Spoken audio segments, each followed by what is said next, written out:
Greetings, my excellent friends.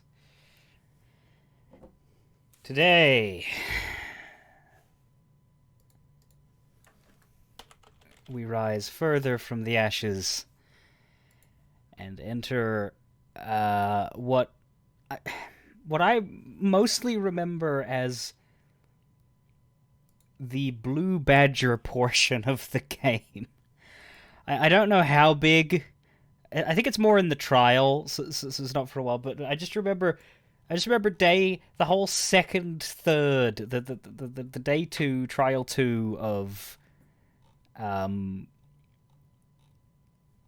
Rise from the Ashes as being Badger time, which is why we played the orchestral Blue Badger theme, which actually was not bad compared to the track that we do have in the game. I played that as a joke because I thought it would be very awful, but it was actually listenable. That was good stuff. I also want to share just for posterity and for naming and shaming. While I was browsing Twitter, listening to this music, getting into the streaming mindset, I see yet another tweet about the live-action Cowboy Bebop and how it's not good. There's a clip of it, right? And it's two characters talking. I think Jet is the guy's name. I'm not super familiar with the anime itself, which I weirdly enough I now want to watch, as opposed to watching this shit version. And this woman is talking to him, and he says, "Sounds to me like blackmail." And her response is, damn right it is, because, Jet, you are black and you are male. And this clip is being thrown around as an example of why this adaptation is arse garbage.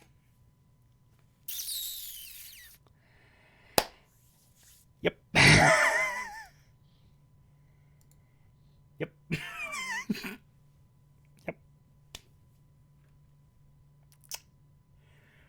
Bad show is bad!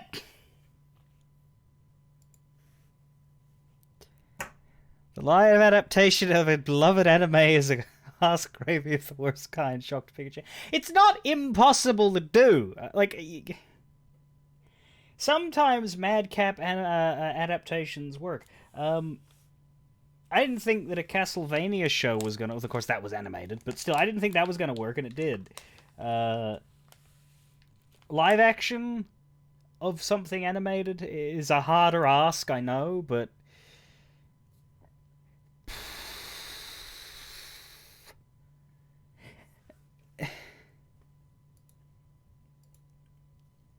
I refuse to say, because I'll go back to Big Face for a second. I refuse to say that it is impossible to change something from one medium to another,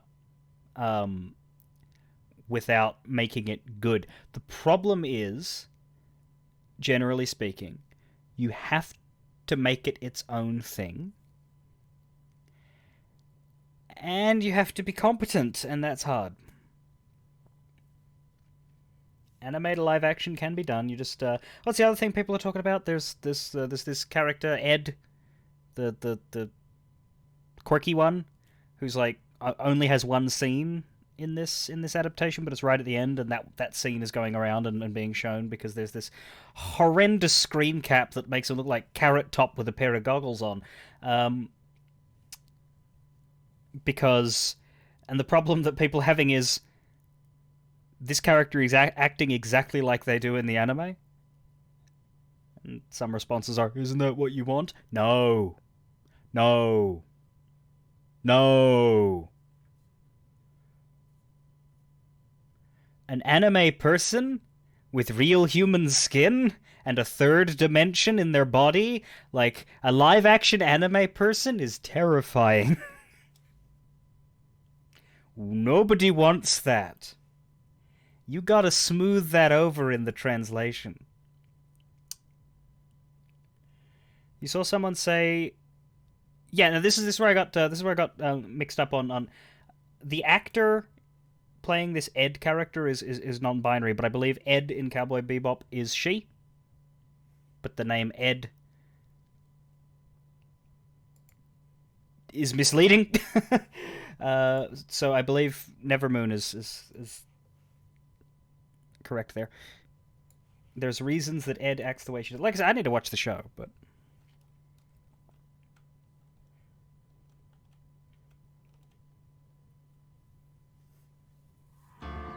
yeah.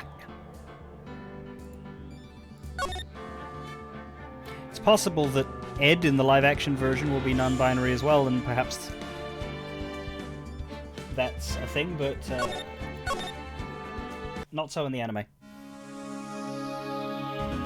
Which, yeah, I will probably watch the anime and never touch the show because I have, taste. I never affiliate with anyone who isn't prepared to drown me in money. I like how this makes it look like that's Angel Star's point of view. Anyway, where were we? We'd gotten started, like just barely started. I wouldn't find much of a reason to watch the Phoenix Wright anime unless it tells stories that aren't in the games. If it's an adaptation of what's already been presented,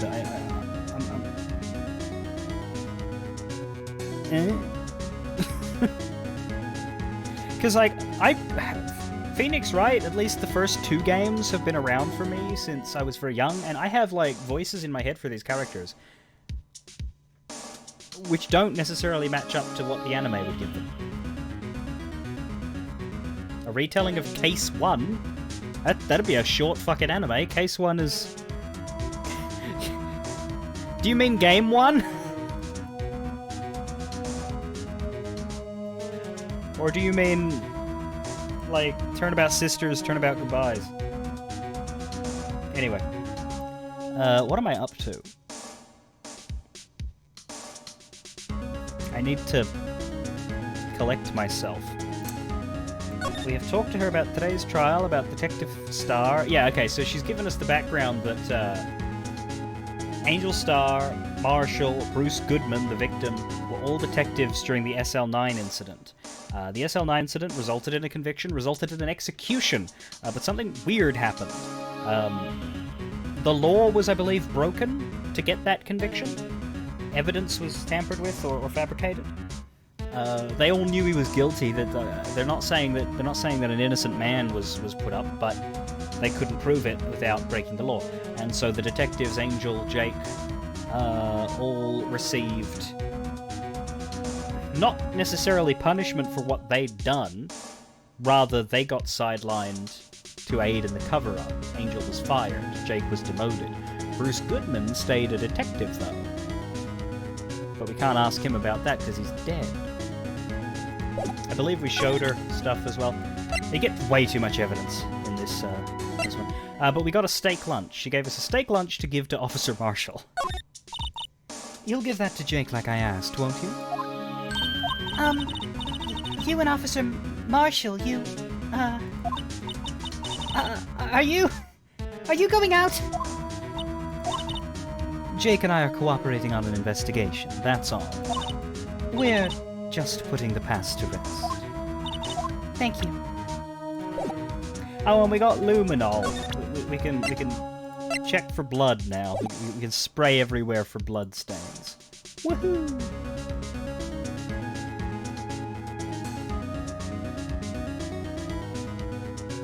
Wait, the live action has them throwing giant holographic screens at each other to show evidence.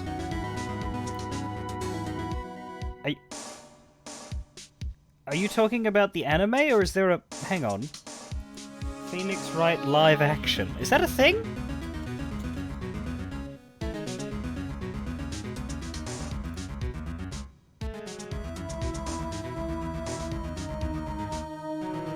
Oh my god.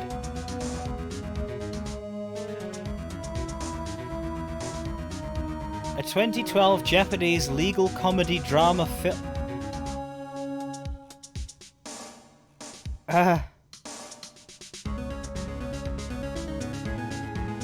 favorable reviews. Kotaku says it's the best video game movie ever. But Variety called it a dull production that's criminally long.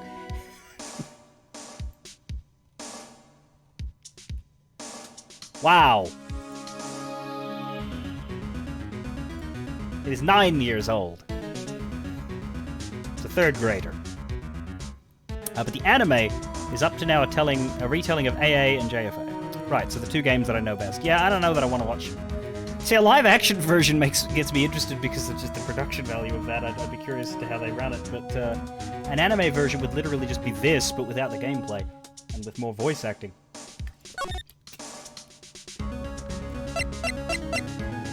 Alright, I don't think we've been anywhere yet. I don't think we've been to the Wright law offices, because we started right in this parking lot. So let's go everywhere. Well, where should we begin?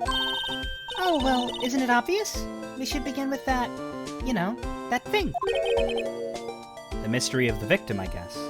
How could one man, Detective Goodman, be killed in two places simultaneously? Oh, well, you see... We should go to the police department. The evidence room, was it? I'm not being very useful here, am I? No, you're being very helpful. Poor Mr. Edgeworth. I know you're going through a tough time, Worthy. What with all those rumors. You were even in the defendant's chair just this past December.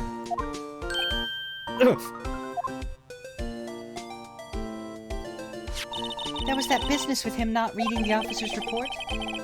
Ah, about the killing at the police department, right. The chief of police was right about that. But I can't help but think, someone at the police department doesn't like Edgeworth. Well, it's a good thing that the chief of police is such a jovial, happy, friendly guy. He'll help us out, won't he?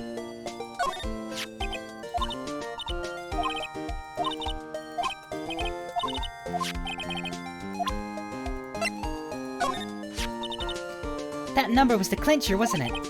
5842189. It's in the record. The ID number of the detective killed at the police department that day at 5:15. But we found this card in the parking lot at the prosecutor's office. Something to think about later when I'm not so busy. Don't leave me here to do all the thinking alone. I bet you'd be pretty happy with a King of Attorneys shield, too, huh? We defense attorneys are a scattered, unrecognized bunch. Still, I wonder why the trophy shield is broken. It's pretty odd, huh? Doubt it has anything to do with the case, though. She might have something to say about all of this stuff. Let's go through it. Edgeworth's knife. So, Mr. Edgeworth's knife was the murder weapon. Right. Or so the witness, Ms. Starr, claims. She saw your sister stab Mr. Goodman with this knife. All of this is that Angel Starr's fault. She's not the one on trial here. Well, no, but she must have seen it wrong. Her eyesight isn't on trial here either. Here, see this? Ah! I've noticed that defense attorneys have a tendency to want to show people things. What is this, a behavioral study of lawyers? Okay, so she doesn't have something to say about everything. SL9? No? Okay. According to Ms. Starr's testimony, Ms. Skye used her phone right after the murder. She called you, right?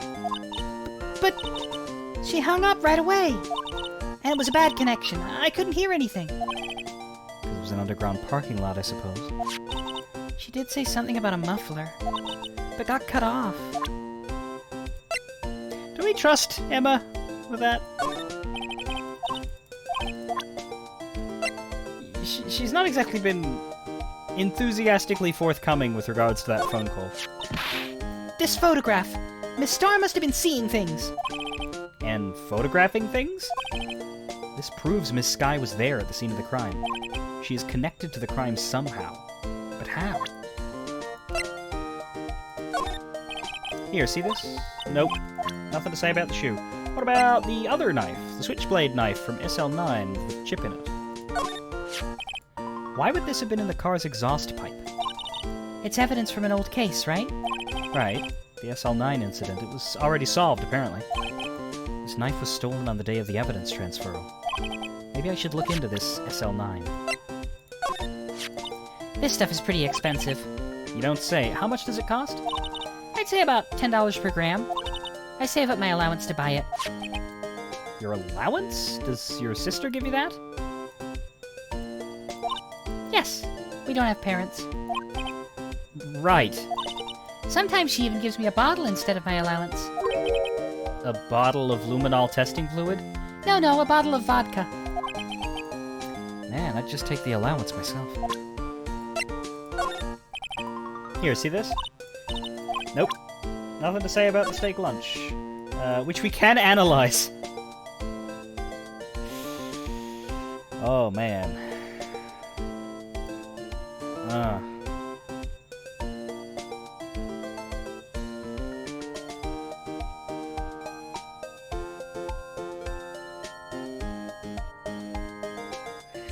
I mean, we can see it has been sliced. It's not that pink.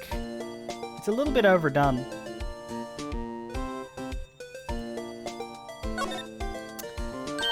Wow, my mouth is watering. I can almost hear the sound of steak frying on the grill. No doubt it's all cold and tough by now. No, I'm sure it's delicious. Miss Stark poured her heart into making this. So long as she didn't put any other organs in there. That is massively overdone. God, Sam, you just can't be polite about anything, can you?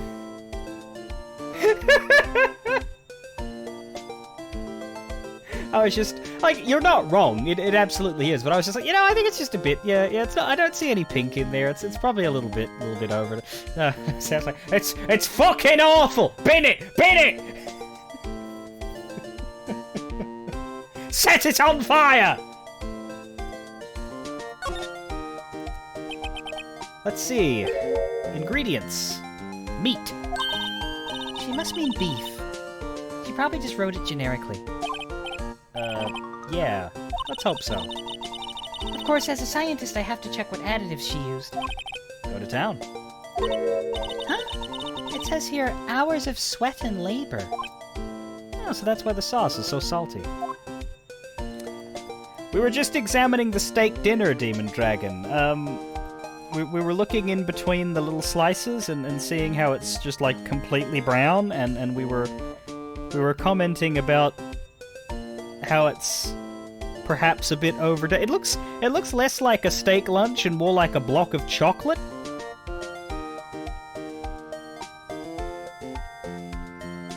Looks like there's just one potato. There's a couple of chips. There's five chips. I think it's on a bed of rice. Is that rice? Could just be the bottom of the packaging, but there's two long green things. What are those? I don't know what vegetable that is attempting to be. Like it could be a stalk of broccoli, but they chopped off the good bit. The butter isn't melting. No, it's just this little cube. We've got... What were those? Would that be carrots? The orange? Those are weird. Those are just weird. And one potato. And then there's some gravy. Well, that's probably just from the steak, but could be gravy. And the fact that you could hold it upside down and none of it falls or moves, that's... terrifying. So yeah, we're gonna give this to Jake Marshall and hope it doesn't fucking kill him.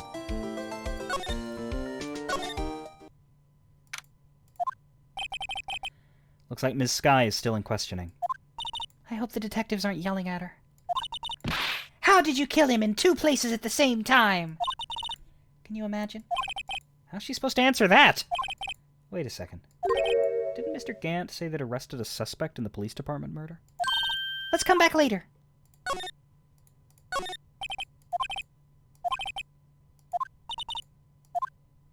Oh, that's pretty good.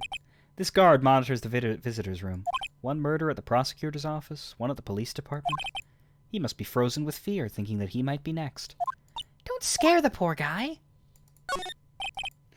Ah, yes, let's threaten the life of a prison guard. That's a good idea. Let's just do the usual sweep of the office. There's gonna be nothing new here, but I don't care. Ah, Emma talking about the bellboy. He looks wimpy, but you can tell there's a sharp edge under that facade. That bellboy's gonna be someone someday.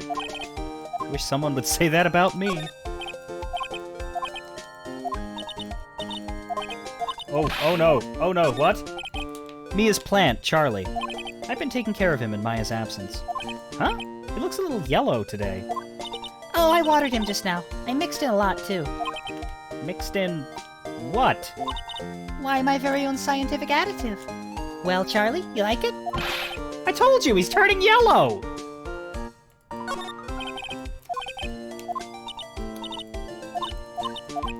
God, everything... Okay. Apparently everything has something from Emma. Mia's desk. I sit here even less now that I've stopped taking cases. Uh-oh. I have a history test coming up next week. I better study. I'm borrowing this desk, okay? Let's see. George Washington was the first king of America. Sorry, Mia. There's a poster of the Steel Samurai on the wall. Maya stuck it up here on the day that she left. I didn't have the heart to take it down. I do sometimes get strange looks from the clients, though. Difficult-looking legal books stand in a formidable row. They mock me. Oh, I tried studying one of those just now. You remember what they were talking about in the trial today? Oh, right. Evidence log. Did you learn anything? Well, when I tried reading it, it made my head hurt. Oh. Then when I closed it, it slipped out of my hand and fell on my foot. Oddly enough, I find myself identifying with her on this one. I never affiliate with anyone who isn't prepared to drown me in money. You have... I have come for some spiritual booba. We are playing the one case in the Ace Attorney trilogy that does not involve a single member of the Faye family, Pezza.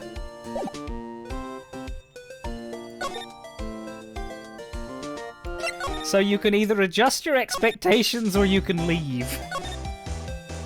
But thank you for the resub. There's nothing more to examine here. We can go to the High Prosecutor's office or we can go to the police department. Let's keep it to here for now. We'll go to the police department last. Well, I don't know that there's anything spiritual about the lunch lady's booba. Wow, this place is as classy today as it was yesterday. And I'm sure it'll still be just as classy tomorrow, Emma. Incidentally, Edgeworth's not here. I'm sure he's off doing important investigations. I hope that's what he's doing. What, you think he's having a wank break? I guess we'll have to come back. Well, spy on his room again, then.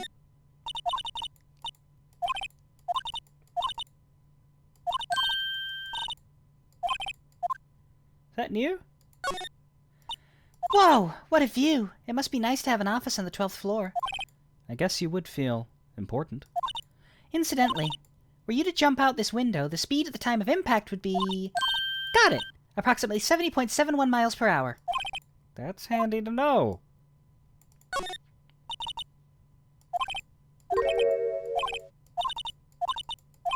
Okay, yeah. We've definitely read that one. I think most of these are going to be the same thing as before.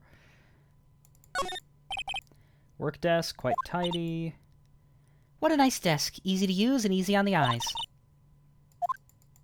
Yeah, we've seen that.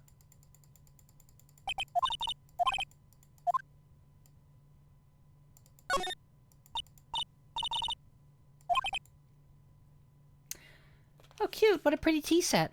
I go for the more instant tea bags myself.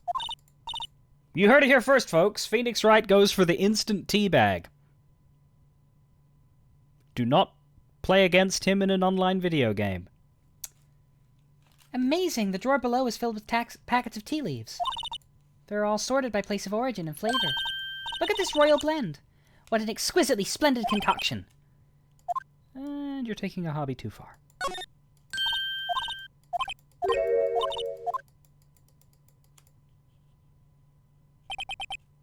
Must be great to have an office with such a view, but what if you have a fear of heights? Well, then don't take that office.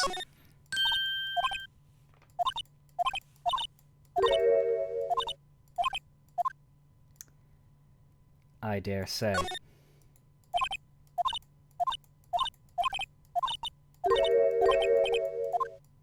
And He won such a prestigious award. Why would he just leave it on the couch? yeah, you'd think he'd want to show this thing off more than that giant steel samurai. Then again, Edgeworth's always been like that. Really? Hey, I should write this down. Tell me what he was like as a kid. Back in elementary school, he won awards for all kinds of things. Speech contests, essays, playing the flute, golf tournaments. That doesn't exactly sound like typical elementary school stuff. Yeah, but he always hated receiving awards. He'd make some smart remark like, I know the path I've walked. No one else needs to tell me. that's how he's always been. Kinda gets under your skin, doesn't it? It's annoying when the effortless overachiever refuses to take credit. Yes, it is.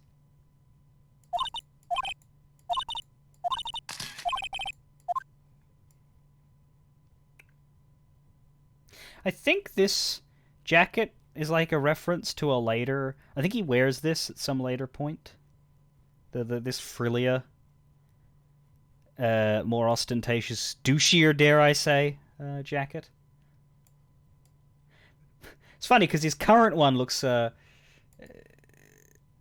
pretty flowery, but then you look at this, you're like, oh, he's actually toned down. Good. Anyway, nothing else to look at here. So yeah, to the cop shop.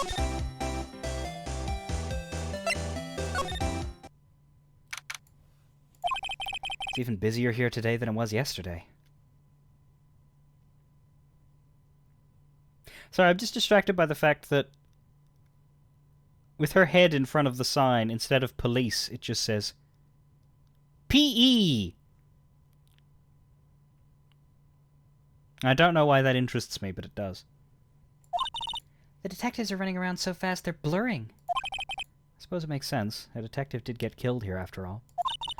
So, the evidence room. The scene of the crime. Now it's Poe. According to the pamphlet we got at the front desk. Here it is! He's like a kid at an amusement park. Oh, a real crime scene! Let's go take a look. Look, that patrolman is saluting the other guy. He must be a detective. You idiot! What were you thinking? Where's your head? Sir, it's right here, sir. I guess he wasn't saluting. He was showing the detective where his head was. Yeah, they make a good pair.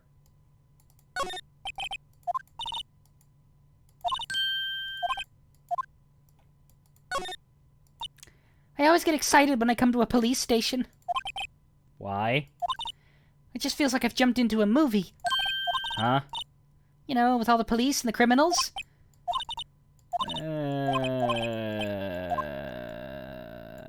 I don't want to touch that.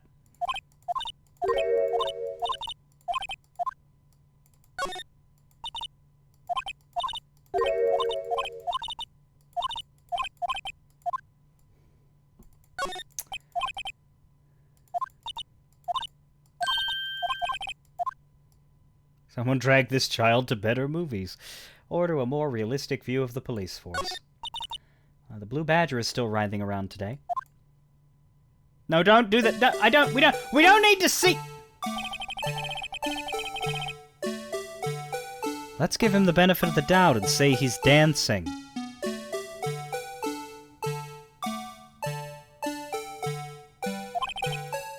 Speaking of dancing, the whole police department has been dancing around like crazy since yesterday.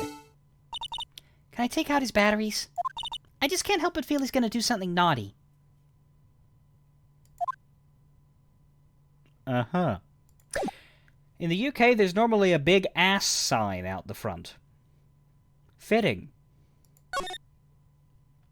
So, we have a guard station, which we've never been to, and we have the Criminal Affairs Department, which is where we went to in the previous case, but we can go there again now.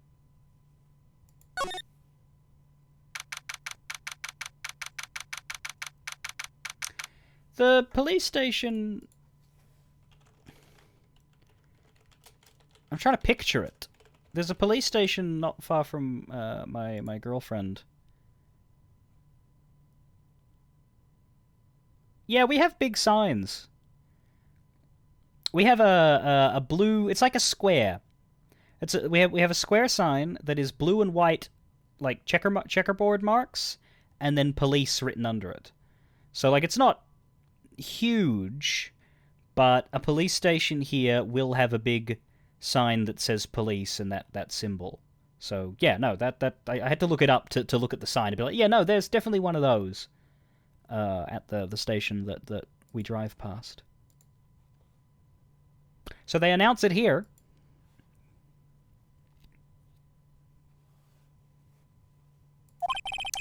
Wow, everyone looks deadly serious here. But it's less of a sign on like the door, and it's more one of those, you know, when you like turn into a building and it's got that like column. It's like a column out the front with the signage on top. Do you guys have that? Well, you might go into a shopping center and there'll be a big column with like a bunch of different signs down in a row. Yeah. That, except there's just one and it's at the top and it's for the police. Everyone looks deadly serious here.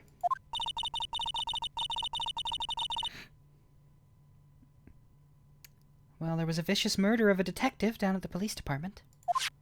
Yeah, but the same detective was also killed at the same time in the prosecutor's lot. Makes my head hurt. Well, first things first. Let's go check out the department crime scene. Yes, you sound dead set on investigating. But don't mess up, or we can wind up dead. I doubt anyone wants more mysteries or dead bodies around here right now. But it doesn't look like anyone's going to help us much either. I'm surprised we're allowed in, Jesus. Detective's desk, computers and files, a lot tidier than you'd expect. I don't spend a lot of time there. A poster of a female police officer, the latest Babes in Uniform calendar. So this is the police mascot, is it?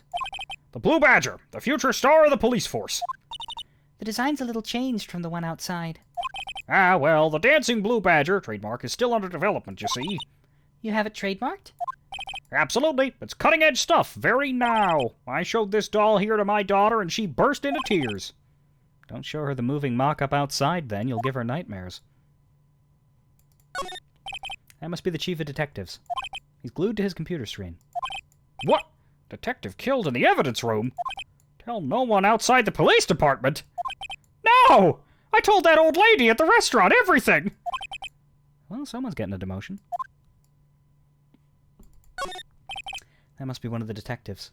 He's mumbling something to himself. I know. The killer used dry ice. If you put it between the latch and the door, the room could be sealed shut. This is good. I'll win a writer's award for sure. He's not writing a report. He's writing a novel. Good use of official police time. We can't go to the evidence room? We can only just go back out to the entrance. Well, then what the fuck were we doing here? Okay. So far, so nothing. This is, like, I feel like I'm just wasting heaps of time. We've made no progress, and we're 40 minutes in. On this, the longest case in the game. My apologies. My thoroughness is biting me in the arse. Holy shit, gee, I wonder whose house this is. Evidence room entrance guard station.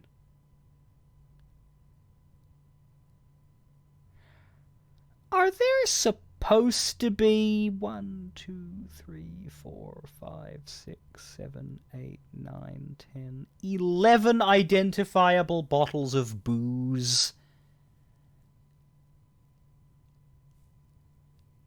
at a guard station? Is there supposed to be 1 bottle of booze at a guard station? Also, we have ponchos, we have a cactus, we have a hat, we have another cactus, we have a little pot cactus and a big cactus. We have a saloon door. We have a sign under the counter that says Texas, and we have a lasso. And we have like an animal skull. We have a lot of stuff.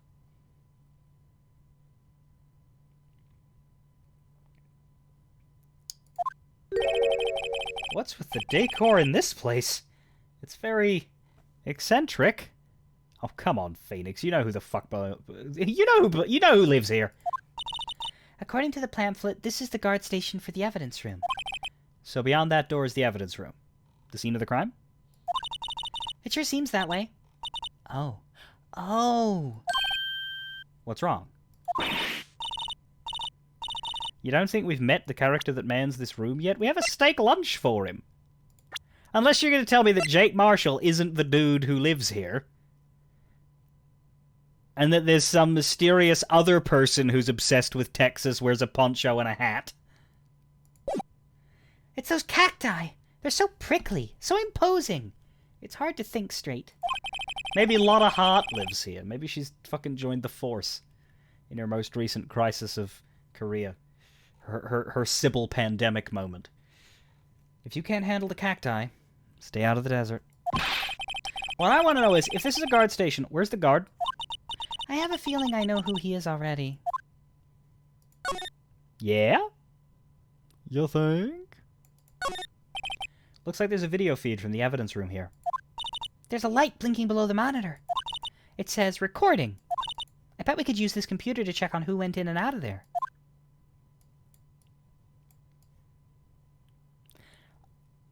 Bullshit, we can't investigate all these, like, bottles and stuff. Like, surely you got something to say about that. There's a security guard uniform hanging here. Looks more like a costume than a uniform, honestly. A leather jacket, leather pants, leather... What was that called again? A punchy? A paunchy? A pinchy? I know, a poochie! Maybe that wasn't it. It's a poncho, but I think I'll keep that information to myself for the time being. Yipes, these sure are prickly. They must be the real deal. I would think just one big one would be sufficient. These cacti are a lot like my sister, actually.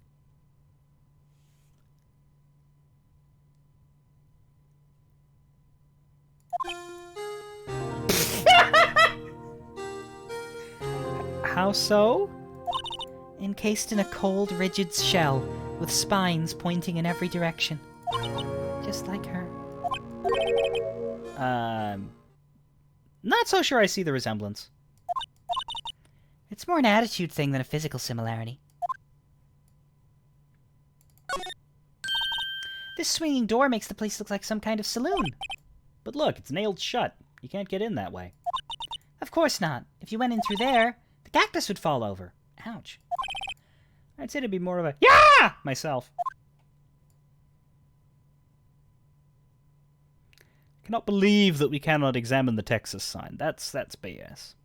But a lot of this stuff probably wasn't very interesting in the original DS smaller screen when, like, the level of detail on these bottles would have been a lot less. Maybe you couldn't read Texas in the sign before. I don't know.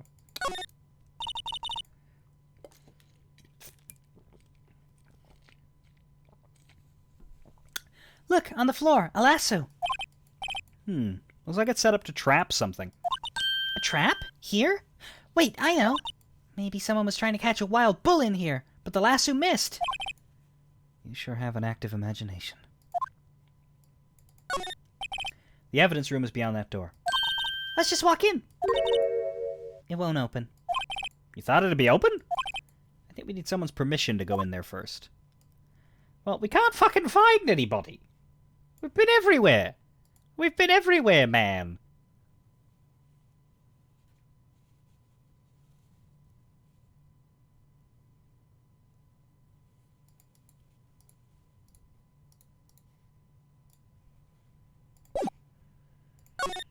Well, back to the entrance. This place is charged with frantic energy as always. Please! Huh? Wasn't that... One steak lunch, please! Oh, it's you. Detective Gumshoe. Now's no time for chit-chat, pal. I'm a busy man. What I really need is a steak lunch from Lunchland. Oh, you mean one of these? Actually, it's not for sale. Also, it's fucking disgusting. I think I just heard the sound of his heart breaking. God, he's even got like he's working on a Ralph Wiggum face here. Now's no time for despair. We've caught our criminal. Now we just need evidence. The criminal? You mean, you heard about the stabbing in the police department evidence room, right, pal? On the same day that a detective was killed in the prosecutor's parking lot, another detective was killed at the police department? And the perpetrator? Do you have a suspect? Well, there was a suspect. Just arrested him, in fact. It's the biggest scandal to hit the station in ages. Everything's topsy-turvy. But Detective Gumshoe, who was it? Listen, pal, all I know is I need a steak lunch. Pronto! Standing around here talking isn't gonna fill my belly. Wait, don't leave.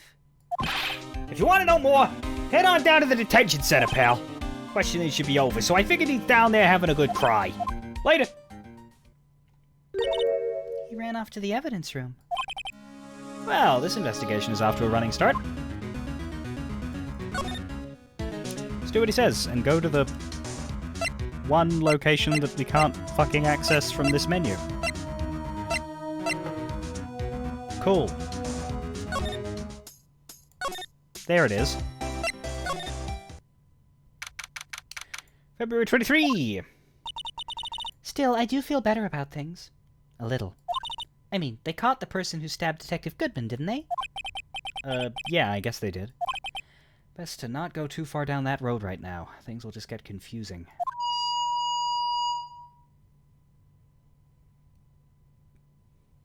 Ween? I mean, I guess that's meant to just be the onomatopoeia of the noise that we heard. But it could just be someone just dramatically asking, when?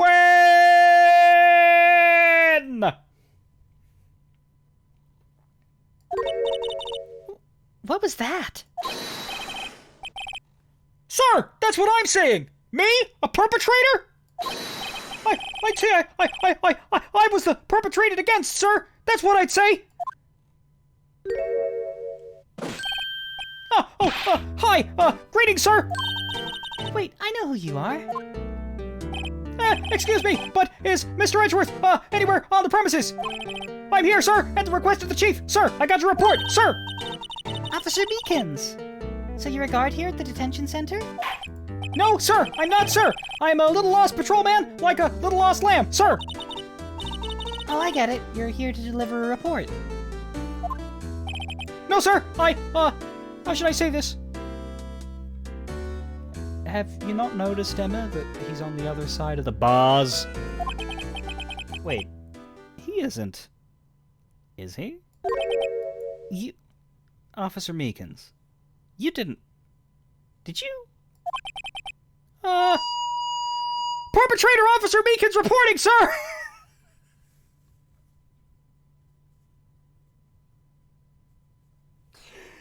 Oh, this poor fucking guy. What? What? Now this is an unexpected turn of events. Blow, blow. So you know how you get into Turnabout Sisters, you get into the second case of the game, and you meet Dick Gumshoe. And he's lovable, but he's not a super genius Detective Holmes type, right? He's a happy-go-fuck-up detective, yeah? He gets the job done in the end, and he grows on you over the course of the game, but you right away, like right from the word go, he's not exactly the... His ID picture is not put next to the word competent in the dictionary. It's not going to be happening, right? Meekins exists so that we can learn even further to appreciate Gumshoe's brain for the cells that it does have.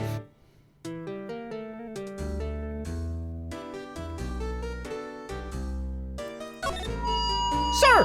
I'm a patrolman with general affairs, sir! Sir! Ow!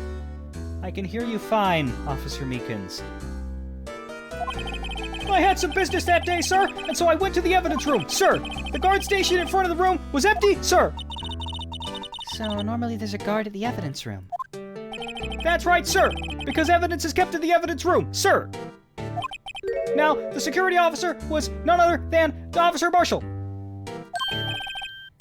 Marshall? Then, sir, I happened to glance at the security room monitor. That's when I saw him, sir. A suspicious person in the evidence room! A suspicious person, sir! A suspicious person! Ow! Ow! Ow! Ow! Ow! Ow! Ow! What the heck is this guy doing? So what happened then? After that, sir, everything went white. I saw red, I blacked out.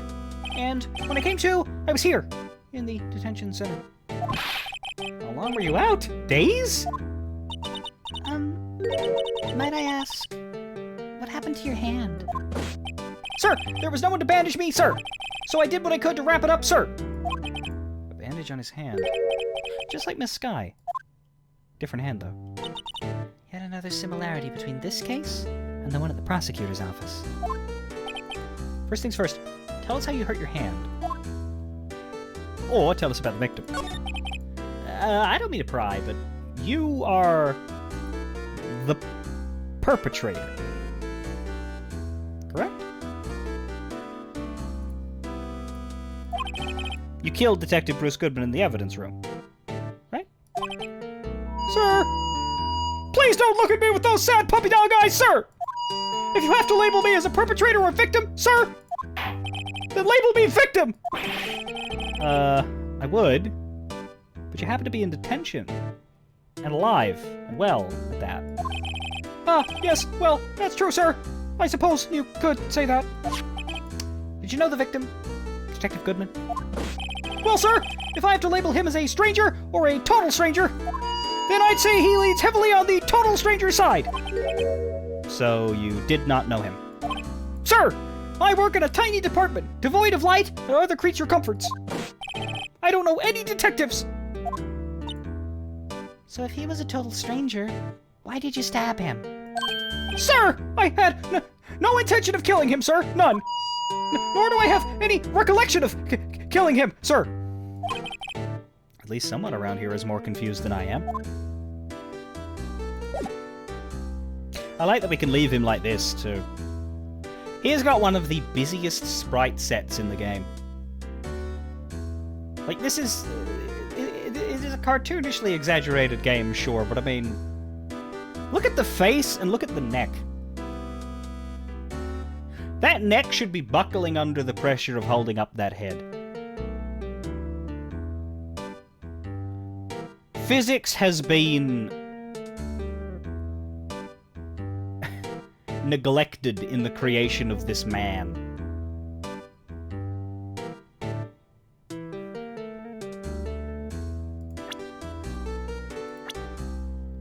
Like, most characters in this game have acceptable necks. Yeah. Yeah.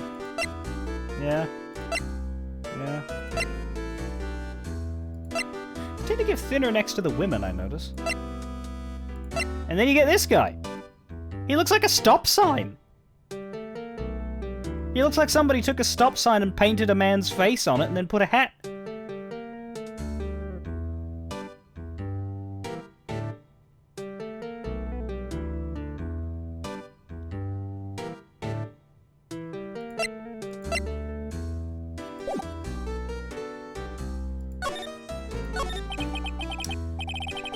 About your hand. Did that happen during the course of the crime? Well, you see, sir, Don't you think you should just confess? But, but there was nothing I could do! Nothing you could do? Sir, to tell the truth, sir, when it happened, when the detective pointed that knife at me, I just hollered, sir. And the next thing I knew, I was unconscious. The next thing you knew, you were... Huh? Then, when I opened my eyes, I was alone in the evidence room, sir! All alone. Alone because Detective Goodman had disappeared! What? Then when I looked down, I was gushing blood from my hands, sir! Oh, the shock! Oh, the sorrow, sir! Can you imagine how I felt? The victim's body disappeared? Will you stop snotting? Jesus Christ. That's some story. Would you like a badge? Officer Meekins, have a look at this. Go ahead, sir. Laugh. Laugh at me, sir. Ha ha ha. Huh? I know what you want to say. You're gonna tell me how she has one just like it. Me? Why would I? I know, sir. I know. I'm the only one without a girl with matching badges.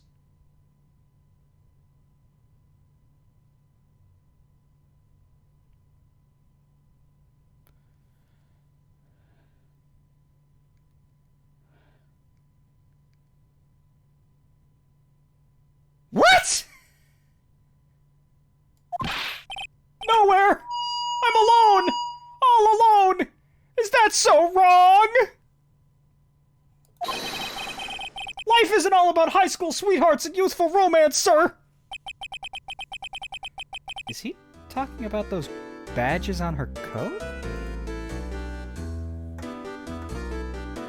Maybe I should get Snip to come in and play this guy as well. I'd like to think there's a difference between my badge and a fashion accessory. Do you think you could have a look at this? Hey! That's it, sir! That's it! That's it! That's what? My head was a blank until this very moment. But, sir, now I remember. I remember, sir. You mean you remember what happened? Correct! That card was the cause of it all. This ID card? Exactly, sir! That's exactly it! Nothing could be more exact, sir! Nothing! I better pry into this one a little deeper. Officer Beacons, could you take a look at this? I'm sorry, sir. Really sorry, but I have no idea what that is. Maybe you should ask Mr. Edgeworth, sir. He's passing the buck, Mr. Wright. It takes a special kind of man to pass the buck to Edgeworth. Edgeworth. Officer Beacons, this is for you. Yeah! I'm scared of knives, sir. It's okay, I just wanted you to take a look at it. That's it, sir! Last night, sir! That's the one! I was an apple, sir, in my dream, sir. And I was being peeled! On second thought, you don't have to look at the knife. Well, he's overreacting to the knife, but I guess he's been through a lot.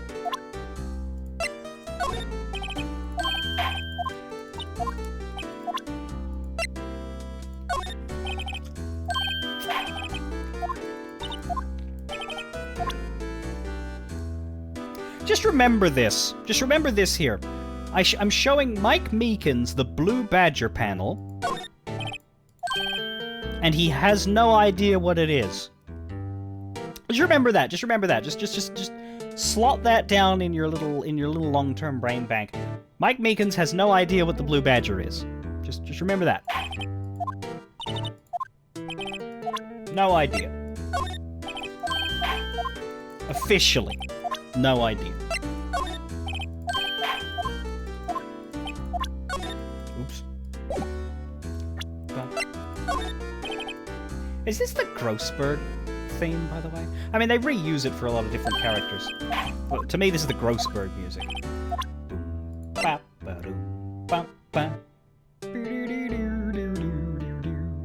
There's two characters in this case that have their own theme, though, that do not get used for anyone else. Jake Marshall is one. I don't think that's because he's extra important. I think that's just because he's so thematic. Like he's he's dressed like a fucking cowboy, so they give him cowboy music because that fits. And the other one is Damon Gant. He gets his own music. Nobody else gets Damon Gant's music.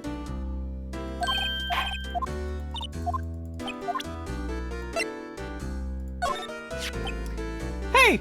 Why do you have that? That's from the day it was taken at the prosecutor's office.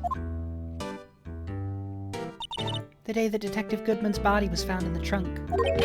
So this means I'm a free man! Innocent! If this is a dream, sir, then I hope I never wake up! If this is a dream, you better wake up right now.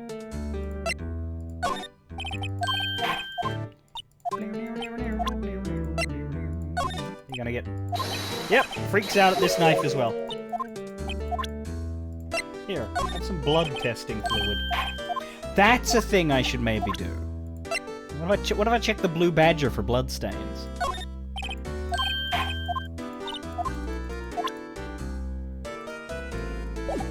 Alright, that's everything. Except for this. Crime details. Can you tell me what it is you do remember? Well, sir, you might say I'm a lost little policeman. A lost little lamb, if you will. I didn't know Mr. Detective Goodman, who was in the evidence room. And that's why you thought he looked suspicious.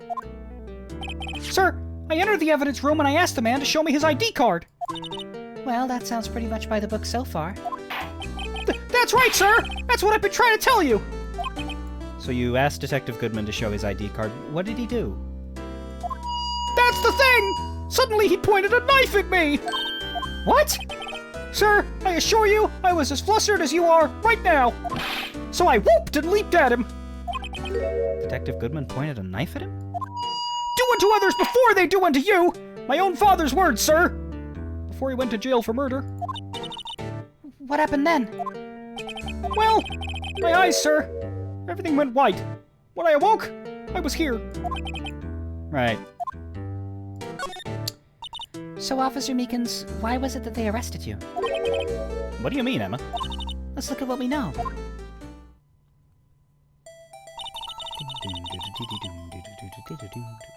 Now, Officer Meekins didn't know Detective Goodman, and the victim whom he met at the scene of the crime didn't show his ID card. In other words, we have no way of knowing if the victim was really the victim. And if this body just disappeared from the evidence room, we don't even know if anyone actually died. That's it, sir! That's what I wanted to say! That is, I did say something along those lines. Huh? But you still ended up here? They told me that it had to be him, sir. On that day, at that time. Detective Goodman was definitely in the evidence room. That's what they said. But you don't remember the events clearly. No, but the videotape is quite clear.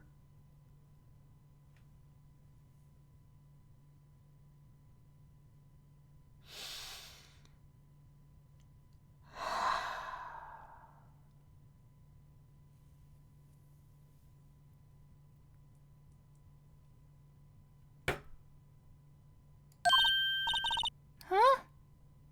Videotape? From the security camera! The crime! My crime! The crime I swore to stamp out! It's there! It's me! It's on tape!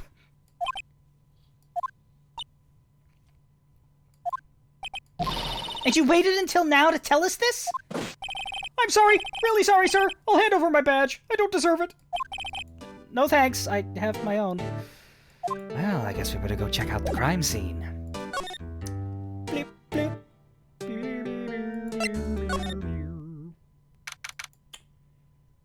Police station, criminal affairs. Hey, Mr. Wright! Look who's standing at the Chief of Detectives' desk. Edgeworth? Marshall? Goodman? Gant? It's definitely not Meekins, it's probably not Angel Star, it's probably not Gumshoe, and I doubt it would be Lana. It's Police Chief Gant. Oh, well, there you go then. And you're sure this is all, hmm? You know what it means if there's anything missing. Sir, I'm sure it's most likely totally perfect. We checked all of his drawers, lockers, garbage cans, under his seat cushion, behind his computer monitor, inside his personal coffee machine. I see. Well, if anything does turn up, you call me right away, deal? Yes, sir. We'll scour the place again, sir. Chief of Detectives looks a little flustered. Ha ha! Righto, my boy. How you been? Swim much? Chief Gant! Reporting for duty, sir. Why are you saluting him, Mr. Wright?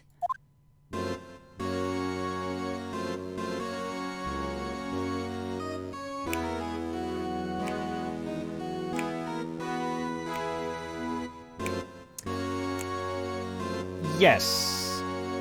Chief of Police, King of the Gods, a Zeusian influence on Gant. I'd be careful about looking at the wiki. I mean, you can look up whatever you like. You'll get spoiled to hell, but be very careful about what you tell us. Edgeworth. Is Edgeworth going to be okay? Oh, Worthy. Oh, you know, they're doing a little, inquiry committee with him. Sounds like an inquisition. Yep. Well, they've had no end of trouble with the boy since last year. You mean the incident on Court Lake? It doesn't look good having a top prosecutor sit in the defendant's seat, does it? And you got someone else found guilty in that case, right, Righto? Von Karma. Legend he was, undefeated in his 40-year career. But in court, you fixed it so he was caught for forging evidence. Wait, I didn't do anything wrong. He did forge evidence. In any case, the prosecutor's office is in a bit of turmoil, you might say. Why, they do just about anything to restore their reputation. Now, depending on what that inquiry committee decides, it could be bad for Worthy. What? It's downright on, I tell you. The detective getting killed on their turf, too, I mean. They're being the prosecutors, I presume. Scientifically speaking, it's impossible. Yes, but that's what the evidence is saying. Goodman was stabbed in 2 locations at the same time. That's what it says. What evidence is this? Now, Righto, I can't just give away all of our secrets just like that. And this in particular, well, it's a little sensitive, and I can't talk about it. I wasn't expecting much anyway. You know, one thing I hate most of all is hiding stuff. Secrets. Can't stand them. But you know, it's a full-time job just keeping the chief of detectives' trap shut. Ah, he was the one you were picking on earlier. Huh? You saw that? Oops. I wonder what it was that he wanted the chief of detectives to do. Let's see if we can kind of discreetly ask him. Can we? Oh, sorry you had to see that. What exactly did the chief of police want you to do?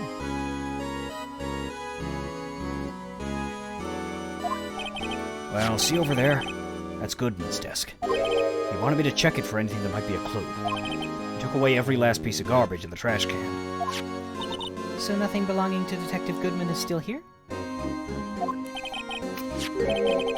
Of course not. Well, except for this. What? You kept something? Sure, why not? It's not important. He didn't even finish writing it.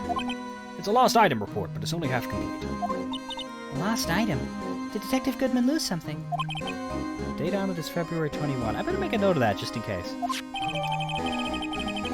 Yeah, but what did he Wenkenwell lose? I should really get back to investigating the police department crime scene. What did he lose?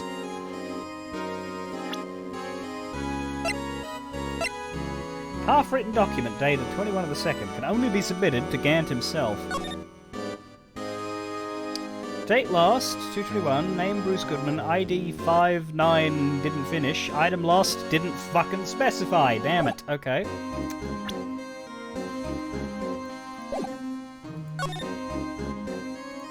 We do have more to ask him. Let's show him stuff first. I was wondering, could you take a look at this? Ah, sorry, Rido. I'm through with that stuff. Through, I say.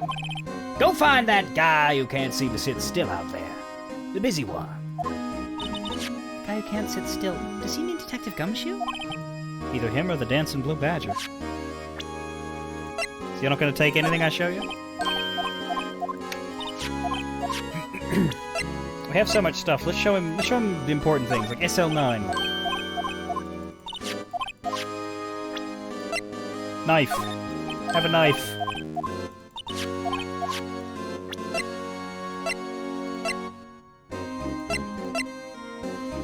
The report.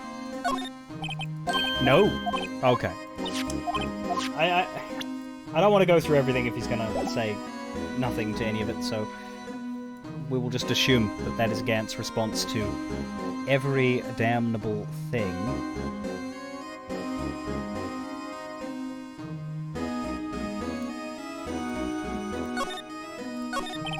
Actually, I was wondering if I could ask you a favor. Well, I never thought the day would come when Rido asked me for help. I was wondering if we could investigate the evidence room.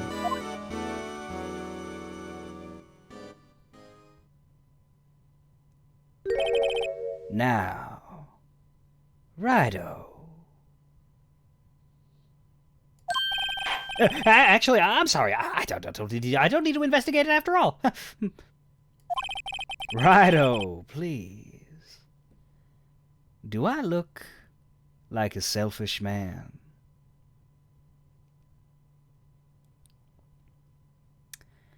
I'm kind of... The voice that I'm doing here, I'm kind of voicing him like a preacher. I baptize you in the name of Jesus. He's got that kind of smug, arrogant head of the congregation who doesn't actually have to be charming anymore. Perhaps he did once. But he's in a position of such terrifying power now that everyone simply acts as though he is being charming, even though he's not.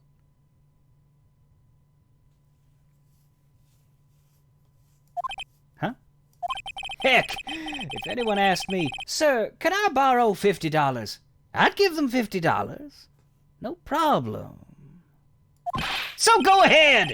Investigate that room to your heart's content. Knock yourself out! It just goes to show you never know until you ask. And for you, here, you can borrow this. Huh? Hey, this is a detective's ID card, isn't it? That's a special card for guests, so don't lose it. Yes, sir. It's an honor. You just run along and do your best now. Later, folks! Huh. It looks pretty cool on my lapel, don't you think? Just think, a real ID. You seem happy. Yes, sir. Because, sir, we get to go into the evidence room now, sir. I think this place is a bad influence on the girl. Gant, High Priest? Yeah. Yeah, I'd forgotten how good he is. My absolute favorite is still in the second game, but Gant's probably the most interesting feature character in the first one. I do like Manfred von Karma as well, like just as a villain, but Gant is more fun. Okay, so we got permission to go to the evidence room, but we don't have the evidence room listed here. Do we access it from the entrance? Oh, no, we go through the guard station, of course. It's weird because, like, Case 4 had the Criminal Affairs Department in the evidence room, and then Case 5 adds all these extra police bits. Like, this guard station wasn't a thing in Case 4, but logically, yes, it was. Logically, Phoenix would have had to come through here to go to the room from Case 4. Like, it's weird, but it's the nature of how it was added on. I guess we click on this. The evidence room is beyond that door. And we have the ID card from Chief Gant. Let's just walk in. It won't open. Aha! The card reader is turned off, see? What is that security guard thinking?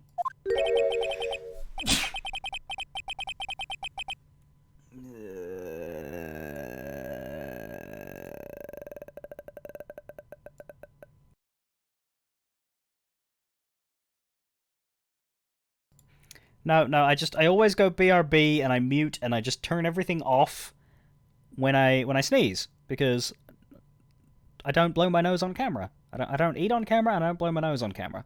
Other people can do that if they want, and they are welcome to be weird, but I don't do that. Howdy, partners. Well, what's made my Bambina's skies so gray?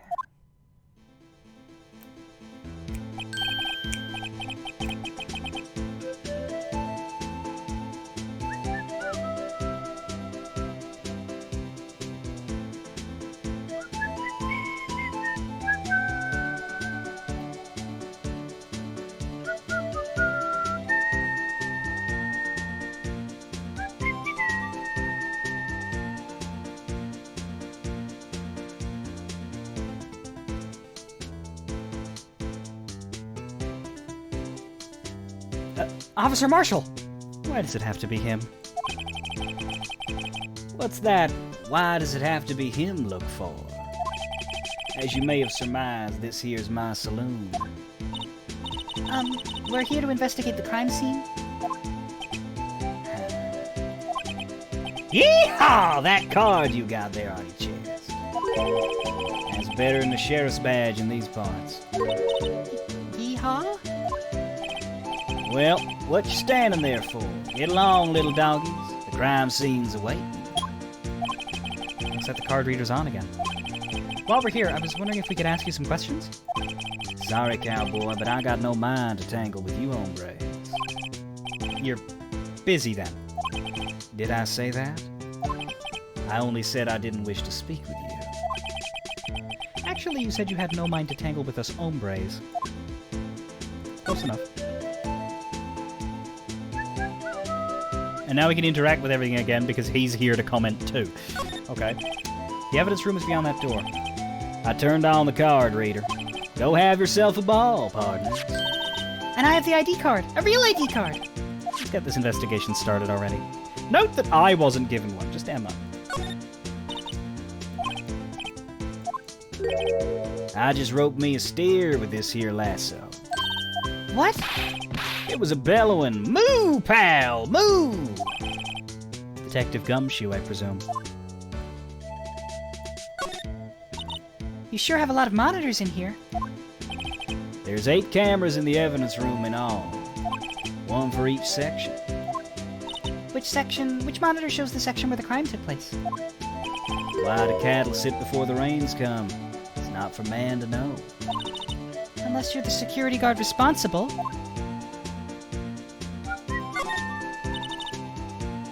This cactus sure is prickly. It must be real.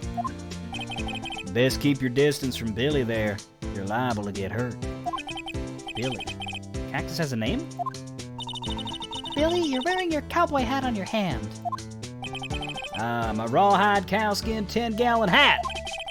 I just picked that up, but Billy took a fancy to it. Looks like it got stuck on the spines and he couldn't get it off.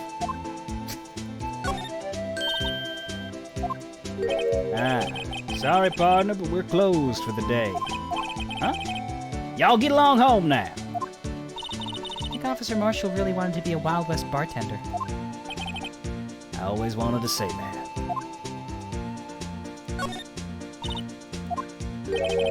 Those aren't pants, those are chaps. There's a poncho up there. Aha! A poncho! It sure looks cool, but the name is a little silly. Alright, that's everything again.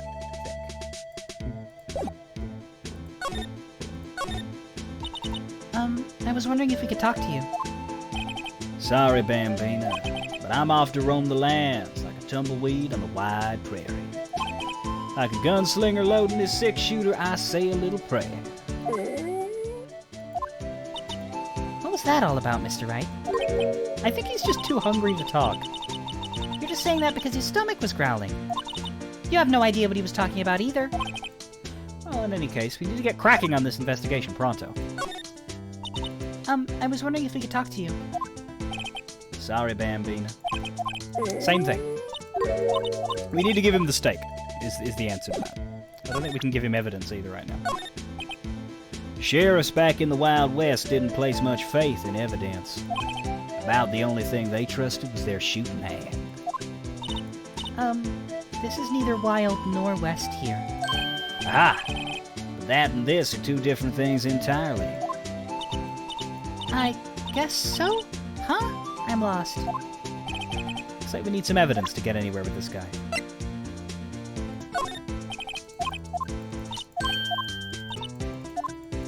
So that would be what he says to everything until we give him this.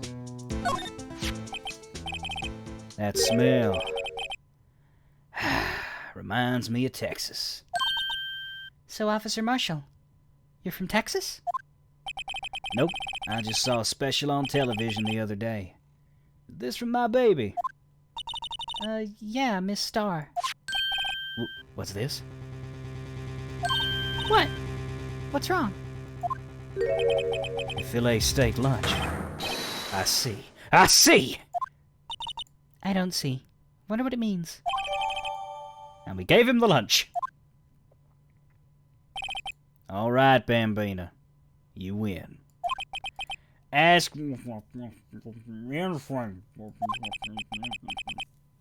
Finally, seems like. He's willing to talk. And because I keep forgetting to do this, can I... How do I... It says a spray to use. I don't see a spray button. I see back and I see present. The sheriffs back in the Wild West didn't place much faith in evidence. Yes, he still says that. Do I have to... Oh, court record instead of... Yeah.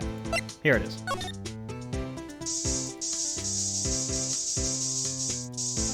I should be doing this everywhere. I don't think there'll be blood in most places. The one I wanted to do was, Oh, shit! Wow! We got a reaction! Huh. There's clearly blood around the spines here. This room's pretty messy. Someone must have tripped over something.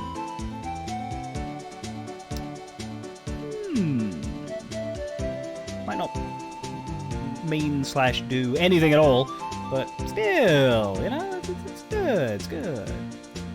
And planted their head right into these spines. I think that might be more painful than being murdered.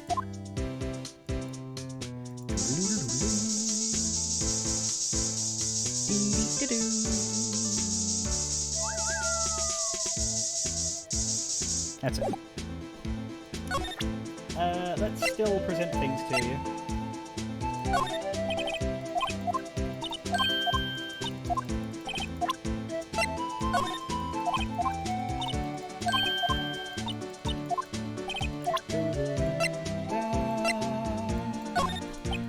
Do-do-do-da.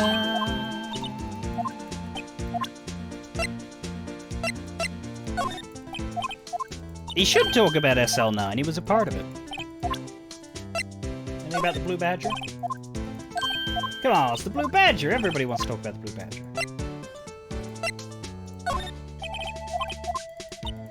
Nope.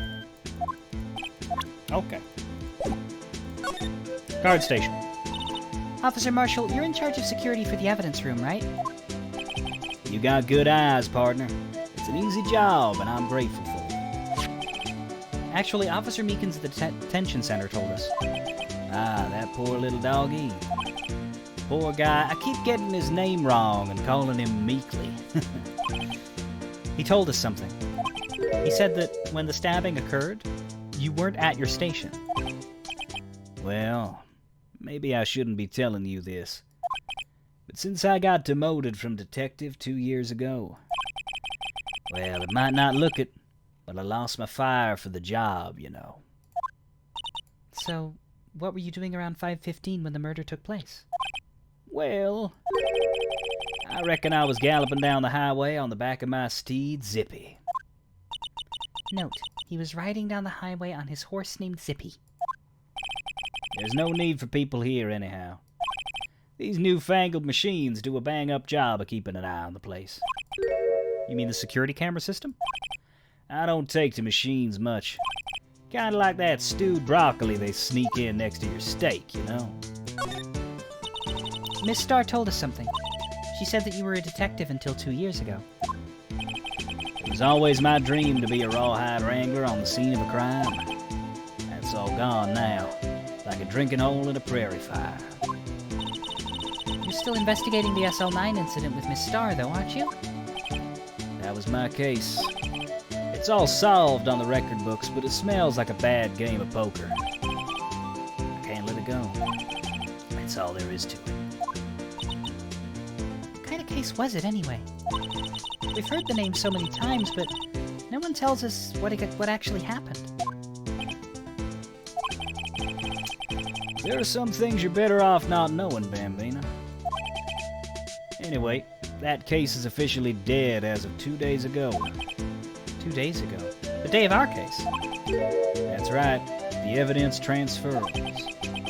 Edgeworth was talking about the transferals, too. I know what maybe 2 of the machines in here do. only 2 of them. There must be a dozen. Like I said, Bambina, me and machines, well, I like them about as much as I like stewed cauliflower with mistakes. The easiest ones to understand are these here security cameras. Those are the ones that Officer Meekins mentioned. If nothing happens, the tapes are automatically erased every few hours. And Officer Meekins and Detective Goodman, are they on one of those tapes? I reckon they might be. You're the security guard, and you reckon? One more thing. When you go into the evidence room, you need an ID card. That's the card reader by the door. The card reader leaves a record of every ID card that passes through.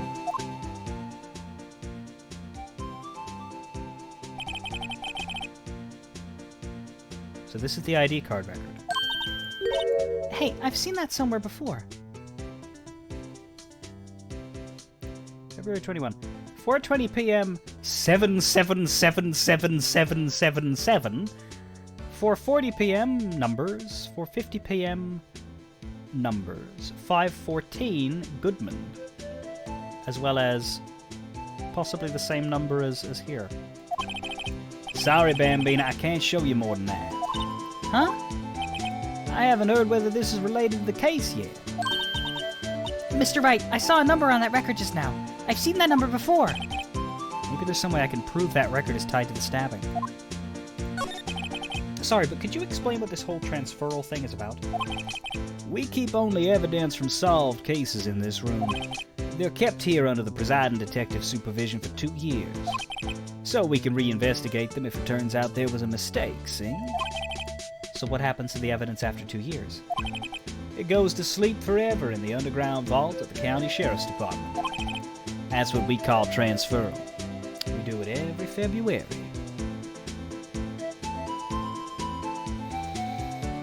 Right. I see now. Transferal is like a funeral for old cases. 2 years after a case is solved, it's closed forever. Dead. Never to be reopened again. Never to be reinvestigated.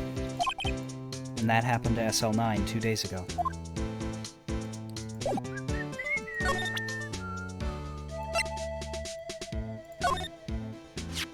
See this? This is the victim's ID card. Ah, the one that was on the ground in the parking lot. The number on this is 5842189. Officer Marshall, show us the ID card record again.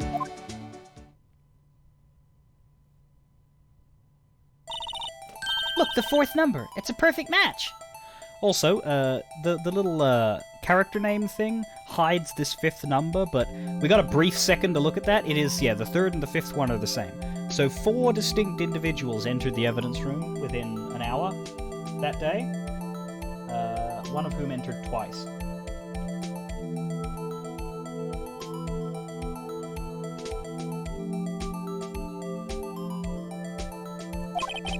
It was used at 5:14, right before the stabbing. What's more, there's only one of them cards in the world. So when the incident occurred, Detective Goodman was in the evidence room. But wait, what did Officer Meekins say? Sir, I entered the evidence room and asked the man to display his ID card. So you asked Detective Goodman to show his ID card. What did he do? That's the thing! Suddenly he pointed a knife at me! If he had his ID card then, why would he have pointed a knife at Officer Meekins? Alright, compadre, you win. I guess I can give you this ID card record. I've got an idea. Maybe I should show this list to other people with IDs here. Beep, boop, beep, boop, boop, boop, ba, beep, beep, boop, ba. Right, so we got names now. Bruce Goodman. We need to find the other 3 names. Marshall, are you one of these? Nope. Okay. Or if he is, he's not telling. But we should show. We should show. We should ask Gumshoe. Probably Meekins himself. Gant, if we can get a hold of him. Angel wouldn't have one. Not anymore. Maybe. I don't know.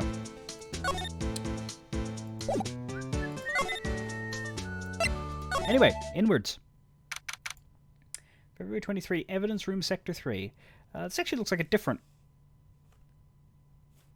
one from the one that we visited in the last case, so maybe I wasn't right there. It's quiet. The investigation must be over here. So this is the evidence room. It really is kind of like a graveyard. Graveyards are supposed to have grass and trees. This feels more like a morgue. Nice try, Mr. Wright. You can't scare me. What? Ah!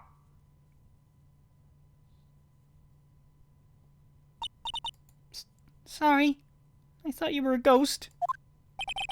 I wouldn't recommend going around smacking ghosts on the head, pal. So is it true what I heard? Righto, please. Do I look like a selfish man? Heck, if anyone asked me, "Sir, can I borrow $50?" I'd give them $50, no problem.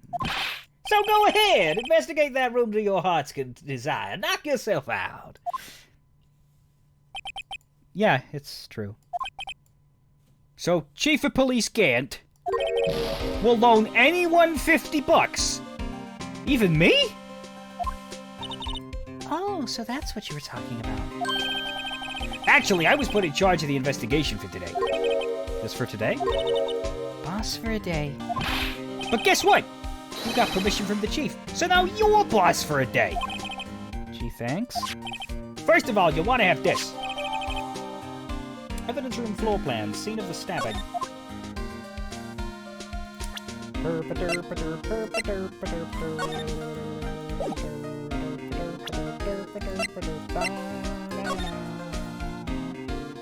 It's a very boring floor plan, but alright!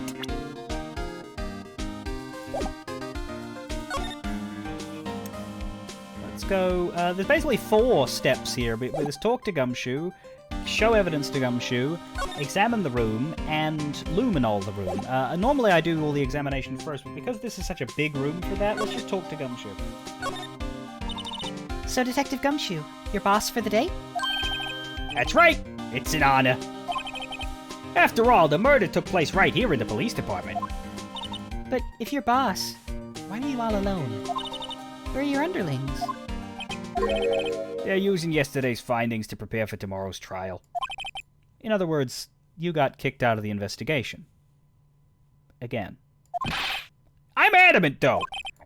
I'm gonna take control and put this case to rest. In my own evidence locker, pal. You have a locker here too, Gumshoe? Ah, of course. I am a detective after all. They gave me a locker that only I can open, pal. Only you can open. I'll always believe in Mr. Edgeworth, no matter what happens. So, Mr. Edgeworth is with the inquiry committee right now, right?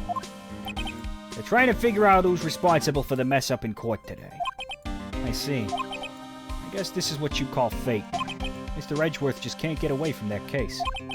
That case? Yeah, that case. The SL9 incident, of course. That was the beginning of the end for Mr. Edgeworth. We can get him to tell us more about the case. This place is more high-tech than you might think. Every locker is fixed so that only one detective can open it. Using their ID card? Well, that's the thing, pal. ID cards can be lost. Why, I'm on my 3rd card since entering the force already. That sounds like a lot. Yeah, but even I can't lose my own right hand. Right hand? Oh, you mean your fingerprint? Exactly, pal. The lock for each locker is coded with a fingerprint. The only locker we can open is our own.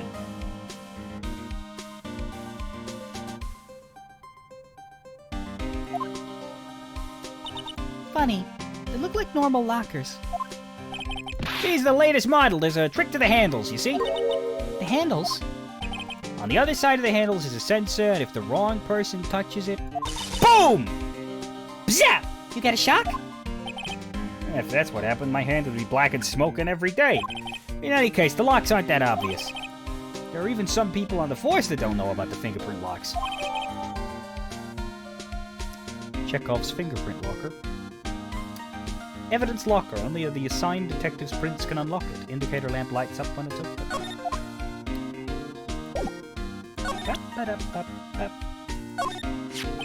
Detective, here's my attorney's badge. You show that to me every time we meet, pal. You sure you're not compensating for something? That's the victim, Detective Goodman's ID card. These days, everything's cards and secret numbers. I can never relax. It's only because you always lose your card. I always forget my secret number, too. Scary, huh? My face should be ID enough. What's the world coming to? Detective Gumshoe, rebel against the system.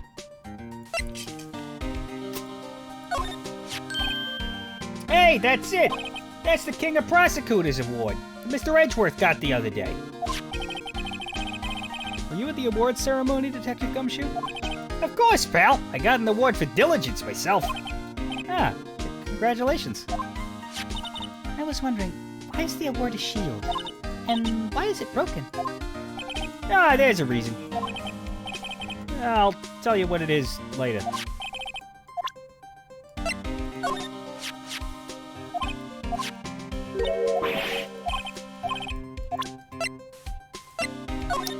I think he's seen most of these. This is my crowning achievement. My masterpiece, you might say. But art is always misunderstood, pal. Art? He was dancing proudly on the day of the awards ceremony. But there were a lot of people coming and going after the ceremony. So they took the Blue Badger away for a while. Really? Why? They said it was shameful or something like that. Shameful! I toiled night and day! I sympathize with Detective Gumshoe, but, I can see why they moved it. Allow me to say one thing, speaking as a detective. If I see a piece of evidence I know nothing about, I say nothing! Nothing! That's fine. You bet it's fine, pal. Detective Goodman's note and that switchblade knife. I bet Edgeworth was the most surprised of anyone. Because of the SL9 connection? That was Mr. Edgeworth's first big case, you know, 2 years ago. That was the first time the world knew Edgeworth was a man to be feared. But why would evidence from that case turn up now? I guess it's not over, pal. Maybe there are some loose ends left on that case.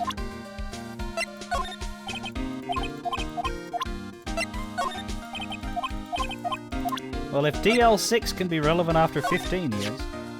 That's the photo that Miss Starr took. Anything you can tell us about it? That Miss Starr is quite the lady.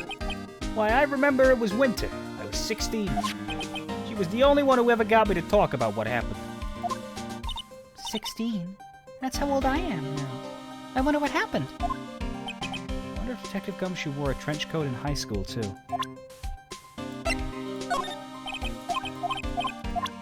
So Gumshoe has a past as well. Stunning. And he continues to know nothing about most of this. Could you take a look at this? This is the ID card record of the people who came in here on the day of the stabbing. Ah, I heard the rumors. So it was Goodman who came here at the time of the murder. Wow! What is it? That second number. It's not your ID number, is it, Detective Gumshoe? Mr. Edgeworth! What? The second number on this list belongs to Mr. Edgeworth. What? Why would Edgeworth have come to the evidence room? 4:40 p.m. 8730579 Miles Edgeworth. We need two names. We need this one that appears twice and this suspicious-looking number right here. Has anybody got a guess who might have the clout to customize their ID number in the police department?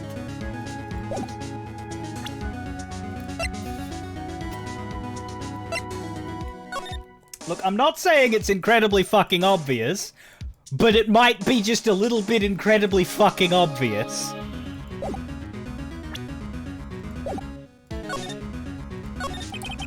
Now that was a violent, bloody case. Violent. So it was a murder? A serial killing. Serial killing. Maybe I don't want to get involved in this after all. But the killer made a mistake. Mr. Edgeworth built his case around that to nab him. And And this was 2 years ago? That put Mr. Edgeworth right in the spotlight.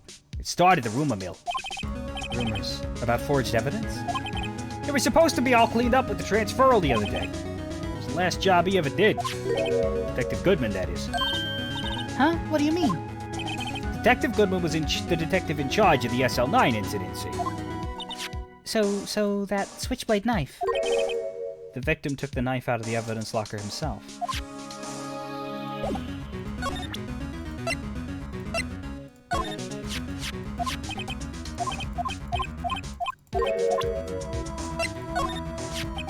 You can't open the lockers if your fingerprints don't match.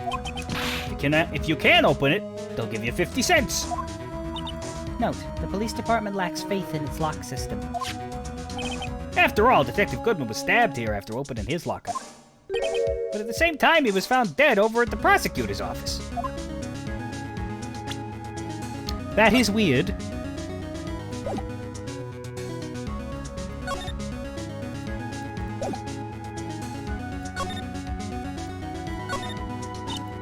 Wow, look at this big pile of junk in the corner.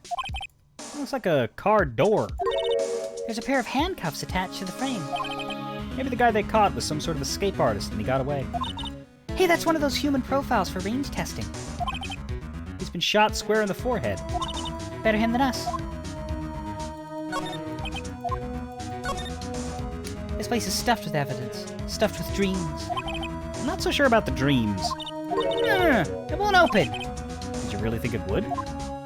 Hey, pal, our security is high-tech around here. There's something sticking out of here. Looks like a shirt. I guess it must be evidence for some case. I wonder if Detective Gumshoe put this here. There you go, pal, making me out to be some kind of slob. I'm not responsible for the evidence here. That said, I bet that evidence locker was opened recently. How do you know? Yeah, if you leave things hanging out like that, the evidence gets dirty or ripped. The guard checks on that kind of stuff and notifies the detective responsible. How many times have I had him breathing down my neck about some silly evidence? Sounds like Detective Gumshoe leaves evidence hanging out a lot, too. It's like the police equivalent of an unzipped fly.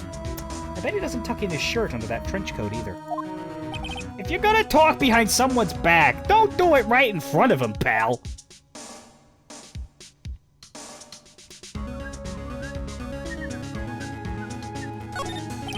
Some sort of bulky equipment is gathering dust here. What a sorry-looking fishing pole that is. Ah, that's my personal pole. I never did get around to using it. Wait, I've seen that somewhere before. Right, pal, that's that metal detector. The one that led to the solving of the case out on Gourd Lake, remember? All right. Wow, that feels like it was ages ago. And I don't think I've seen this one before. Oh, that's a bug sweeper. I'm sure it'll come in handy in solving some case sooner or later. That cheap-looking box? You can't judge a person or a machine by their cover. You gotta look at their heart. Now, is that going to be relevant to this case, or is that like a teaser for a case in the second or third game? Because again, this was written afterwards. Like, I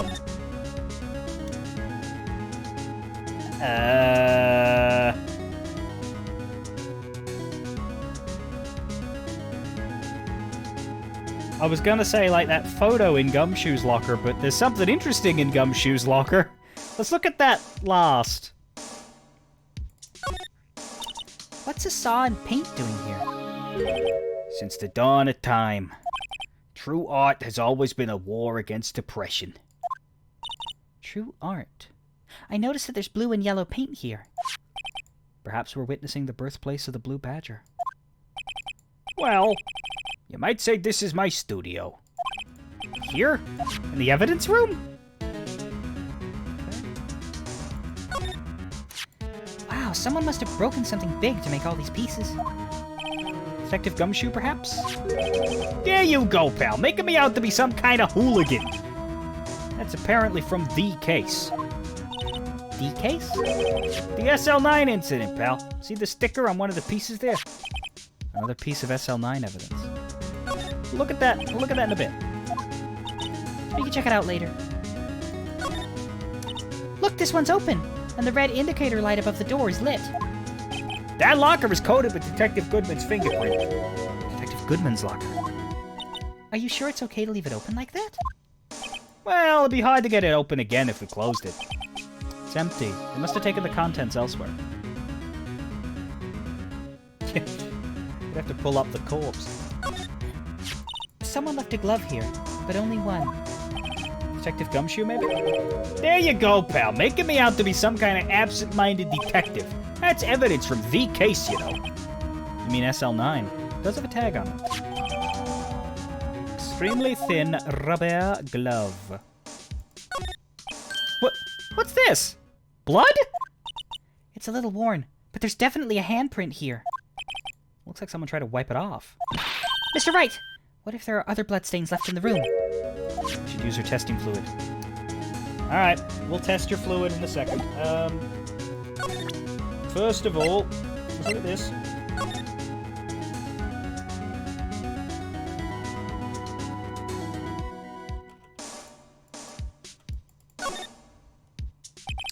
Tag says SL911. I guess this is another piece of evidence from that case. You know, I never did care for the word tag. It's confusing. Huh? What's so confusing about that? Do you know how many other words sound like it? Bag, gag, nag, lag, zag. Zag? Is that a word? Do you challenge me? What, are we playing a word game now?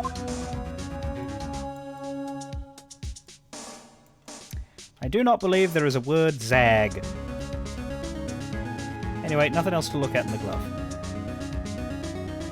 I don't think. Could show it to Gumshoe. Nope. Nothing to say about the glove. We could slap him with the glove. We could do a little of the old glove slap.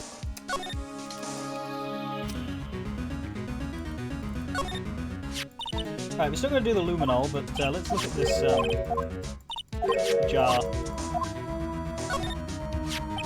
I wonder what shape these pieces were in before whatever it was broke. You want to try and put it back together? Ha! Good luck, pal. That's no job for amateurs. Why, I spent a good 3 hours on that before I had to give up. That's why I always carry around a tube of glue. Well, this piece looks like the bottom. Let's try putting the rest in place. This is actually a pretty good little section. It's a little construction puzzle. Oops. I accidentally right-clicked and it just exited me. It's no use. These pieces just don't add up to anything. Maybe some of the pieces are missing? Let's just try to put as many of the pieces in place as we can. I'll give it another shot later. No, do it now, do it now, do it now. Do it now, because you can, and I think you should.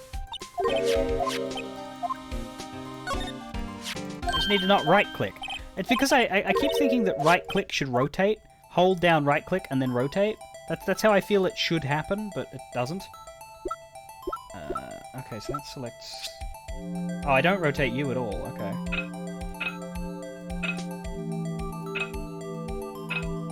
Wait, how do I...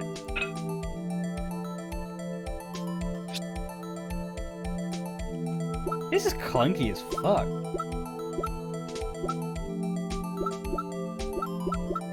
So I guess we're forced to do the piece that matches up to this section. We can't interface with that chalice bit at all. We're just...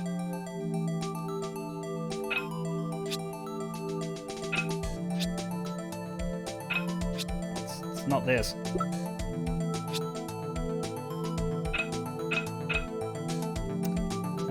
We're looking specifically... It's not going to be that one. We're just ramming. Great. This? Yes. This looks like it's probably the one, actually. Here. Nope. Wrong. No. It's not gonna be that. Could be you?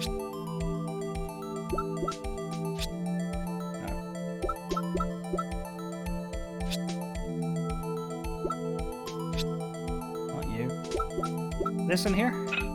Like that? Yep. This one's gotta be this. There. So it looks like a vase, a jar, barrel. That one? Not barrel, but... The rotation of this one is bloody weird.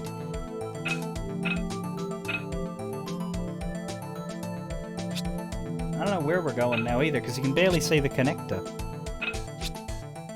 I'm just gonna random this.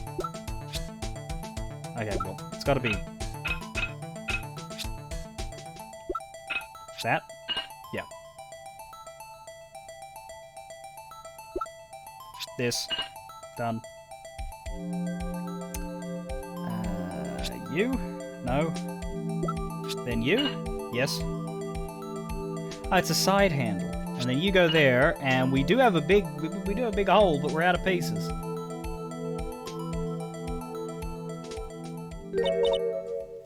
Huh? Well, I think we did it. But some of the pieces are missing. Yeah, I got that far too in 2 minutes myself. The problem is finishing it.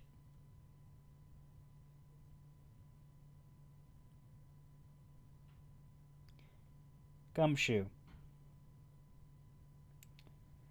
Are you saying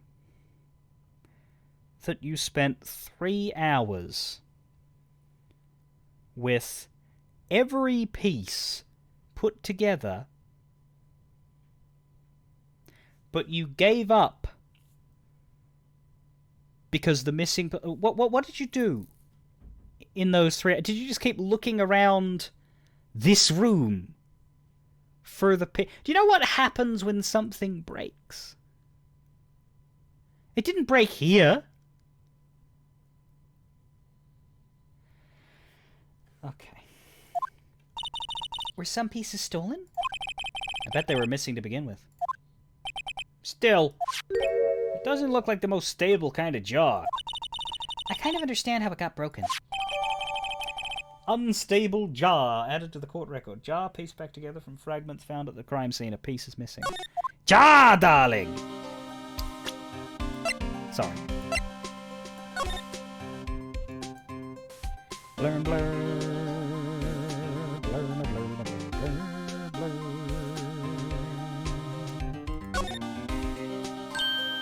Huh? This thing doesn't have a bottom. That's weird. I wonder which side is up. Better yet, what's the purpose of a bottomless jar? At least it doesn't collect dust inside, right? The handle's weird too. Is this part broken, or is it supposed to be like that? I mean, this part is, but here. Hey, look! They're hard to make out, but there are some dark red stains here. Looks like blood. Do you think Detective Goodman's blood somehow got on this when he was stabbed? Not likely. This blood looks like it's been here for months, maybe longer. This jar was evidence in SL9. That might be when the blood got on it. Yeah, I mean, it looks like someone grabbed it by this handle and smacked it into someone's head. It seems simple enough to me.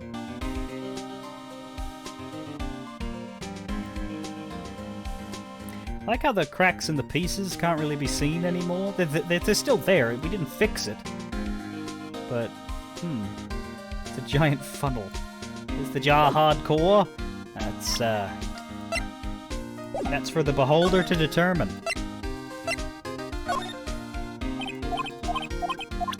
And he has nothing to say about the jar.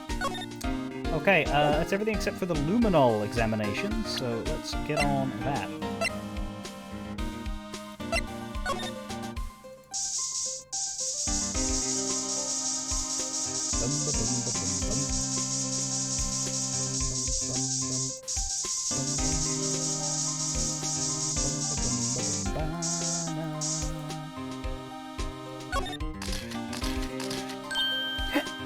Why am I getting a reaction here? There's no reason for the murderer to touch this spot if he fled out the door. This just might be something significant. Hey! That's some pretty amazing stuff you got there, pal. What, this? That's called luminol testing fluid. Where'd you get your hands on that? Huh? I'd like to get some, too. I'll just borrow $50 from the chief. Where do you get this, Emma? I always buy it by mail order. Well, better jot this down on the floor plans.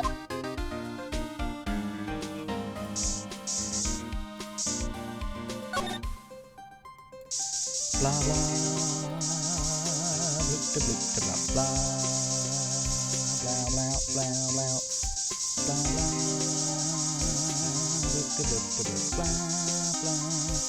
there's no bloodstains on the floor, which is weird if there was a stabbing. Oh, shit.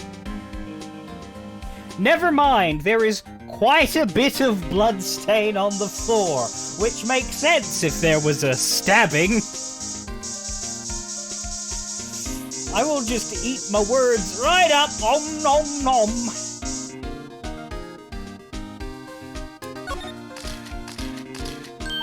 I knew it! This is someone's right handprint. What? What's the matter, Detective? This locker! It's mine! It's yours? Please! You have to help me when they come and take me away. Promise you'll testify that I wouldn't harm a fly! You'll do that for me, won't you, pals? Can you imagine Gumshoe as a defendant? This is an important clue. I'll jot it down on the floor plans. I'm counting on you guys, but believe me, you can't trust the police. What? But you're a detective. He's right, though. Fuck the police. That must have been one massive pool of blood. Never seen anything like it. I'm not a professional. What's your opinion, Detective? Pale blue blood. Maybe Detective Goodman was actually an alien. This proves that something really happened in front of this locker. I'll make a note of it on the floor plans. Hey, if you didn't want my opinions, you shouldn't have asked. Hey, pal, look at the time. Was there something you needed to be going to? Yeah, it's just that Mr. Edgeworth's inquiry committee should be letting out soon. I'm going to go give them my report for the day. Might help, you know. Report? You mean the note written on the back of that flyer? The one that says nothing but no problems? Hey, it's Mr. Edgeworth we're talking about. I'm sure he can use a report like this. I believe in him. Who needs enemies when you got friends like Detective Gumshoe? I'm off, pal. Later. I should probably see what Edgeworth has to say, too.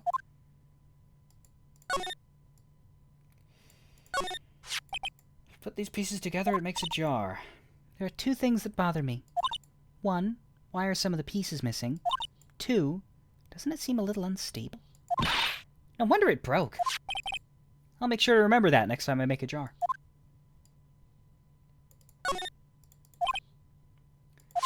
Only Detective Goodman can open this locker. So the person who took out this knife had to have been Detective Goodman.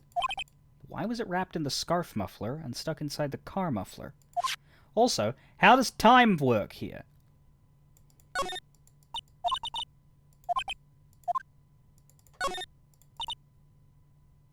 That yellow crime scene tape. You know, yesterday was my first time seeing that. It was always my dream to push through the crowd and just step over the tape. It's a little daunting to encounter it again so soon. Yeah, maybe you're overreacting a little. Yeah, you're not supposed to leave your paintbrush just unattended, engulfed in the paint. No, that's not the procedure.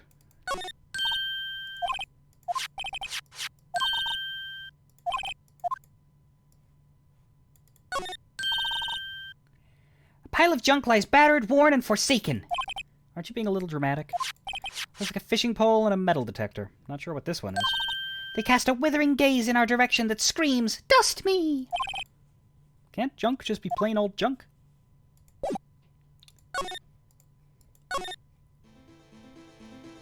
Bum, bum, bum, bum, bum, ba-da-da-da-doo-da-doo. Ba-da-da-da-doo-da-doo. Ba-doo-doo-doo. Ba-doo-doo-doo.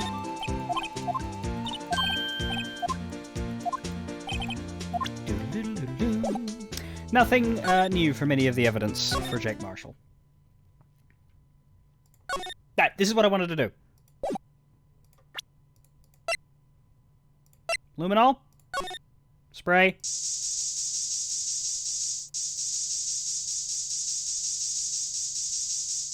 Okay. The Blue Badger has not committed any murders.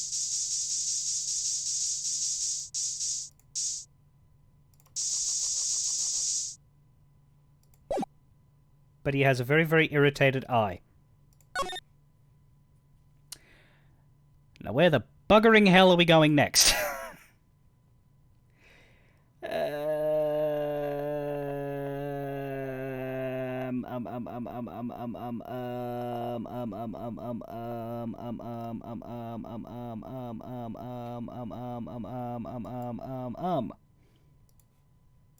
think he said Edgeworth was out, but I don't know where Edgeworth's gonna be.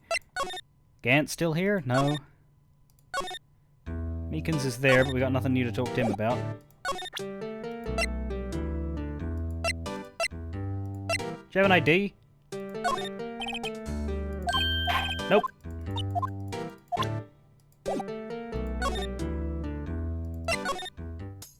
Do you have an ID? You shouldn't, you're not on the force, but maybe you used to. Bug balls! No.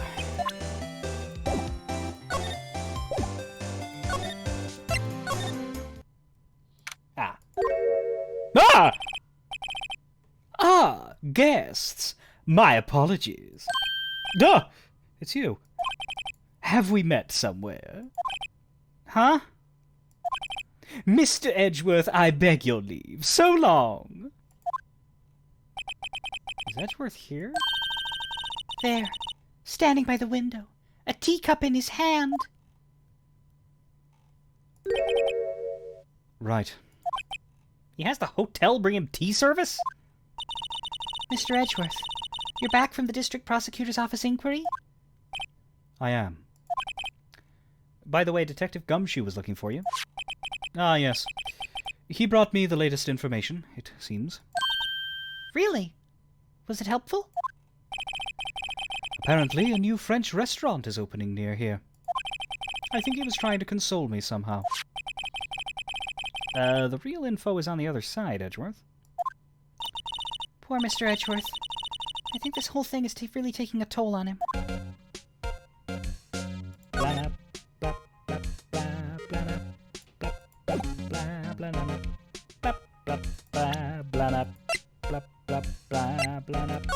Is there any blood in your office? I never affiliate with anyone who isn't prepared to drown me in money. Have my fricking Moni. Moni?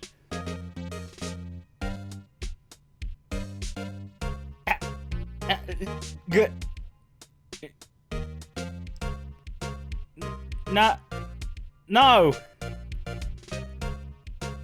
I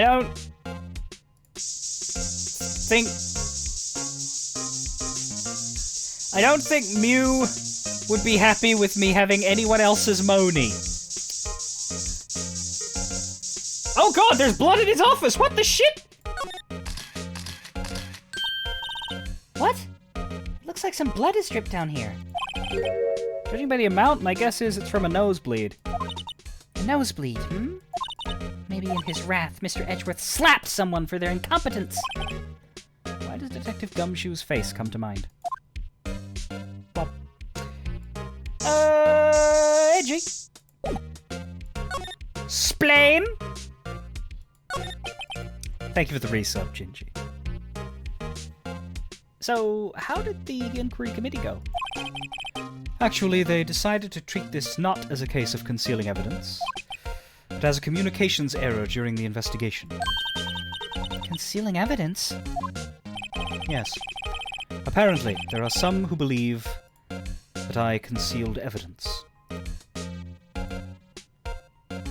Well, those people are douche bananas!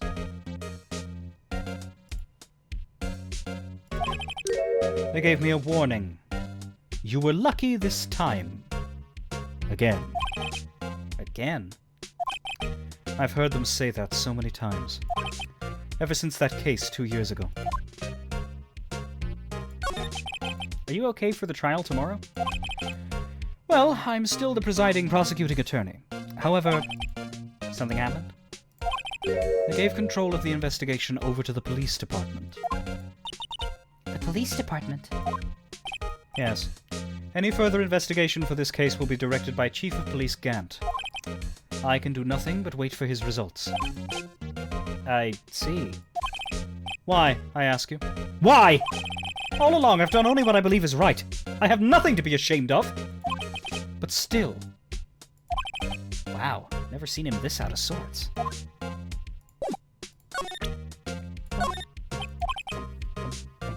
Right, please, I'm the prosecutor on this case. You don't expect me to sit here and discuss the case with you over a cup of tea. I'll pass on the tea, but tell me about the case. Mr. Wright, Mr. Edgeworth just told you no in a very polite manner. Whose side are you on, anyway? Maybe if I just show him my best evidence, I can get some reaction out of it. What's my best? Yeah. Tell me about your ID card that Gumshoe fucking snitched on you. Oh, right. I better check this now. As I was saying, what's this? A record of ID card usage? Edgeworth, you went into the evidence room that day, didn't you? Didn't you? Didn't you indeed? Just before the incident occurred, no less. Yes, that's true. Why, Mr. Edgeworth? Please don't look at me like that. I was asked to go. By Chief Gant, no less. The Chief of Police? He wanted evidence for a case that wrapped up half a year ago. He told me he wanted to keep it here in the prosecutor's office. But it was solved, right? It would have to be if the evidence was already filed. Chief is never one to explain himself. In any case, on the day of the stabbings, I brought this back here. Can I ask what kind of case it was? I can't say. It really has nothing to do with the current case. Well, now I'm curious about this other case. I better make a note of it. A screwdriver. Unrelated evidence. Evidence from a past case of Edgeworth's, brought back to his office by Damon Gant's request. Stubborn as always. I told you this has nothing to do with the current case. And yet... And yet... And yet... And yet... Let's show our SL9 stuff. That ain't gonna do it. I think I looked at the jar. Floor plans ain't gonna do it. We've got the blood splashes now.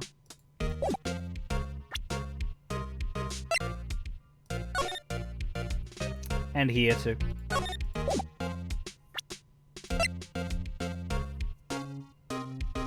This maybe? Oh. I know you. You've probably got a hold of some information already, right? It all has to do with that case you were on. The SL9 incident. And some dark suspicion you were wrapped up in.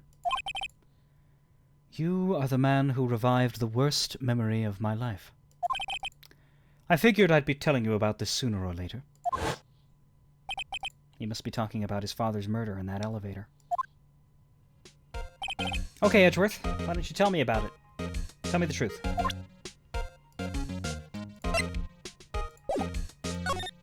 Aha! Allegations of forgery. Forgery.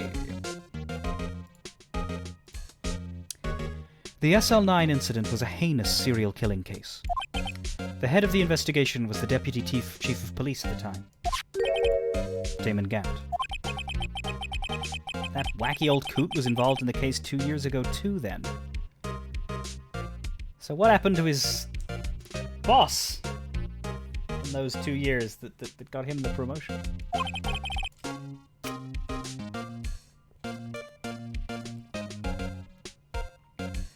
He was a top officer, and it was my first time working with him. I was nervous. Wow. You get nervous too, Mr. Edgeworth? What I want to know is why was a Deputy Chief of Police on the investigation? In truth, I used slightly more extreme methods than normal. We were dealing with a vicious murderer. If I let him go, the blood would be on my hands. We won our guilty verdict and the killer was executed. Wait, you didn't... Of course not! I didn't touch the evidence. Yes, I will do anything in my power to win a trial. However, I do have a code, and I follow it faithfully. By the way, Emma, the chief prosecutor wanted to know something. My sister? What? If you were still studying forensic science. Huh? Yes, of course. Why, just today Mr. Wright and I were using this. Luminol testing fluid, hmm? Well then, you might have use for this. Aluminum powder for taking fingerprints. It's been chemically treated for better adhesion.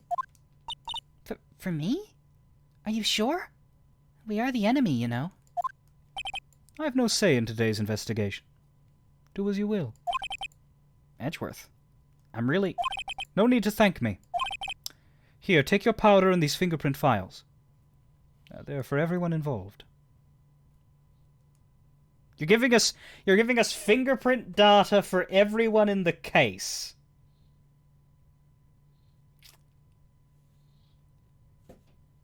Uh-huh. Thanks. How about giving these to Detective Gumshoe as well? Aw, Edgeworth, that's so illegal. Yeah.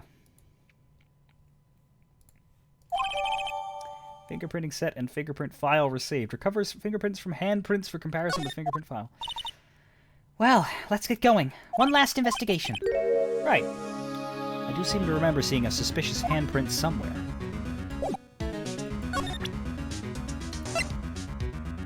Do-do-do.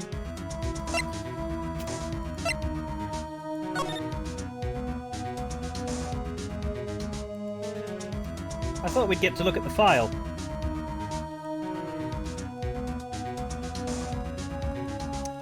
There is nothing to examine on this.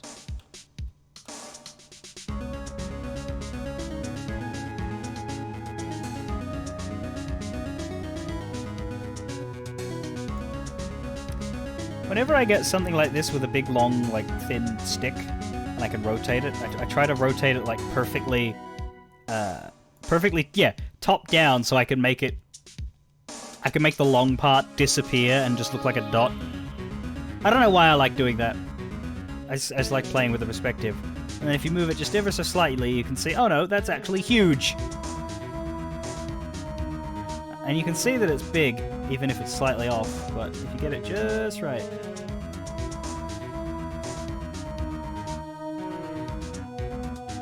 You can completely vanish the depth.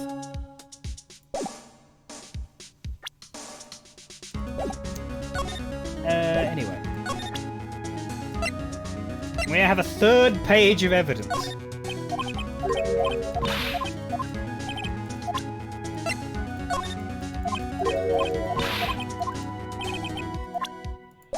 Okay. Let's go back to the evidence room.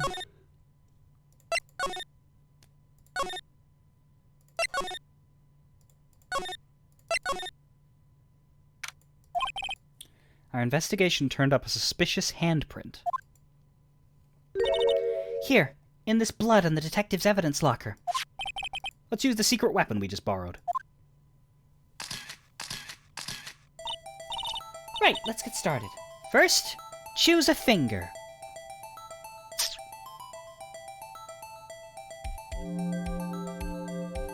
Is this not right? Is this not what you wanted? Oh. Sorry.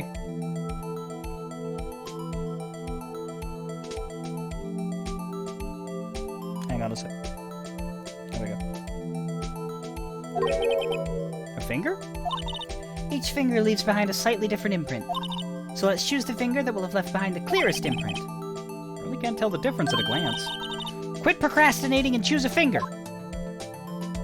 The clearest one would be the thumb. It's giant here. Okay, now it's time to check for prints. Let me show you how it's done. Emma's starting to get that sparkle in her eyes. First, we sprinkle the aluminum powder around. Huh? How do you do that?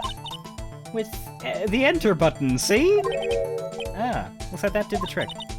The aluminum powder adheres completely to the print. Once the powder is well spread, just blow away the excess. Huh? How do I do that? With E. So, on the DS, you had to blow into the microphone. The Nintendo DS had a blow function. It was a marvelous little machine. And a number of games utilized that. In fact, if you emulate a DS, most DS emulators have a white noise recording built into the system that you can, like, activate that will mimic the blow feedback that a game needs in order to simulate... in order to perform an act of simulated blowing so that your game can continue to function. This does not translate to the PC, but yeah, initially the whole idea behind the fingerprinting was that you went and the powder blew away. Fucking Nintendo. Imagine you're blowing out the candles on a birthday cake. See? Wow, that looks like fun. Might take some getting used to, though. You had forgotten the blow function. My condolences to your partner. I'm sorry.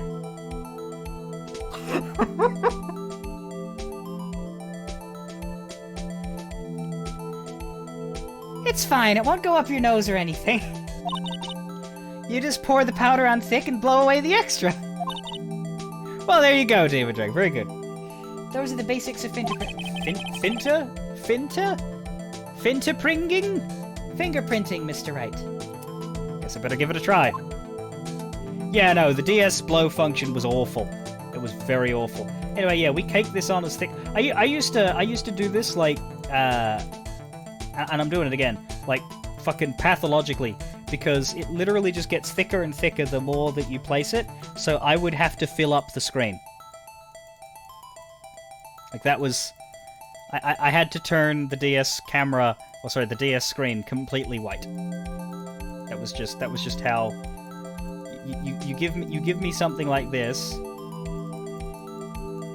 and I will do it in full. It's even letting me get the, because I can't go any lower than this, but it's letting me do it. It's letting me do it. Look. Slowly. Come on. Fill up.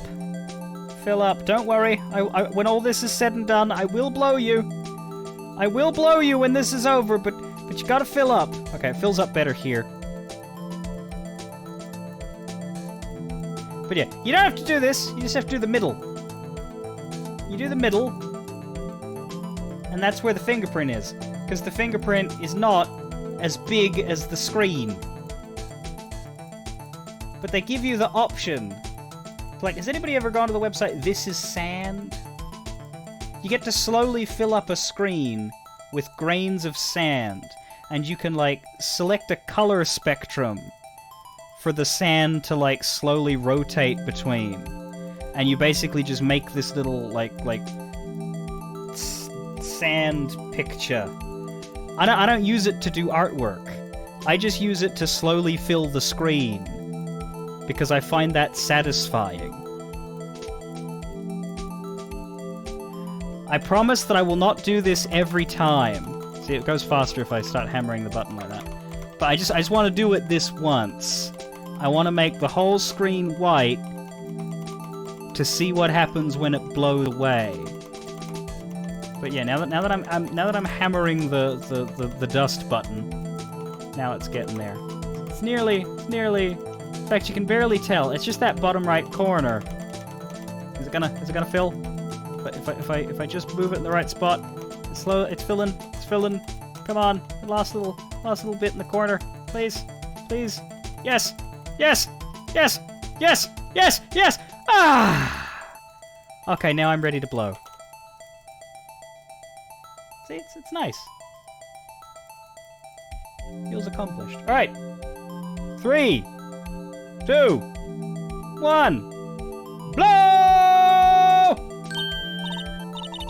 Aha! You did it! You found one! But this looks nothing like a fingerprint. Now that you mention it, I guess it doesn't. What does it mean? I think it means we're out of luck. Out of luck? The person who left his handprint must have worn gloves. Don't tell me we've been wasting our time here! Hey, calm down. That's just the way it goes sometimes with scientific investigations. But it does seem a shame. While we're at it, why don't we look for other prints? Other prints? Yeah, fingerprints. I don't think so. Looking at the locker door again closely, it seems like there are fingerprints outside the bloody handprint as well. Let's see if we can find a clear print. Here's this one. Alright, dust. Dust time. This time we'll just get the middle. But I do like to fill it up in the middle.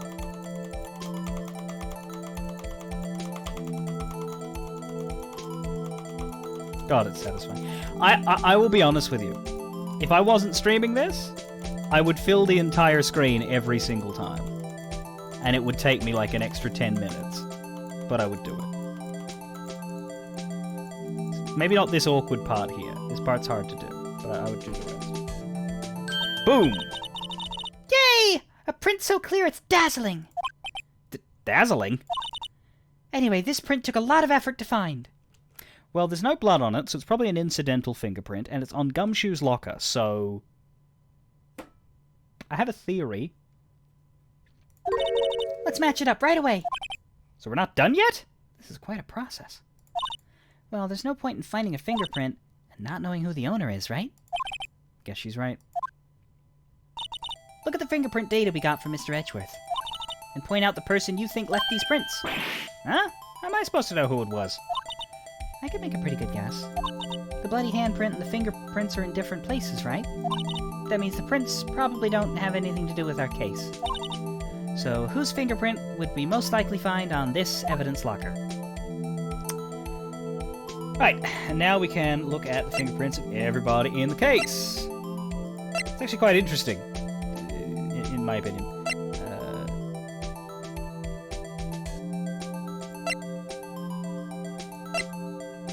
Swirly ones, other direction. Exact damn copy of the one we're looking for.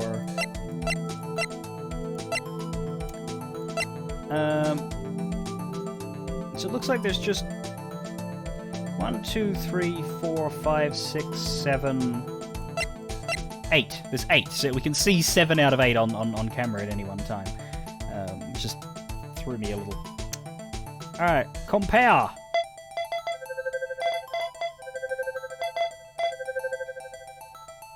Comparison complete. Match found. Aha!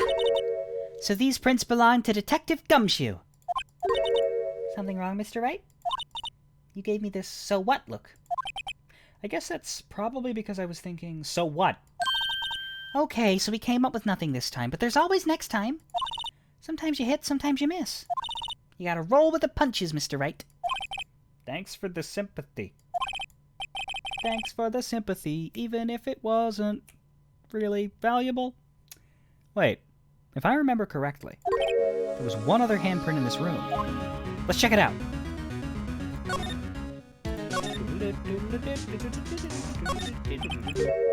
This is where we got a luminol fluid reaction, right? Right, there was a handprint here. Okay, wanna try using this? There go her eyes, sparkling again. Alright, let's check the prints. That's the spirit. Oh, but I have to warn you about something first. What? The area with the blood was wiped away, right? We only ended up finding it using chemical means. Any prints in that area will have been wiped away too. Oh, right. So that means no prints. Would you say the probability of your hypothesis is high? Don't ask me! Anyway, we must try to find prints that weren't wiped away. Prints other than the ones left by the bloody hand.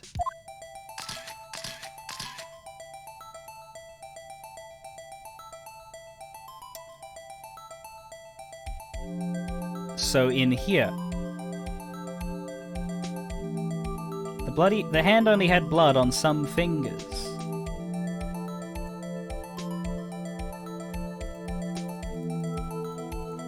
So if we go for an unblooded finger,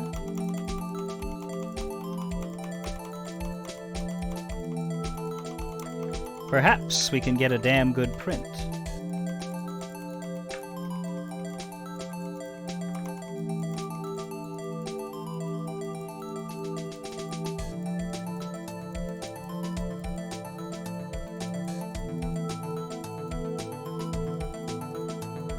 This would be enough. Hello! Well, it's not Damon. No, it's not Damon Gann. It looks a little similar. It's like it might have been a bit turned. What happens if we actually compare this?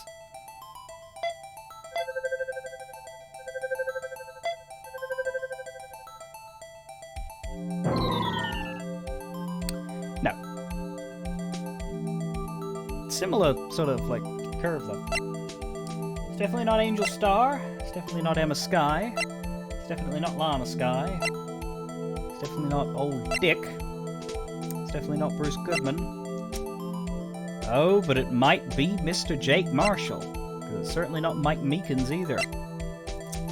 Now, why would Jake Marshall have a bloody handprint in the evidence room when he wasn't around at the time of the incident?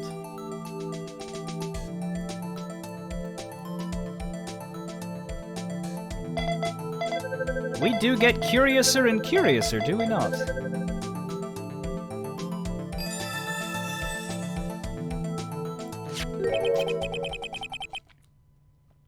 Hey, these fingerprints, they... Whose are they? Whose? Is it someone I know? It's Officer Marshall. Huh? Officer Jake Marshall?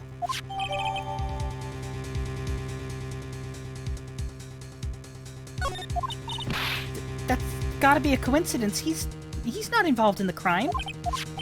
Emma, this is decidedly different from Detective Gumshoe's prints. The luminol reaction, the blood and the fingerprints, they're in the same place. Oh. Oh. So we have Jake Marshall's fingerprints on a wiped blood stain. But why would Officer Marshall... Looks like our investigation is finally turning up some results. I guess this is what you'd call decisive evidence. I don't believe it. I don't believe that the cops didn't catch that. Why would you wipe the blood away without testing the Okay.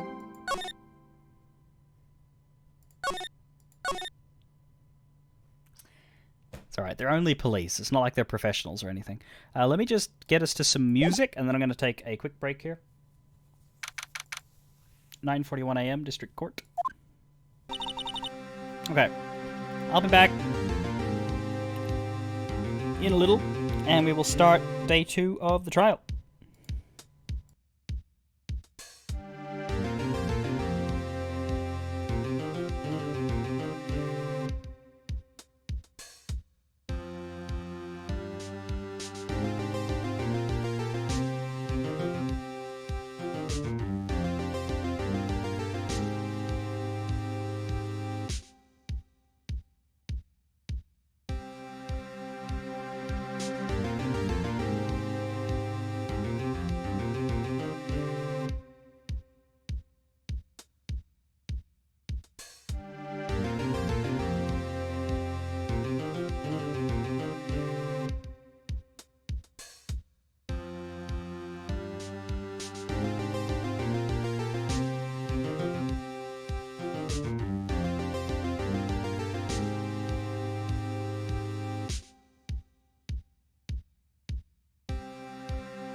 Okay, cease panic.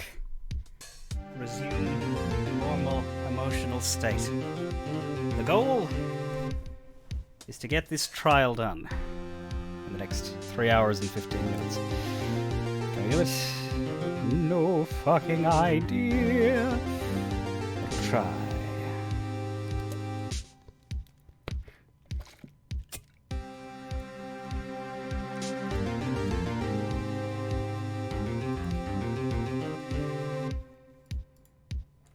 So what do you think, Mr. Wright?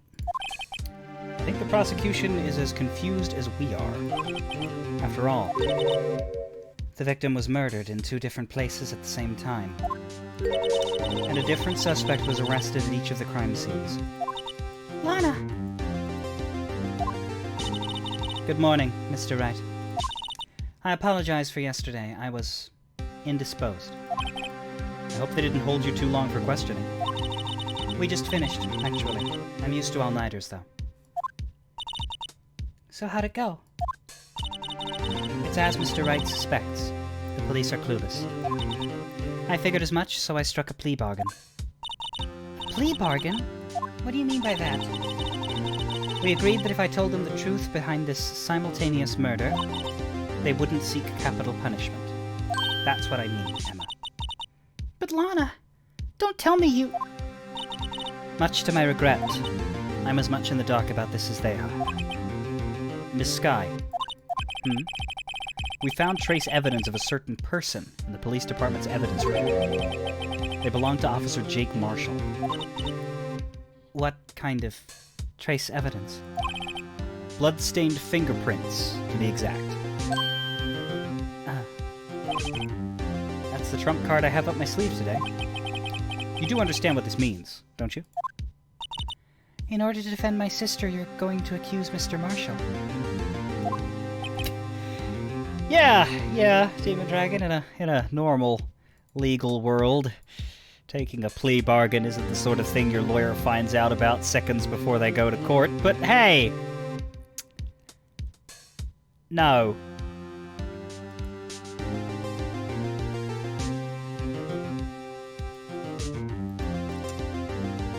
No.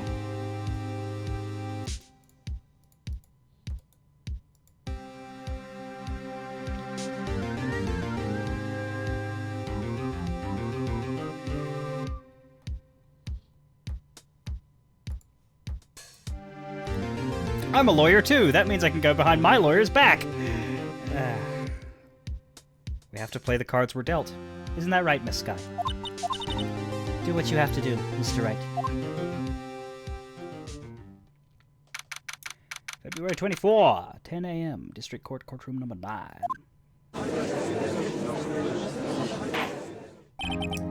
Court is now in session for the trial of Miss Lana Skye. The defense is ready, Your Honor. The prosecution is... I'm afraid you'll have to clarify. It takes 30 minutes by car to reach the police department from the prosecutor's office. Yet the victim, Bruce Goodman, was slain at both places at the same time. But that's not physically possible, is it?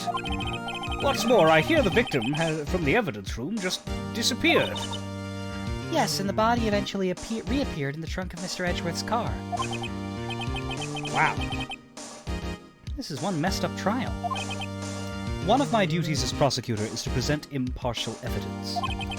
Today I will present evidence relating to the murder at the police department. In so doing, I believe the way in which we should proceed will reveal itself. Now that's what sets Mr. Edgeworth apart. He sounds so on top of things, even though he doesn't know what's going on himself. And that's supposed to be an admirable trait? Very well, let the trial resume. On the day of the crime, what exactly transpired at the police department? Mr. Edgeworth, you may call your first witness of the day to the stand. For its first witness, the prosecution calls the suspect of the murder that occurred at the police department. The suspect?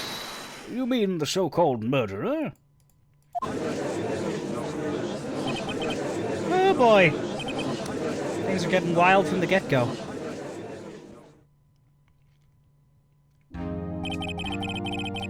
Will the witness please state his name and occupation? Yes, sir! I am Officer Mike Meekins, sir! My occupation is, that would be murderer, sir!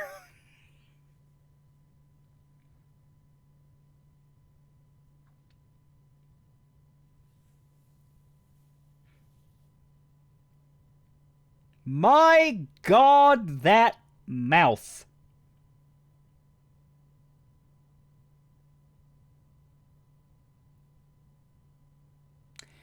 You could put your whole head in that mouth.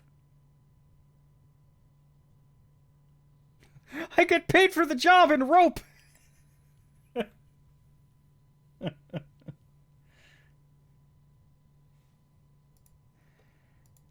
I could, like, look. Let me demonstrate this, okay?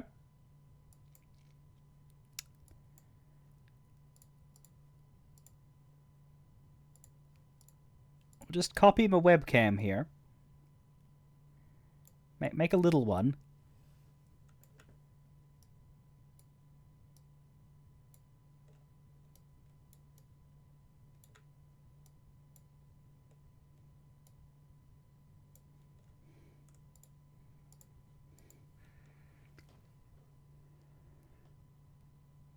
See? You can fit in his mouth.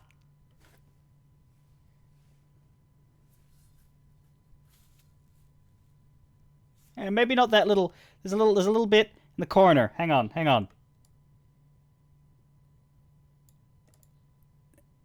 Here we go.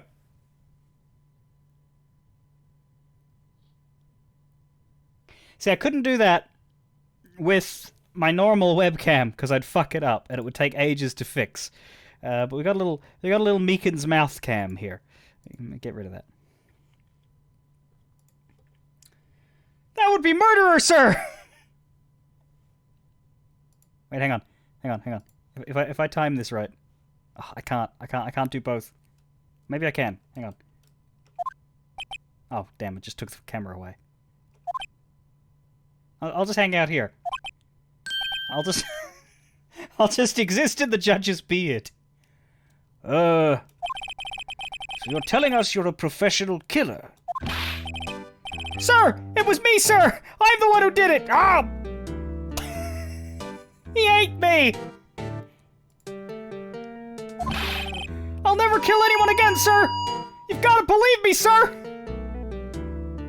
Oh no, and now I'm in his throat!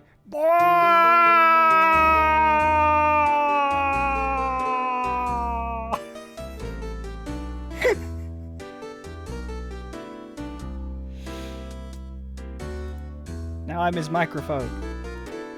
Alright, we get rid of that. Actually, what we'd like to hear from you is... Sir! I'm what you would call part of the younger generation, sir! A person whose actions adults can't possibly comprehend! Please, Mr. Edgeworth, sir, help me, sir. Officer Meekins. Yes, sir! Give us your report of the crime. Consider that an order. You know the weirdest influence? You know what voice I'm doing when I do Mike Meekins? I'm doing a GI from Red Alert 2.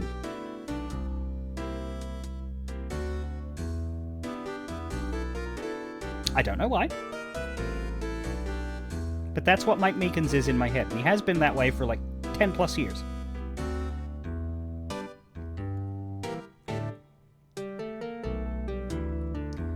Give us your report of the crime. Consider that an order. Yes, sir! As you wish! After all, I am a part of a generation that must be told what to do, sir! No, you are fucking not. You can't fault him for a lack of enthusiasm. How old is this prick? Lack of enthusiasm. Edgeworth's 24, Phoenix is 24, Meekins is 22!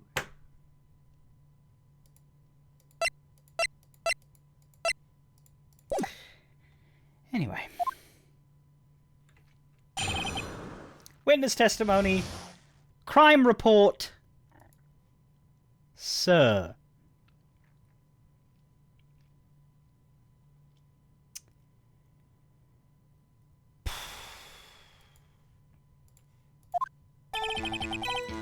it's not my normal duty, I was assigned to guard the evidence room that day. I spotted a suspicious man on the security screen and rushed into the room. I was only doing what I was trained to do, sir. I was suddenly attacked. I fought for my life, then I did it. After that, I passed out, until another officer smacked me awake.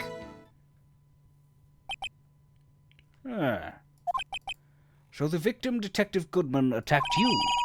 Do unto others before they do unto you. That's the Meekins family motto, sir. I see. Then you fainted, and a colleague helped you regain consciousness. Yes, sir. He knocked me upside the head, sir. Very well. The defense may begin its cross-examination. What I need here is more info to work with.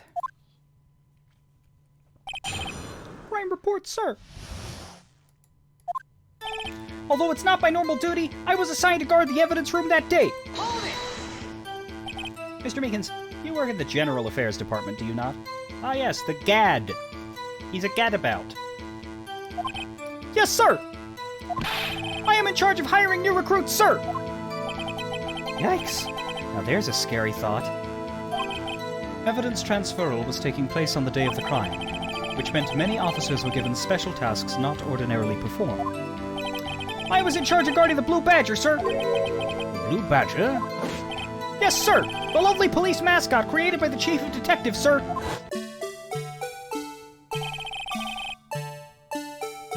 I wish I was dead. I wish that I was dead. I wish I was dead. I really wish that I was dead. Please kill me. Yes. That's what I imagine goes through the Blue Badger's head as it dances. I was to ensure it wasn't broken during the transferal process. That was my sole mission for the day, sir. I see. Sounds like a very, important mission. After the award ceremony finished that day, there were so many people running around that I relocated the Blue Badger to the evidence room. Oh, so that's why you went to the evidence room. Tell us, what did you see when you got there? I spotted a suspicious man on the security screen and rushed into the room. Hold it! In order to enter the evidence room, you need an ID card, am I correct? Precisely, sir. I have one right here around my neck. So then, your ID number should be listed on here, right?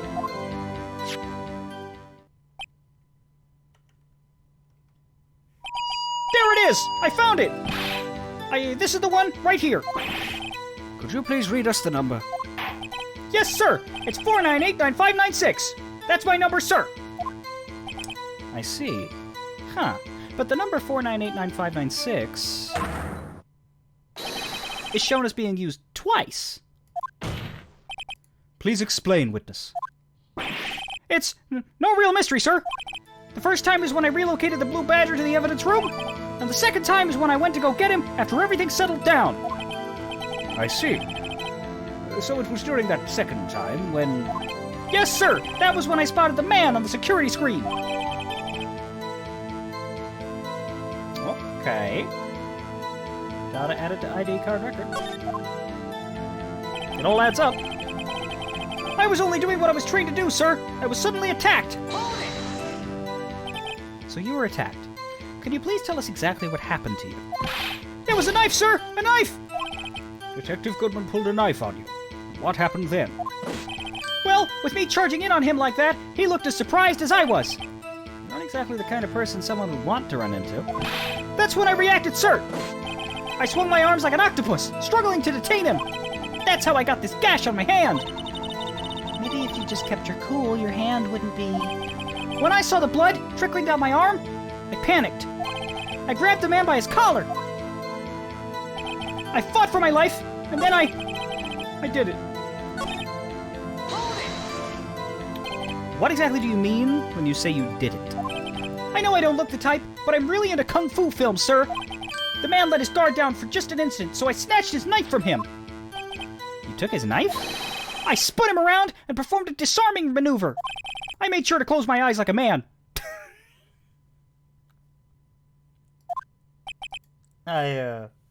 See.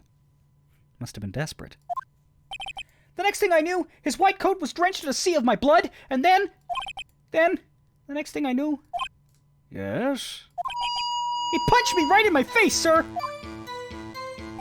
After that, I passed out, until another officer smacked me awake.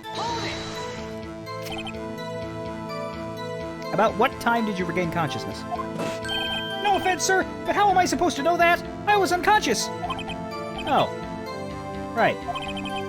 According to the report from the officer that woke up the witness, it was about 5:30. He hit me right in the head, too. I woke up crying tears of pain. That's nice. It's nice that you recovered, that is. When I came around, though, I made sure to finish my mission, sir. Your mission? Yes, sir! The Blue Badger, sir! I returned him to the entrance before things got out of hand. Well, we can all rest easy now. I believe we now have a fairly accurate picture of what happened. Yes, Your Honor. Only one thing remains unclear. Was the man this officer murdered really the victim? He's got a point. Yes, Officer Meekins? With regard to that, sir, take a look at this. It was sent to my jail cell. Chief Gant delivered it to me just this morning, sir. The chief? Delivered it? What is that? A videotape? Yes, sir! That is absolutely right, sir! A videotape, sir! It contains footage from the security camera in the evidence room, sir. Objection! What? But I specifically asked if there was such a tape, and was told that it had been mistakenly erased. That's quite a mistake. I just do what I'm told, sir. It's the only thing I'm really good at.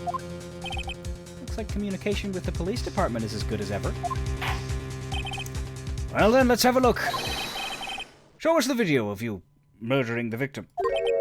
Oh, please stop using that word murder, sir. It scares me. Here it comes. Here comes the video. Are you buckled? Are you strapped? Are you prepared? Are you clenched? Have you vacated your bowels recently? I recommend it because this, right here, is quite possibly the worst thing in the Ace Attorney trilogy. Now, I'm not going to go so far as to say that it's the worst thing ever committed to Ace Attorney as a whole series, because as we all know, Apollo Justice exists, but as far as these three games go, I defy you to find something shittier than this section. Although, we'll see how it goes. This is my first time with the HD version. Maybe they've made it less awful. Doubt. Video of a real murder. Just what are we getting ourselves into?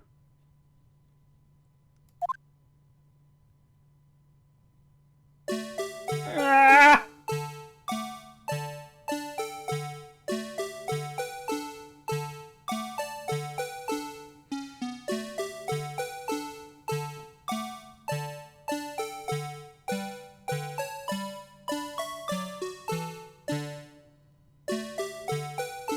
Not really, High Priest. So you see that Glove falls out of Goodman's locker. You see Meekins walking up.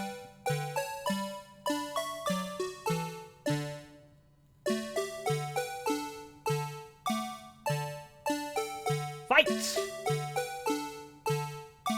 Finish her!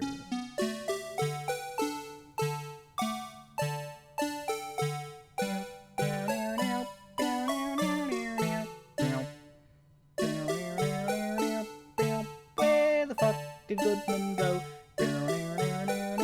That doesn't seem possible. He was over there, then suddenly he wasn't, so what in the fuck does that mean? And welcome, Sunrose 12, by the way. You have questions, do you? Oh, yeah, well, cool. Good for you. The thing about this video is that you get to watch it over and over again. And it's not that the video is a problem. The video actually itself, like, you know, this is this is a fine little piece of interactive evidence. It is a video with a bunch of little secrets, and so you actually have to think hard and watch it carefully. That's all great. But have you figured out the problem yet? Have you figured out the reason why it's the worst thing in the Ace Attorney trilogy?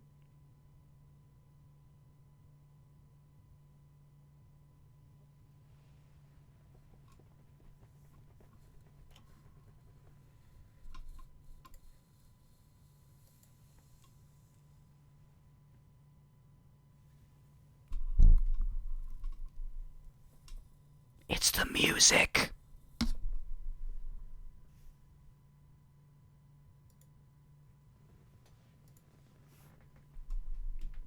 I don't know how the controls are going to be. I haven't played this version. But no, it's the music. It's because you can't bloody do anything with the damn music. Okay.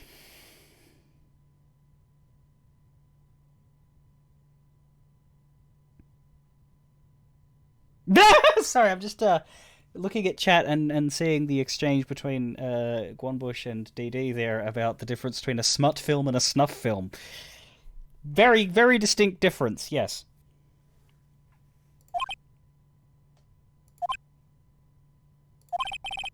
Well, I believe we're all thinking the same thing.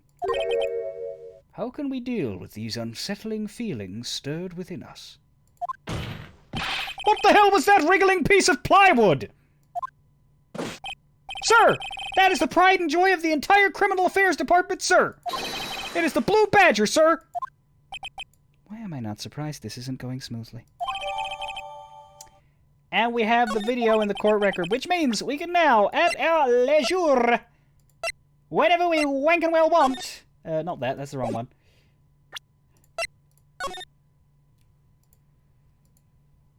Roll the dang tape. Also, the music's not playing. This is actually nice. Okay. Okay, that's good. That's good. So yeah, you can see... Firstly, note that that locker does not have the thing sticking out of it. Let's just get all the things we can. So Goodman walks in. Goodman opens this, and the glove falls out. Well, we've seen that glove. We picked it up. He looks in, just staring in.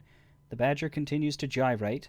Meekins walks in with his whacking stick. The locker still does not have that piece of cloth sticking out of it. That's the locker with Marshall's handprint. Sneaks up behind Goodman, not too successfully. Get the knife, throw. There's blood. Goodman's coat there.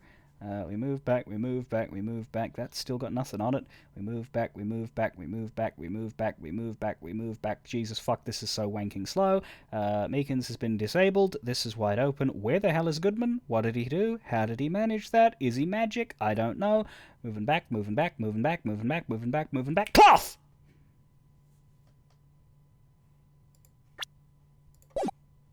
Yes. Well. Anyway. This tape seems to prove that the witness did indeed encounter... someone in the evidence room and... Oh, God. Just took that line away. Your Honor, instead of relying on clearly incomplete footage, the witness's testimony will suffice. Is that all right with you, Officer Meekins? Yes, sir! As you wish, sir! Mystery Man! His face can't be clearly seen in the video, but there's no question that the other person was Detective Goodman, sir. I mean, he opened the locker, which required Detective Goodman's fingerprint to do so. The locker he opened is unquestionably Detective Goodman's locker, sir. So it must be him. No one else could have unlocked it. Sir. What's this about a fingerprint? Each detective has been given a locker equipped with a fingerprint-activated lock. These locks ensure that each locker can only be opened by the detective it belongs to. Intriguing. That would mean the victim at the crime scene would have to have been Detective Goodman. Very well. The defense may begin its cross-examination. I don't know where this cross-examination will lead, but everything begins with contradictions. That's where I have to start. It's funny because fingerprint locks are trivial, are they? Teach us, oh great crime lord Sam. His face can't be clearly seen in the video. Tell me, were you able to get a good look at him? at the face of the man who attacked you with a knife. Sir, if you must label people as having seen or not seen the man's face, I believe I would be classified as the latter? The latter? But you were standing right in front of him, were you not? More to the point, you are the person who fought him, aren't you? Oh, yes, sir, but I didn't get a clear look at his face, sir. I'm not the kind of guy who looks directly at people when talking with them, you see. Yeah, that's a good trait for a police officer. Still, I'm sure it was him. I'll bet my badge on it. You might have to, mate. But there's no question that the other person was Detective Goodman, sir. But you don't know that for sure, do you? You never actually saw Detective Goodman's face. Well, I suppose you might say that. That is, if you must label people as having seen or not seen it. Since his face can't be identified in the video, only you can verify it. Why is everyone looking at me? Have I ever watched Lock-Picking Lawyer? I haven't, but that is an amazing name. If I had to label your stares as disturbing or... Meekins! Ah! Having been shown a questionable video at best, we are not in the best of moods. Now please be more certain when you testify. Yes, sir. You claimed the man who brandished a knife on you was Bruce Goodman. Tell us why you are positive it was him. I mean, he opened the locker, which required Detective Goodman's fingerprint to do. About these lockers, is there no other way to open them? No, sir! I myself tried all kinds of methods in the past. They only respond to registered fingerprints, sir. I wonder what kind of methods he's tried. If the man opened the locker's lock, which only responds to the registered fingerprints, then he must be the person the locker was assigned to. Exactly my point, sir! And this too! The locker he opened is unquestionably Detective Goodman's locker, sir. Right, so the reason is less to do with the whole fingerprint scan thing and more to do with the fact that the lock isn't magic. The lock has to have a physical presence. You can't just make something impenetrable. The fingerprint scan is the open condition, but there's still a machine. And so people who know how to pick locks aren't necessarily more or less stymied by a fingerprint scanner being the opening as opposed to a key. It's just a question of whether or not they can pick the machine that the fingerprint scanner is attached to, right? That makes sense. How do you know that information? I've heard rumors, sir, from people in the know, sir. People in the know? The workers in the department cafeteria, sir. They keep me informed. They also listen to my, romantic troubles, sir. For the record, the opened locker did indeed belong to Detective Goodman. I verified this information through a more reliable source. So the victim opened the locker with his own fingerprint. So it must be him! No one else could have unlocked it! However, the most important detail is not shown in this video. The man's face. Right, so they wouldn't bother to obscure Bruce Goodman's face from the video if the man in the video was Bruce Goodman. It's not going to be a red herring. The man in the video is not Bruce Goodman. We have Jake Marshall's fingerprint in there, so it's a pretty good chance. And the video is Jake Marshall, dressed up as Bruce Goodman. So the question is, how does he get the locker open?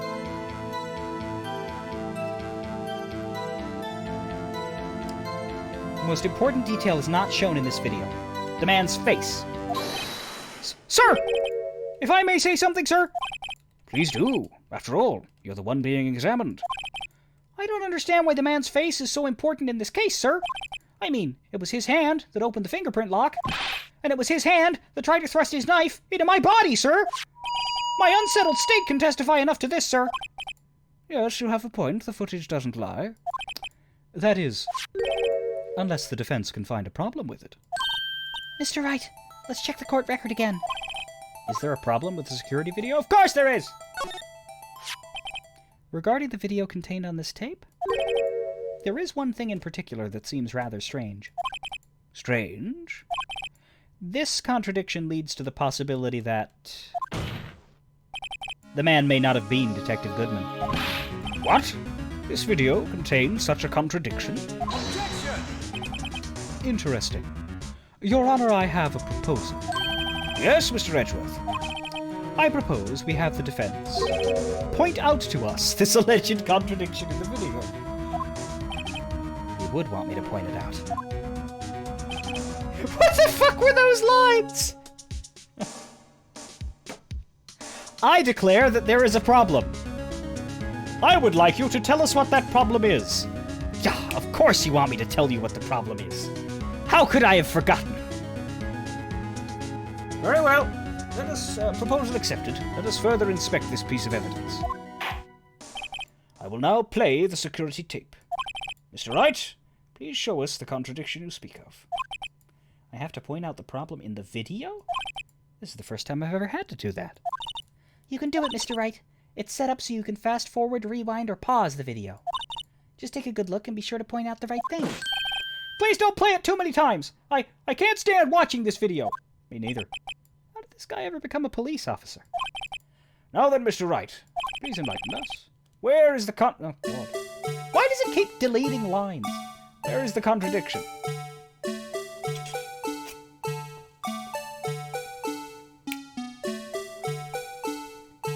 Blip, bloop, blah, na, na, bloop, bloop, bloop, blah, blah, na, nip, bloop, blah, bloo, noo, noo, noo, na, blah, blip, bloop. It's actually very early. Do you see it? Do you see it, problem?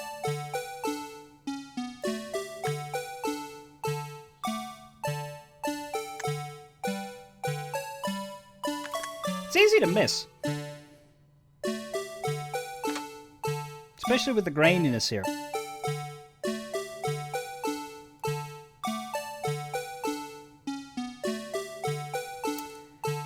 This is the symbol of an open locker. Take that! The thing that's strange about this video has got to be this! Officer Meekins? Sir! Do you mean me, sir? As I understand it, the locker apparatus works like this. When you grab the handle, a sensor reads your fingerprint, and if it's a match, ding, the light turns on, the lock is released. Your shame is revealed. According to my very limited experience, that's the way I understand it, sir.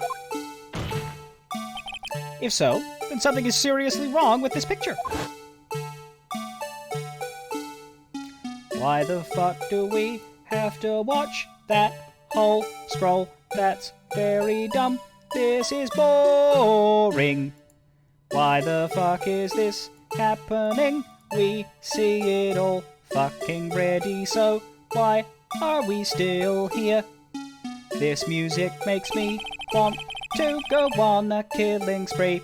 When the victim reaches for the handle to open the locker, let's rewind to a little earlier now. Da da da da da da. I wish I was dead. Da da da da da.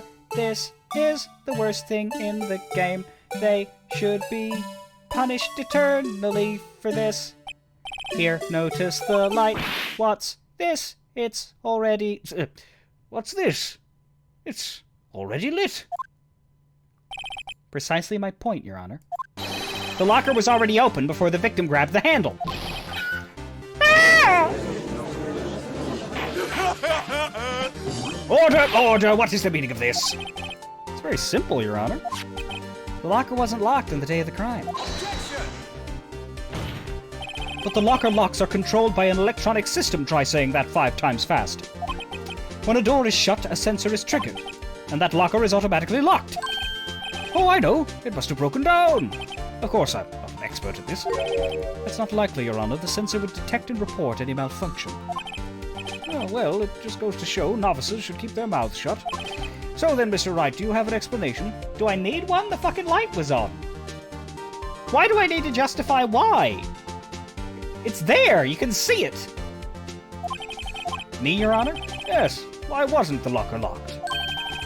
Me, Your Honor? Yes, well, you see, this isn't exactly my field. What do you think, Ms. Scientific Investigator? Huh? Oh, maybe something like jammed the system sensor? Something jammed the sensor. Say. There is something else that seems out of place in this video that we're now going to watch again because the torture never stops. Yeah, I thought so too. There's gotta be another clue somewhere in this footage. Very well, let's inspect the video once more. The locker wasn't locked. Right, please point out the... Why does it delete the judge's last line every time?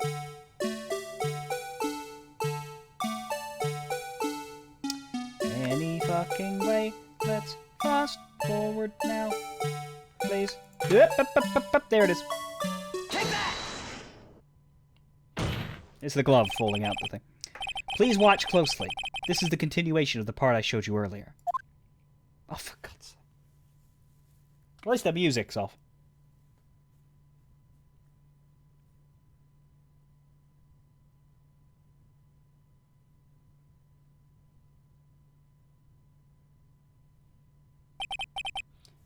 What's this? What's this?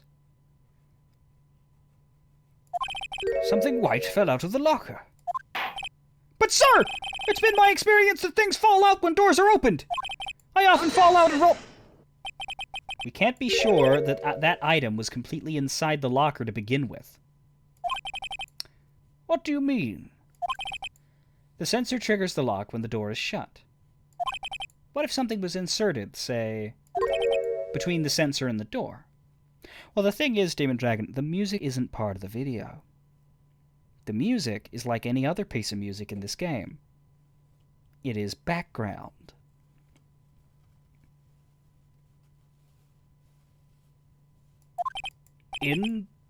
Inserted? Well, that's a... that could be taken out of context. Also, look, we're watching it the fuck again.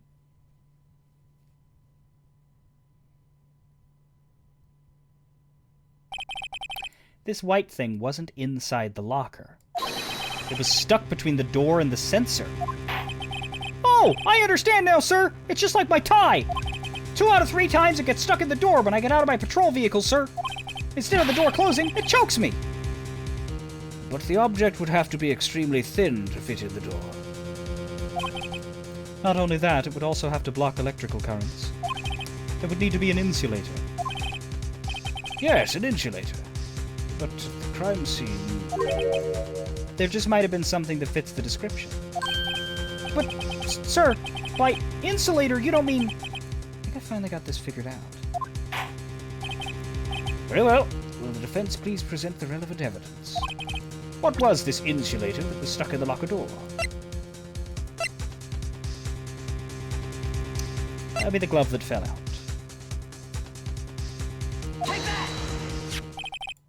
I found this near the locker. A thin rubber glove. But we can't be sure that was in the victim's locker. It has a tag that says SL9 incident. The video seems to depict the victim opening the locker, but that isn't the case. The lit lamp attests to this. On the day of the crime, even I could have opened that locker. Is that not so, Officer Meekins?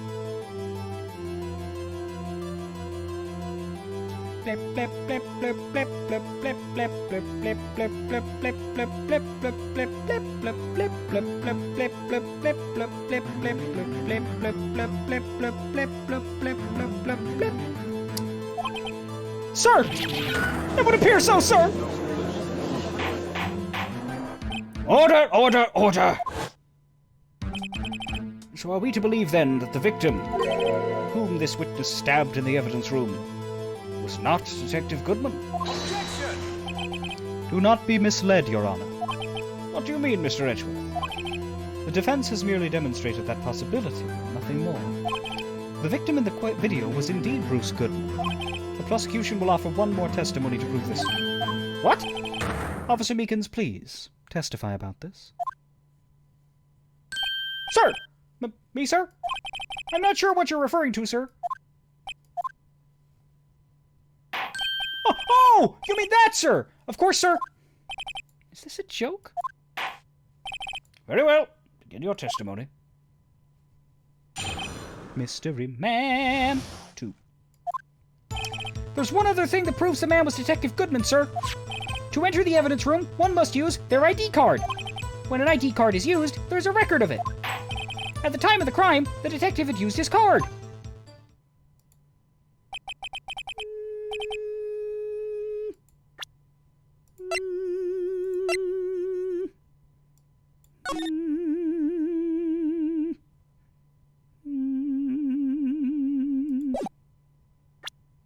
Sure he did. An ID card record. I see. I have the ID card record right here, Your Honor. The ID used at 5:14 is that of the victim. Just before the crime, Yes, without a doubt, this is the victim's ID. However, one thing does strike me as unusual. Several hundred cases should have been due for transferal. Why were there so few people using this room? This particular evidence room is only used for storing certain special cases. Special cases? Extremely violent cases involving police staff. So why does Gumshoe have a locker there? Just hearing that makes my hair stand on end. Me too, although it doesn't make much of a difference. There were only a few cases up for transferal there, and most were cleared up by noon. Right, I see. Now, let us move on to the cross-examination.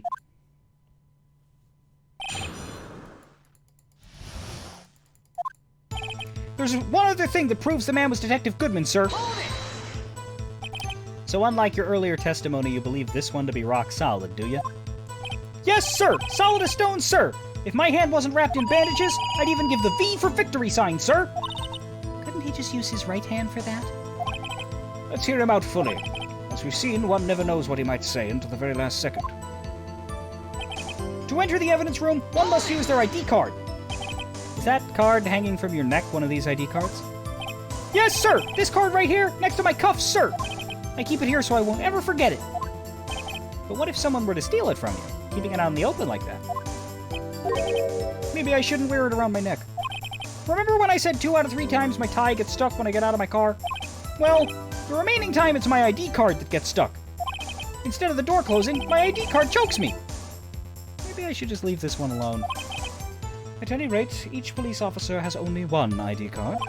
Both the police department and the prosecutor's office can attest to this. Please proceed with your testimony.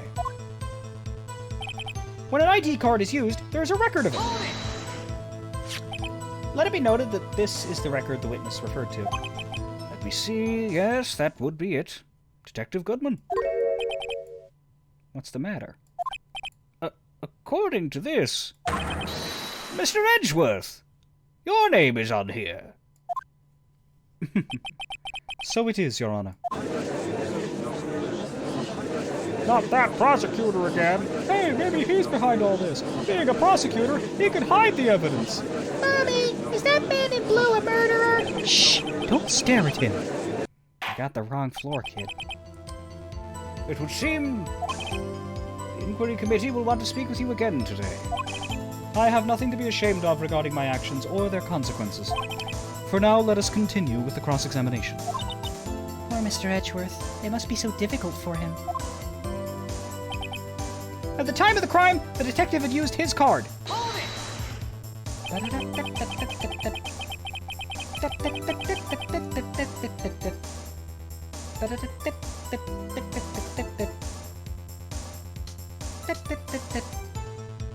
Earlier, I believe you testified that when you asked the man to show his ID card, he pulled a knife on you. Yes, sir! He did not show me his ID card, sir! Don't you think that's odd? I mean, if he had his ID card, all he had to do was show it to you. There wouldn't have there wouldn't be any reason to draw a knife. Maybe he just panicked? reasoning stems from contradictions. Let's point them out. Mr. Wright, what do you think? I'm confused.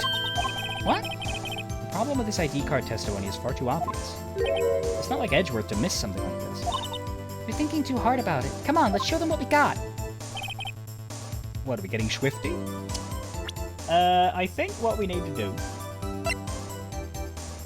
is suggest that Goodman's lost item report was for the ID card. But this might be too much of a leap. Ace Attorney likes to punish you when you make too big a leap. So I reckon I might get penalized for this, but I don't know what else to do. I've pressed everything, so unless it's just submitting the ID card itself because it was found at the prosecutor's office crime scene, maybe. So how did it get to the evidence room? I don't know. But I'm gonna try the report.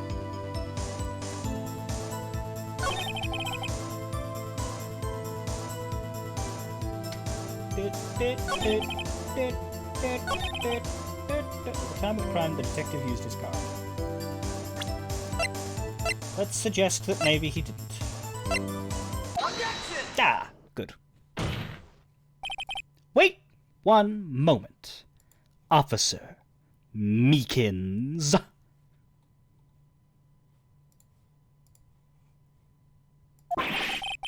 I'm not good at waiting, sir. I have the victim's ID card right here. I found it at the crime scene. That makes sense. Oh, I must have been able to present the ID card as well. Good. It's nice of them to let us do both. When I say crime scene, I'm not referring to the evidence room at the police department. I mean the other crime scene. The underground parking lot at the prosecutor's office. Your Honor, I have one more piece of evidence to present. It's a very important clue regarding the victim's ID card. A lost item report? It's only half completed. But it shows that Detective Goodman had lost something on the day of the crime. Something important enough to fill out this report. Let me guess. You believe this something to be his ID card, right? I can't say for sure, but there is a high possibility. On the day of the crime, Detective Goodman was not carrying his card. Order! Order! So now, what does all this mean? It can only mean one thing. It doesn't even require much thought. The man Officer Meekins encountered in the evidence room was not Detective Goodman, but rather the man who stole his ID card.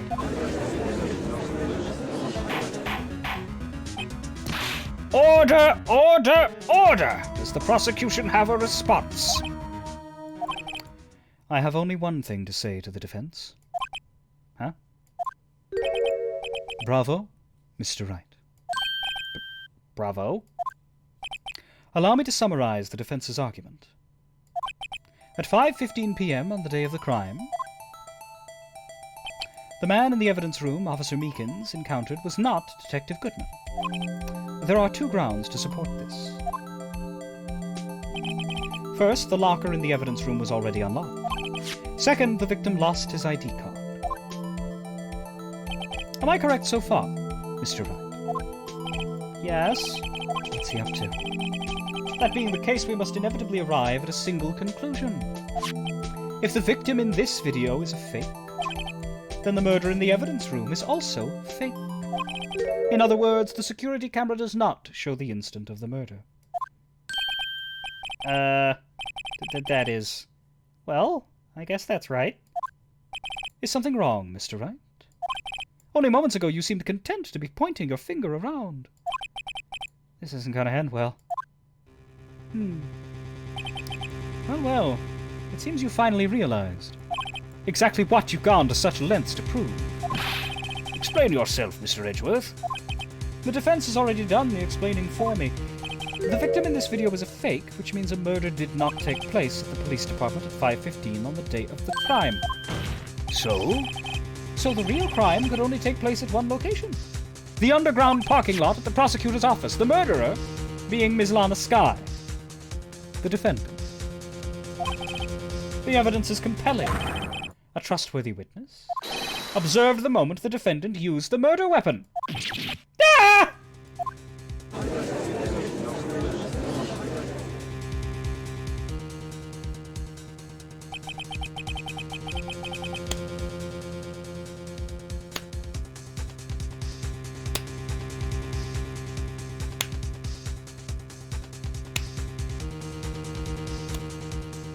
I knew that testimony was way too shabby.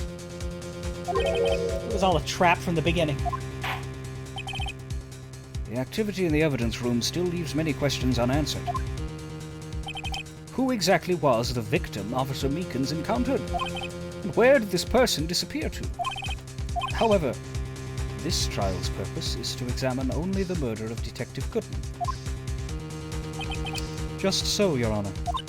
Mr. Wright, you have to do something or else... Lana! What do I do? How am I supposed to get myself out of this mess? Objection!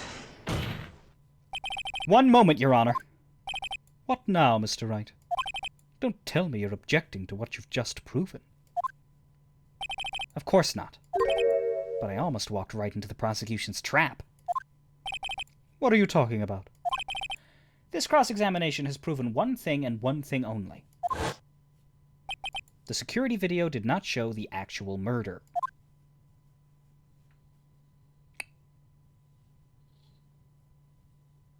Why the fuck are we watching this fucking flip past again?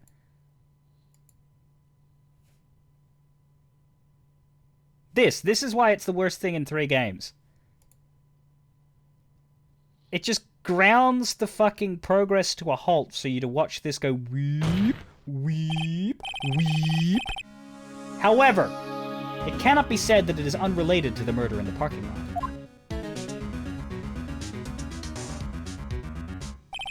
Specifically, large amounts of blood traces were found in the evidence room. The defense demands further examination into the truth of this matter. Mr. Edgeworth. Yes, Your Honor. If this court were to examine this further, other witnesses will be necessary. Is the prosecution prepared? I'm sorry, Your Honor. The prosecution considered the incident at the police department to be unrelated. We have not prepared any other witnesses for this incident. This just might be my chance. Time to call a certain Texas Ranger to the stand. Mr. Wright, do you mean... Your Honor, the defense would like to request a specific witness. Oh? Whom do you have in mind? Someone we have reason to believe knows the truth. The truth behind the activities that took place in the evidence room. The prosecution requests to hear this person's name before deciding whether or not to comply. I call Chuck Norris. Very well then, Mr. Wright. This person whom you would have testify, what is his or her name?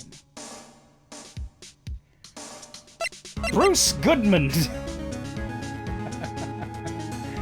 It's funny because of what we're about to learn. Jake Marshall. Take that! Officer Jake Marshall. Why him? Can't let Edgeworth know everything just yet. He's in charge of the evidence room. I feel we should hear what he has to say. The prosecution agrees to the defense's request. Since he was responsible for guarding the room, we should hear his testimony. Fortunately, he works in the police department. We shouldn't need longer than 20 minutes to prepare. Very well. The court will take a 30-minute recess while the witness is subpoenaed. Will the prosecution please prepare the witness during this time? We will, Your Honor. Court is now in recess. Could a courtroom really do that? Like within a space of 30 minutes, just call you up and haul you in? Is that...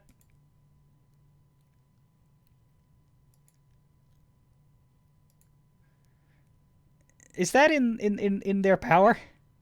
Yeah, I know they can haul you in and call you up, but can they pull you out of whatever the fuck you're doing with your day and be like, you, trial, now! That doesn't seem good.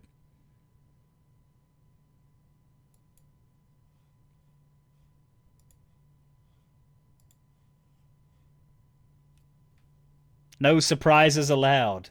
Yeah. February 24, 11:32 a.m. Defendant lobby number 2. There's no stopping you, is there, Mr. Wright? Huh?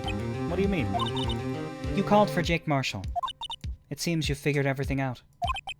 I haven't figured anything out. Lana, you're the one who knows everything.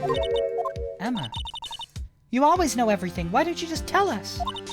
Mr. Wright is trying his hardest to protect you. I don't recall ever asking for his protection. How can you be so cold? Don't you trust us? Don't you trust me? Hope I'm not interrupting anything, pals! Oh. Guess I am. I'll come back later. Wait, Detective Gumshoe. What is it? You got a lot of nerve, pal. Making a detective run all around while on duty. And to top it off, you call me here. I've seen happier people at funerals. Yeah, that Manfred von Karma funeral was a fucking party. Sorry, Detective. You better be, pal. Hey! I didn't see you there, Chief Prosecutor Sky. That's okay. So, have you brought what I asked?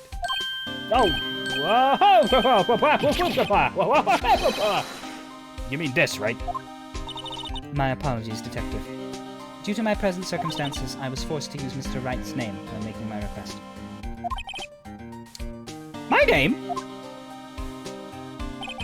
Never in a million years would I have thought it was you who asked me. Could I bother you to bring me the SL9 incident files? I'll need them by noon. Talk about crazy. The SL9 incident? But Lana, that's... I thought Mr. Wright might need them, so I had them brought here. Here, you might do well to read them. Can't believe you, the chief prosecutor, were a witness in that case. Miss Sky was a witness? SL9 incident files. Files for the Joe Dark killings, solved 2 years ago. Take it from me, you don't want anything to do with serial murders, unless your name is Dexter or you're a lumberjack. Bonus points for both. Incident number SL9, closed. Perpetrator Joe Dark, crime serial murder, sentence death. Victims Edward Jones, Jason Knight, Edith Kirby, Rachel Moss, Jeb Bates, Neil Marshall. Trial data, head prosecutor Miles Edgeworth, witnesses Lana Sky, Emma Sky. Investigation Task Force Executive Investigators Damon Gant, Lana Sky, Head Investigator Bruce Goodman, Investigators Jake Marshall and Angel Starr.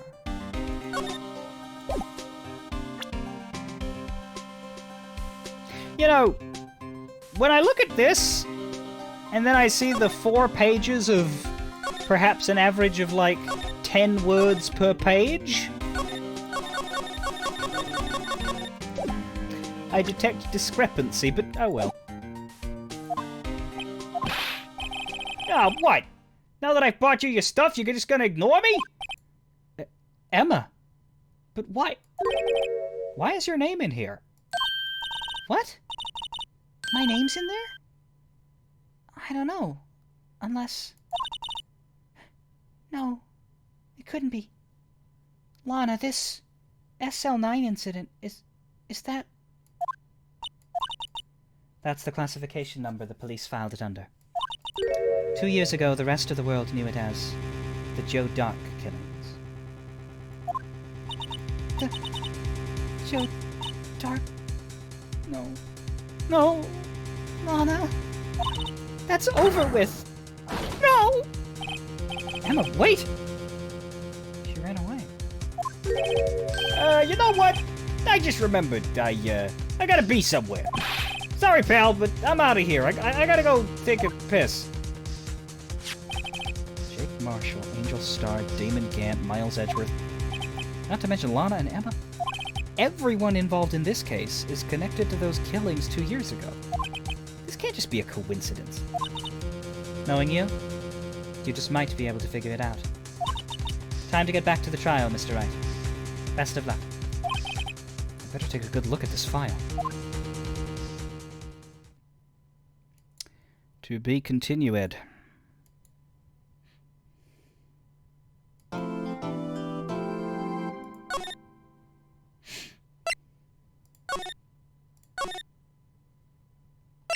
Day 3 trial letter.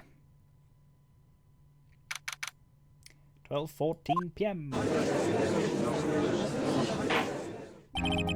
The court will now reconvene for the trial of Miss Lana Skye. Emma didn't come back. Allow me to call the next witness to the stand. The officer in charge of guarding the evidence room on the day of the crime.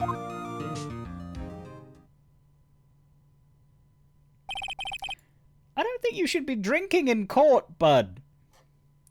Witness, please state your name and occupation.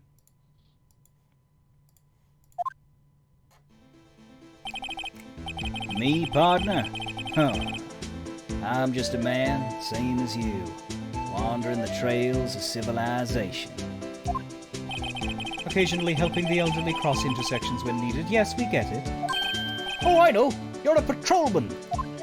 Huh. As for my name, if you listen hard enough, you can hear the howling wind calling it out. To be exact, it's Jake Marshall, Your Honor. Howling wind? I've never heard Edgeworth described that way before. Now, Mr. Marshall, let me ask you something. You were in charge of guarding the evidence room on the day the crime took place. Is this correct? According to the papers, partner. What do you mean? The desperado's soul is as boundless as the desert sands. No paper can sum it up. Maybe it's best we get on with this quickly. Please share with us your testimony of the day of the crime. In plain old English. Day of the crime. In ye olde English. My job was to keep a wary eye on that bone orchard. They said I was supposed to make rounds 3 times a day. That ain't my style.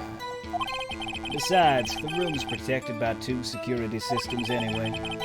If I remember right, I was at a street-side saloon at the time it went down. I'm just an innocent traveling man, so if you're out of ammo, it's time I hit the trail.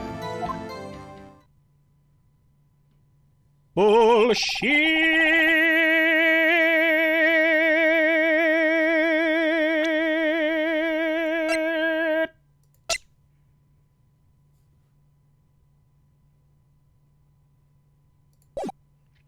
I can't say I particularly care for your attitude. I can't say I care for your beard, but you don't see me complaining. Wait a minute. What do you mean by 2 security systems? I mean the security cameras and the ID card reader.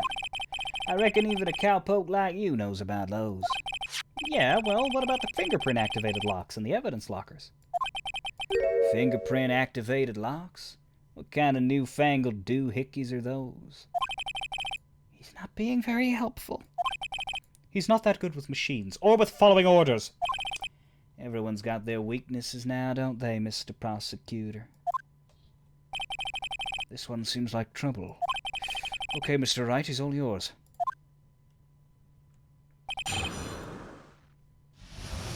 Yeah, the only good thing about this character is his music, if I'm honest.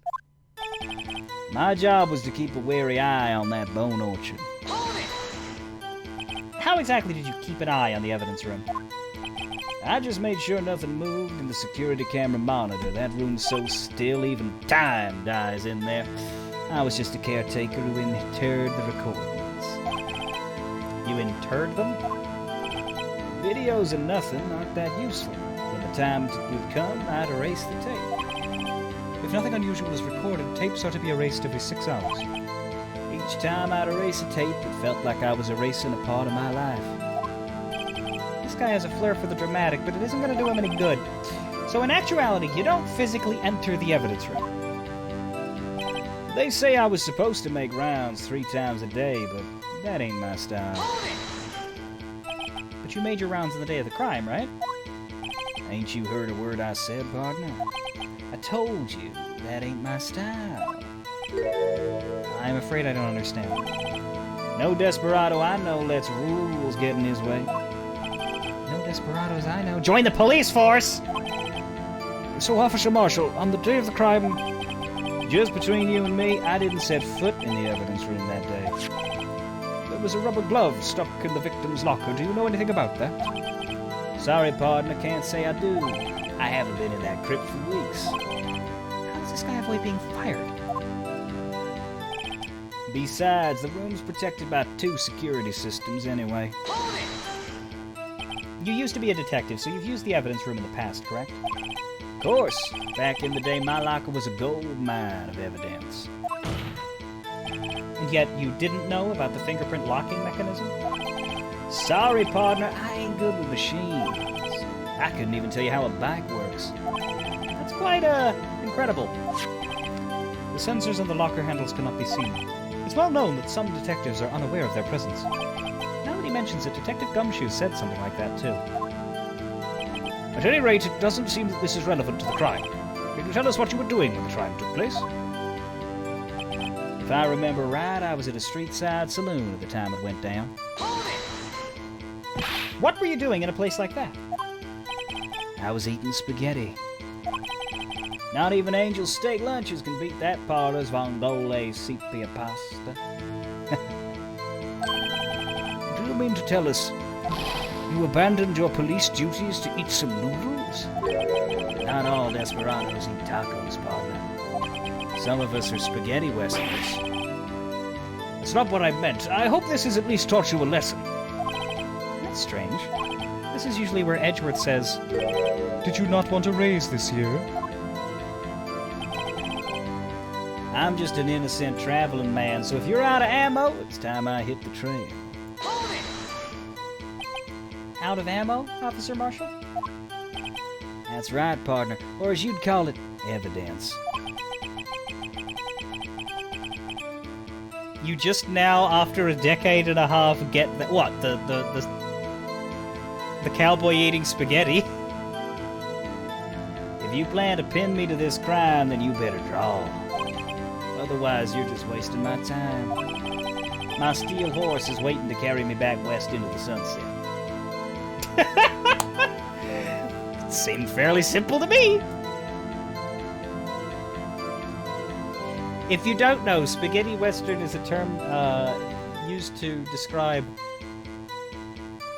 Western films directed by Italians. I'm pretty sure. Like that's the only criteria, right? Sergio Leone.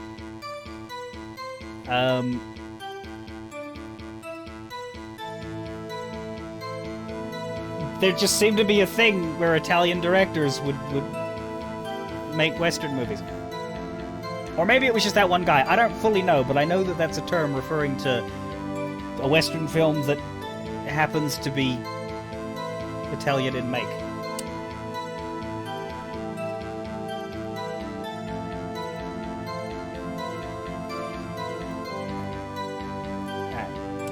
My steel horse is waiting to carry me back west into the sunset. Italian directors decided they wanted to try their hands at westerns because it was a genre that they could compete in America. But yeah, Sergio Leone was like the go-to, but I'm pretty sure there were copycat directors as well.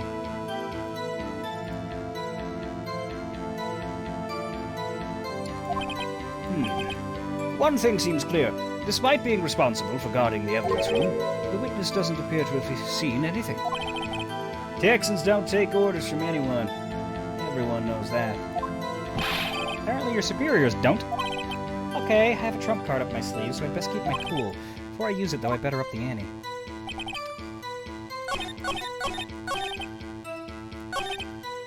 I mean, I'm pretty sure we just use it. What else do we do? He says he was at a street-wide saloon at the time it went down. Well, we can prove he wasn't because we've got his fingerprints in the fucking room he says he didn't go into. Eat shit and lie! Officer Marshall, doesn't it strike you as odd? That is, you being called in to testify like this? Huh. After all, you weren't in the security room at the time of the crime. And yet you dragged me down here. Explain yourself, partner. It's quite simple, actually. Very, very simple. You left a very large trail behind at the scene. Or to be exact, a handprint. Ha! Listen real good, partner. Like I said, I'm the caretaker of that crypt. I pay my respects, that is, make my rounds, about once a month. It's only natural my fingerprints would be in there. Yeah, he's supposed to go in there 3 times a day. I only wish it were, officer, but... You see, your fingerprints were covered in blood. Witness, what is the meaning of this? Your blood-stained fingerprints were at the crime scene? The blood was wiped away. However, a luminol test clearly revealed this. Well, Officer Marshall, I like how nobody witnessed this luminol test except for Emma, who isn't here. But they just take it. Like, I just assumed that off-screen Phoenix did a bunch of documentation for this, but... It seems to me there ain't a person in this room with a head on his shoulders. Excuse me, asshole? I take it you have an explanation then, Officer Marshall. About the blood-stained fingerprints? Very well, you may begin your testimony about your fingerprints found at the scene of the crime. Blood-stained fingerprints. Righty-ho then. Like I said, it's only natural for my fingerprints to be in that evidence room. One of them just happened to be the same place as the blood-stained handprint. The murderer touched the locker where my fingerprint was by chance. The bloodstain and the fingerprint are completely unrelated. Or didn't you know the murderer was wearing gloves? See, I had nothing to do with it. Wait, sorry, who's the murderer here? I thought we established that nobody got murdered there. The witness's explanation appears valid, although there's room for doubt. Life wouldn't be any fun without doubt, partner. What would Cole Phelps have to press X towards? The defense may now cross-examine the witness. This guy's hiding something. I can feel it. Now's my chance to prove it.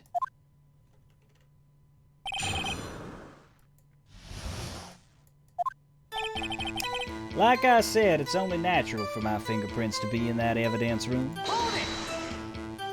That's because you, how did you put it, pay your respects once a month? Yep, that's right.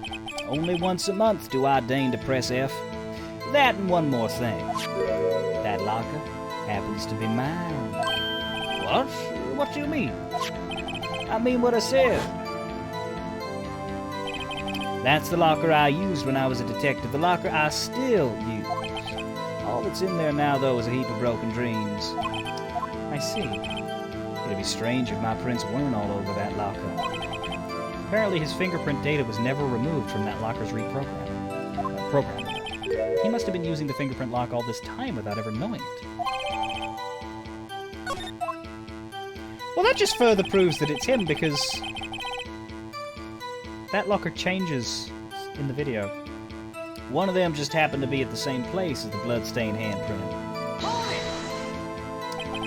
So then, what about the bloody handprint? It wasn't mine. It's no mystery. Please explain. My locker is covered with my fingerprints. It just so happened. The murderer touched the locker where my fingerprint was by chance. The chances of that happening are 1,000,000 to 1. On the contrary, one could argue just the opposite. Chances of that not happening are 1,000,000 to 1. Get one thing straight, partner. You ain't gonna get no reward for me with a mere fingerprint. You wanna know why? The blood stain and the fingerprint are completely unrelated. Unrelated? They're as different as night and day. Kinda like cereal and cereal. One's got to do with breakfast while the other's a type of murder. He's right. Although seemingly alike, they're totally different. I don't see what homonyms have to do with this. Or didn't you know the murderer was wearing gloves? How do you know that? I may be a loner, but I still do my job. I keep up on the reports. There was a blood stain at the scene, thought to be left behind by the murderer. That's right. It was found on Detective Gumshoe's locker. However, no fingerprints were detected on the handprint. Ah, yeah, I think we tried that too. So that would mean the murderer, wearing gloves, happened to place their hand on top of Officer Marshall's fingerprint. That's the only logical conclusion. Are you starting to get the picture, partner? The picture? This seal of blood in the desert, it's just food for the buzzards.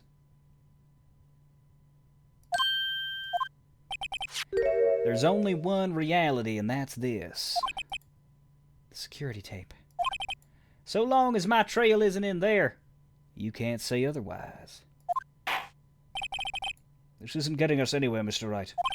Please consider carefully where you're going with this cross-examination. Yes, Your Honor. Now then, continue your testimony, Officer Marshall.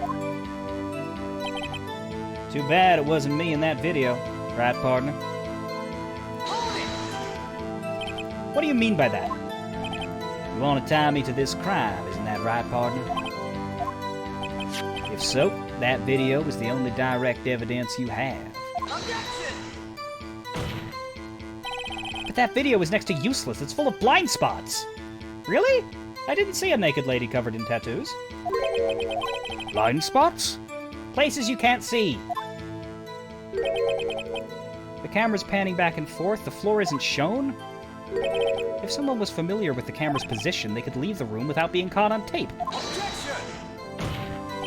We don't have time for your speculations, Mr. Wright. Well, Mr. Wright, if you can show us evidence in this video that indicates Officer Marshall was present, please do so now. Do we have that, yeah. It's the cloth coming out of the thingy. It's Marshall's locker. Allow me to point out your mistake, Officer Marshall. Tread carefully, Mr. Wright, or you might wind up being the one making the mistake. Now then, let's have another look at the video. Show us this incriminating... Oh my god. Every time it goes to the video, they cut the judge off. I don't get it. Show us the incriminating evidence of Jake Marshall. It's right at the bloody end. Yeah, fast forward. Oh, I have to hold it.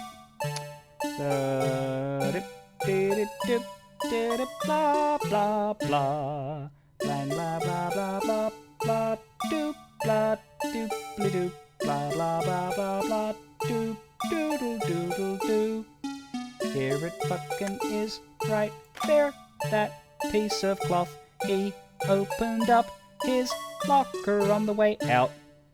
He's the only one who could do that because it's his fucking locker with his fingerprints.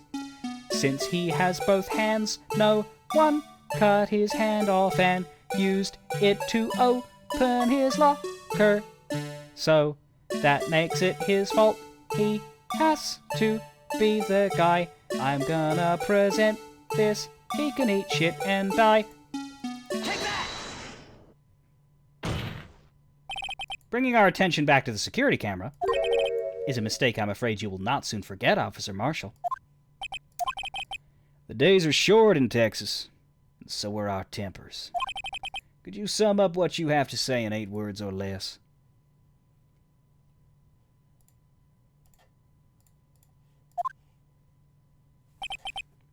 Very well. You can clearly be seen in this video.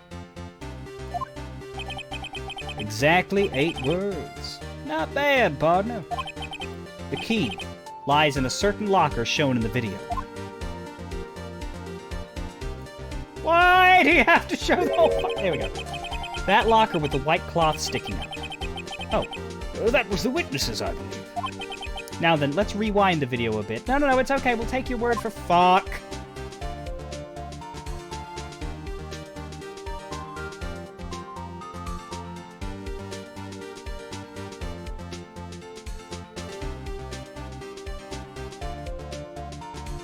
Oh,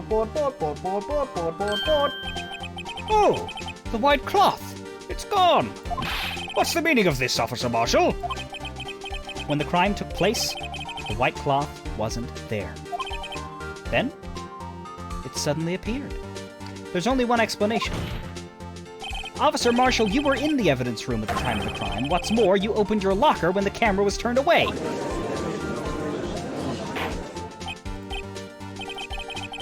Order! Order! Hold your horses. Sorry, partner, but you got the wrong man. So what if my locker was open?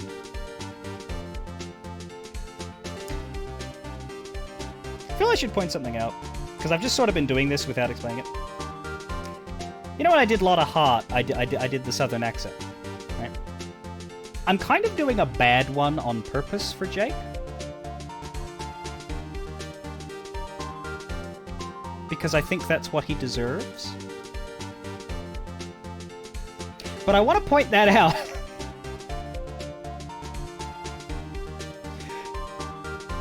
Because I realize it's probably very cringy to listen to, and it's like, I don't want people to think that's my best effort.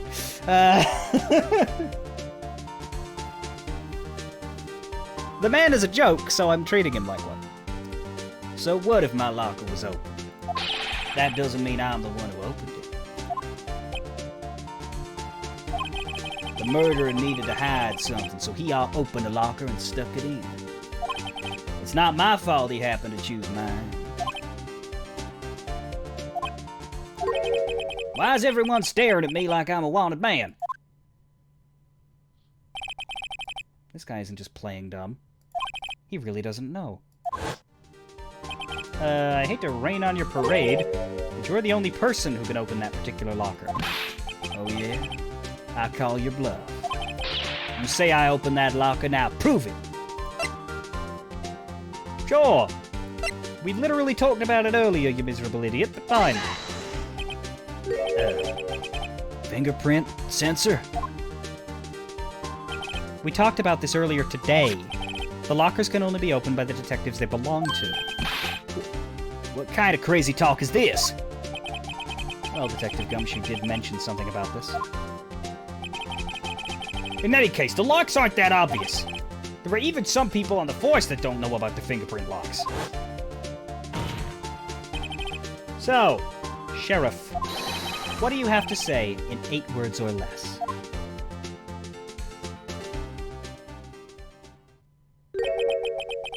I only got one word for you, partner. No!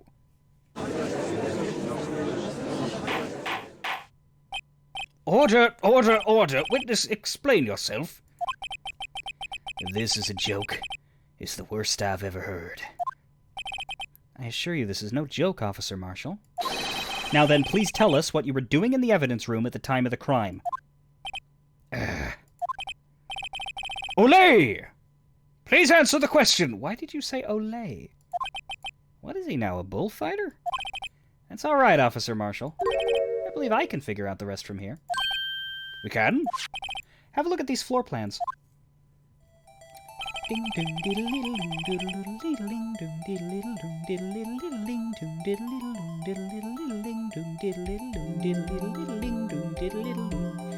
There is no place for someone to hide in the evidence room. Yet Officer Meekins didn't see Officer Marshall. If that's so, then where was the witness? It seems Mr. Wright has an answer. That's right. The only possible conclusion. Well then, let's hear it. Where was Officer Marshall at the time of the crime? Take that! Officer Marshall was standing right here. There, but that's where the victim, Detective Goodman, was. Correct.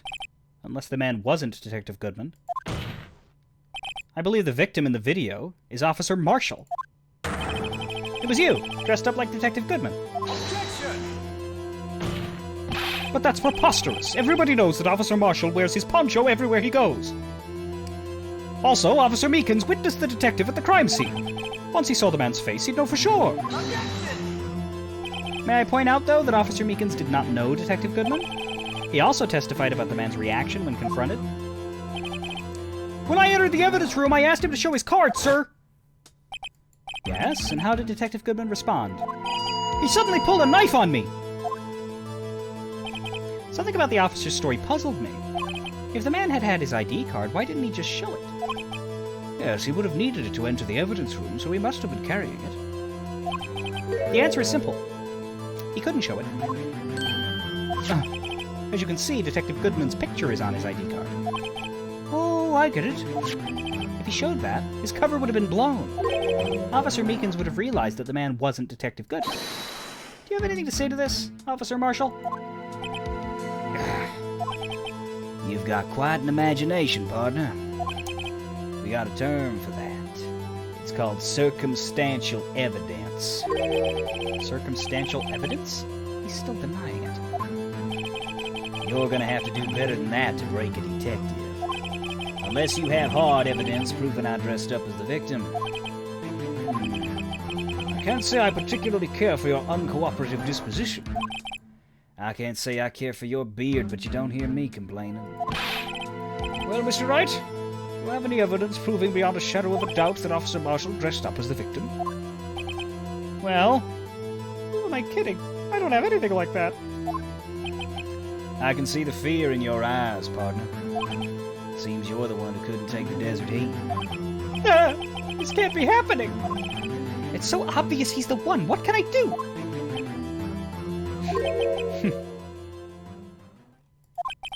It looks like your lack of experience has finally been exposed, said Edgeworth to the Virgin. Now, I'll pass on to you what someone told me when I was just starting out. When you've run into a wall with no place to go, return to the basics. The basics? For me, that would be what Mia used to tell me. Phoenix, try thinking outside of the box. I shouldn't look for proof that Officer Marshall was in disguise. But rather I should look for evidence that came about because he was in disguise. Why do you think this locker was opened in the first place? What do you mean? There's no reason for Officer Marshall to open his locker at the time of the crime. Yet he did, despite the chance it might be discovered later, as it has been. Which means he didn't originally plan to open his locker. According to the defense's argument, Officer Jake Marshall dressed up as Detective Goodman at the time of the crime. Then after the crime was committed, he opened his own locker for some unknown reason. The fact that a white cloth is sticking out of the locker seems to indicate that he opened it in order to put the cloth inside. So, just what exactly is this piece of cloth? Perhaps the video is the key to all our unanswered questions. I don't have any evidence, so this video is my only shot. Why don't we open the fucking locker? Very well, let's take yet another look at the security tape. After committing the crime, the witness opened the locker to put away the white cloth. Please show us why the witness... Once again, the judge's line is cut off. I am really sick of that bullshit.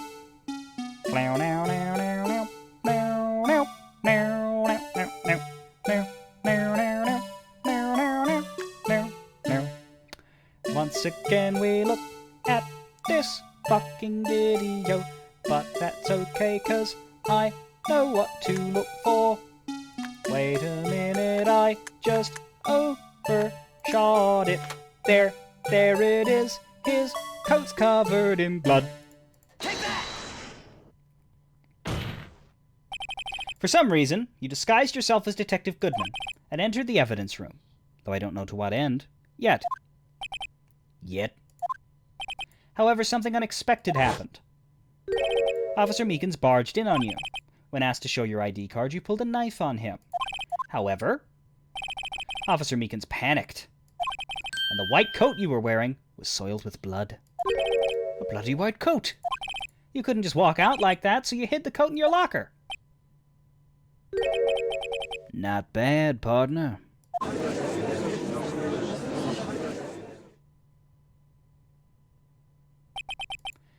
Now then, Officer Marshall, are you ready to tell us the truth? it just me, or does Jake Marshall kind of have Matt Mercer's face? Looks like I underestimated y'all. I hope you're happy now, Mr. Edgeworth. 2 years ago, if you were only half as persistent then as you are today, we all wouldn't have to be here now would we? Officer Marshall, tell the court what you did. All of it. All right.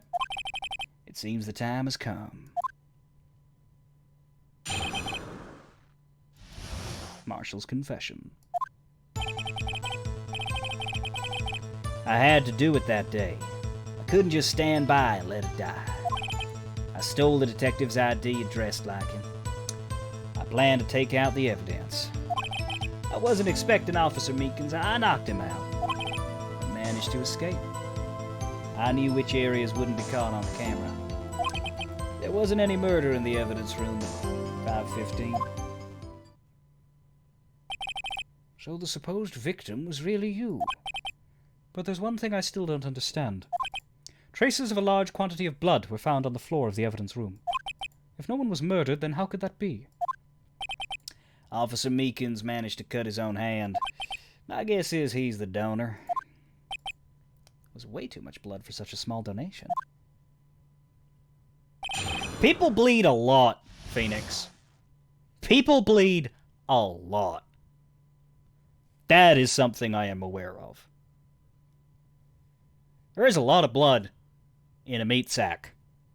A deceptively large amount of blood. You don't have to be dye quality cut to leave a distressingly large stain. You don't have to.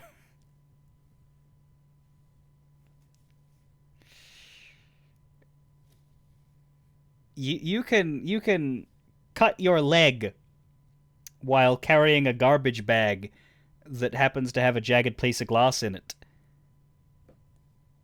and leave a stain big enough to make people think there's been a murder.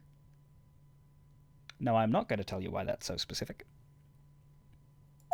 I had to do it that day. Couldn't just stand by and let it die. Let it die, let it die. I can tell you that it wasn't me, Helio Khan. When you say it, you mean... Do you even have to ask, partner? The SL9 incident. 2 years have passed since that case was closed. It was going to completely end with the transferal that day. Not if I had anything to do with it. That incident's not over. But what did you hope to accomplish by sneaking into the evidence room? When a case is closed, only that case's lead detective can look through the evidence. I wanted to have a look at it myself one more time, no matter what the cost. I don't care what anyone says, partner.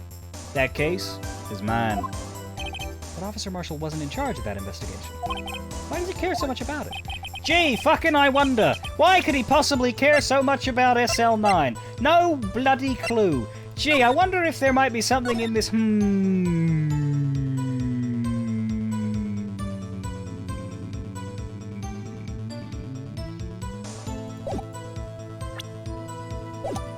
That day was my last chance. That's why I stole the detective's ID and dressed like him. I planned to take out the evidence. Why did you disguise yourself as Detective Goodman? If I didn't make it look like Goodman was carrying out the evidence transferal, I'd be arrested for stealing evidence, which wouldn't get me anywhere. So you did it to fool the security camera? The detective's ID card? I stole that the morning of the incident. So that really was why Goodman started filing out the lost item report. I returned his ID card. I left it on the floor in the prosecutor's office parking lot.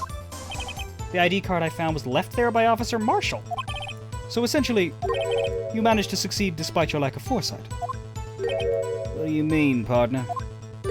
I mean the fingerprint-activated lock, of course. No matter how well you disguise yourself, you cannot change your fingerprints.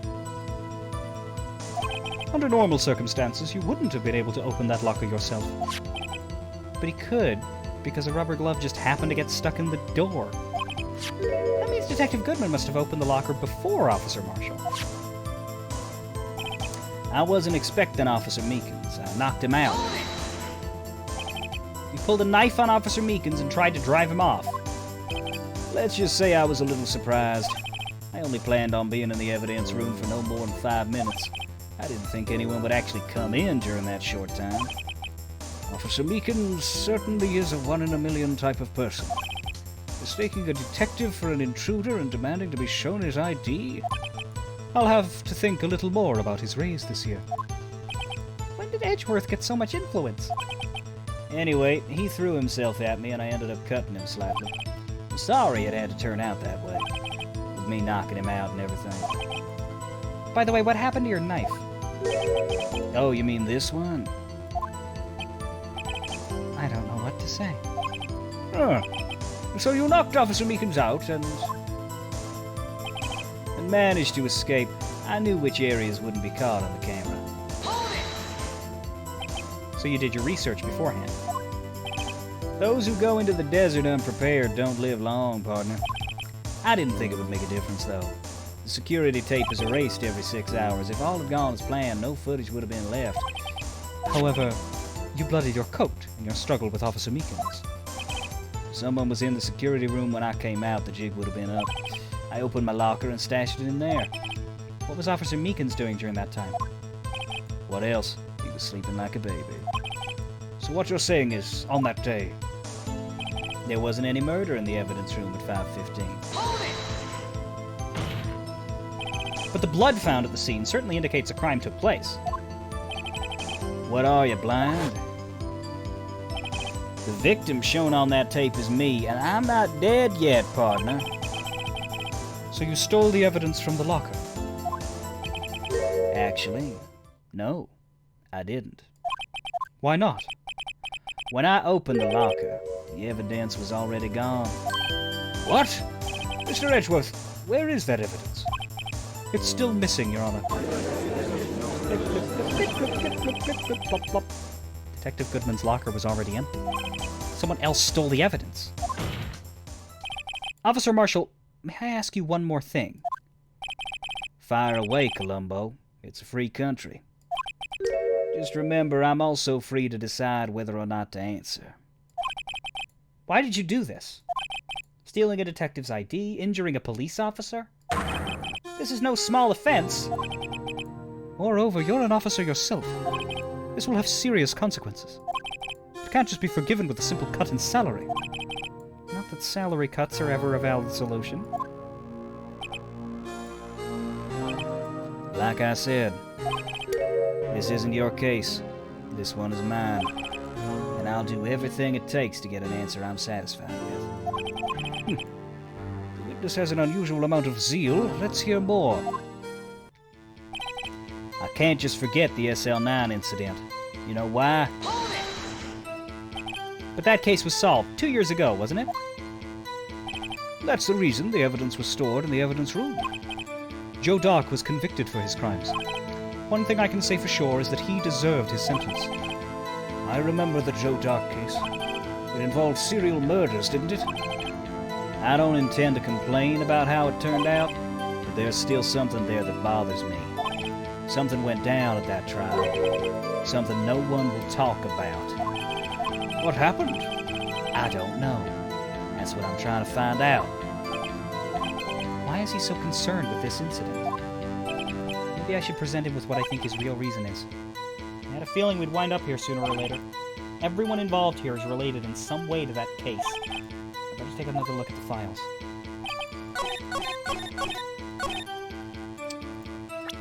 This is where we're supposed to bring up the other Marshal. Officer Marshall, I think I understand. I think I know why you care so much about the SL9 incident. Sounds like you've been sipping too much cactus juice, partner. I have the SL9 incident file here. The name Marshall is mentioned in there. In a list of murder victims. Neil Marshall. Are you related to this man? Neil Marshall? Yeah, I'm sure you've heard the name. 2 years ago, he received the same lousy prosecutor award you got. What? A prosecutor? He must be talking about the King of Prosecutors Award. Now I remember. Prosecutor Neil Marshall. He handled the SL9 case before I did. That's right. He was killed. And the case fell into your hands. But what's his relation to you? He was my brother. And off comes the hat. He was investigating the murders with Damon Gant, then Deputy Chief of Police.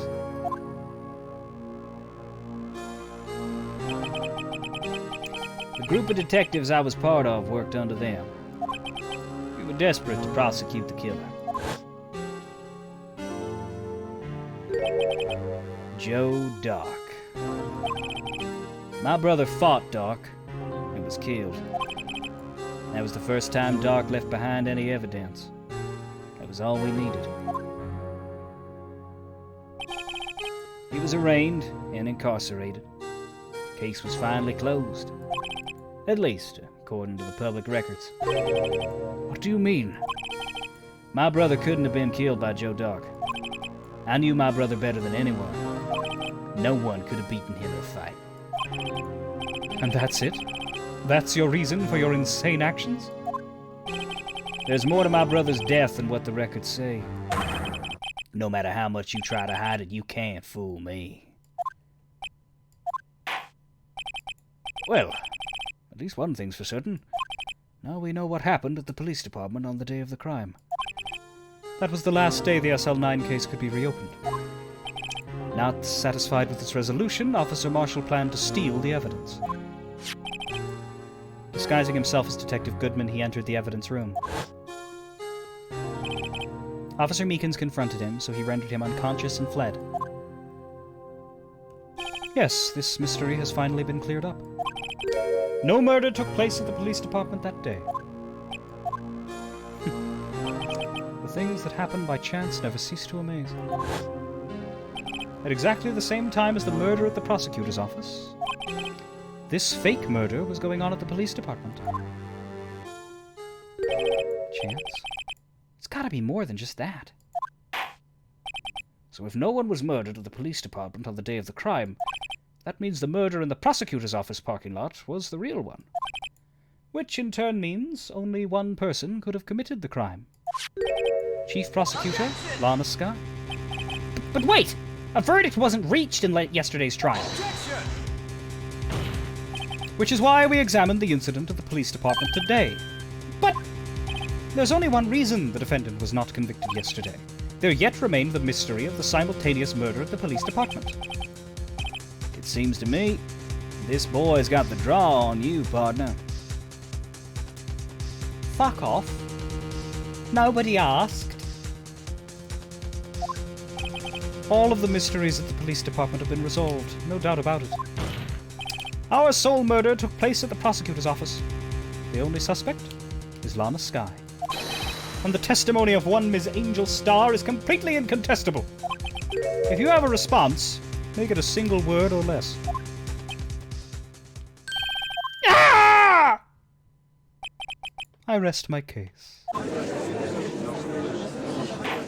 It seems this trial has reached its conclusion. There's no room for doubt. Well done, Mr. Wright. Thanks to you, I didn't need to waste my time disproving the alleged murder at the police department. There's no doubt what I proved today is true. The apparent murder on the security camera's tape really was fake. But I didn't realize that would end up proving Lana guilty. Well, yeah, we basically just had a whole day of trial in which we didn't think about our own fucking client at all. The fourth testimony that Angel Starr gave after we fucking wrung out all of her unnecessary lies was incontestable. Now then, the time for the verdict has arrived. This court finds the defendant... Hold it. What? Sorry? Your Honor! Wait! Emma. The defense has an objection. A scientific objection. Right? What do you mean, right? Mr. Wright, are you this girl's guardian? Your Honor? In a sense. Please, Your Honor. All I'm asking for is a minute of your time. Please hear me out. Mr. Edgeworth. Please. I don't want to leave any loose ends. You want a minute? I'll give you 3. I was kind of in shock. I mean, finding out the SL9 incident referred to the Joe Dart killings. Now that she mentions it, the names of both Sky Sisters were in that file. But that's when I figured it out. I mean, what Officer Marshall was trying to do that day. So I knew his fingerprint had nothing to do with the crime. That left only one thing. The other handprint. You mean the traces of blood found on Detective Gumshoe's locker? But no fingerprints were found on it, right? No, but I figured if I examined it scientifically, I'd be sure to find a clue. So I ran over there and looked at it again. So did you find something? No. Huh? Sorry. I guess I'm not much of a scientific investigator after all. Is that all? Please don't be mad. I'm just a high school student. And I'm just an attorney. But Mr. Wright, those traces of blood are the only clue we have. If we can't find something wrong with them... Please, Mr. Wright, you're a professional. If anyone can save Lana, it's you! Me? Ah, boy. Time's up. Now then, Mr. Wright. With regard to the incident at the police department, does any reasonable doubt remain? It appears the defense is troubled by the other blood mark. Looking at the floor plans, a handprint was discovered around here. Is there a problem with this? Mr. Wright, I'm sorry I can't be of more use.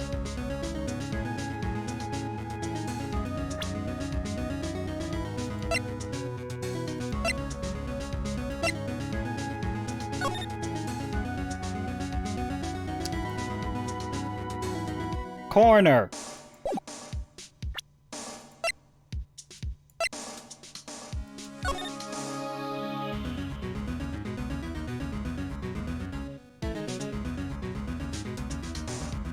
How the unbuggerable fuck does a handprint get behind this thing's head?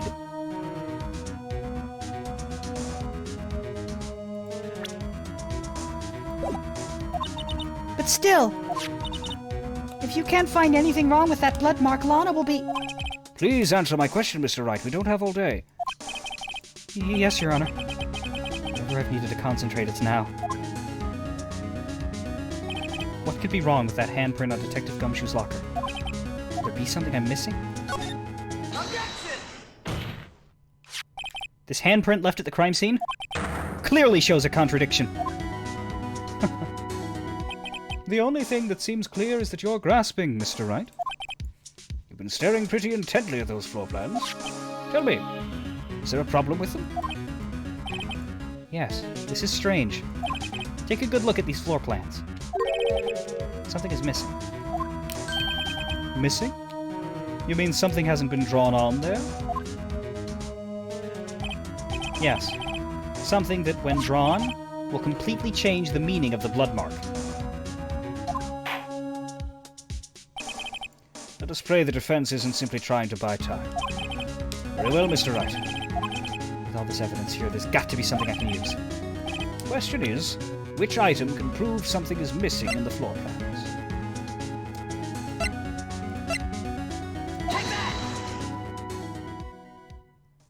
Apparently Marshall's back. What about that piece of plywood? The Blue Badger! Mascot of the police force. Defender of truth, guardian of proof. Explain yourself, Mr. Wright. Please look at the floor plans of the crime scene. Blue Badger is not there. So watch what happens when we put him in. This is where he was dancing at the time of the crime. Well? Well, what? Oh! That's right. So long as the Blue Badger is dancing here, it would be impossible to place a handprint at this spot on this locker. What?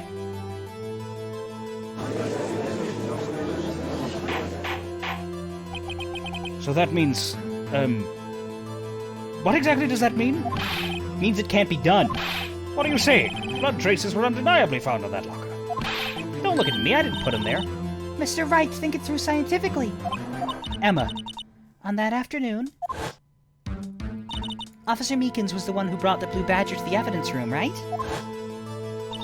After he put it down, it would be impossible to leave a handprint on that locker. so that means this blood mark was left there before the Blue Badger was brought in. Just one moment, I will not allow such far-fetched balderdash in my courtroom. It may sound far-fetched, Your Honor, but it's the only possible explanation. On February 21st, in the police department's evidence room, blood was spilled not once, but twice. But how? One time was captured on this tape taken by the security camera. Officer Meekins cut his hand, from which a trivial amount of blood fell. The problem is, the other time. Hey, remember when we said that the autopsy report shows that Bruce Goodman could have died any time between 4 p.m. and 5:15?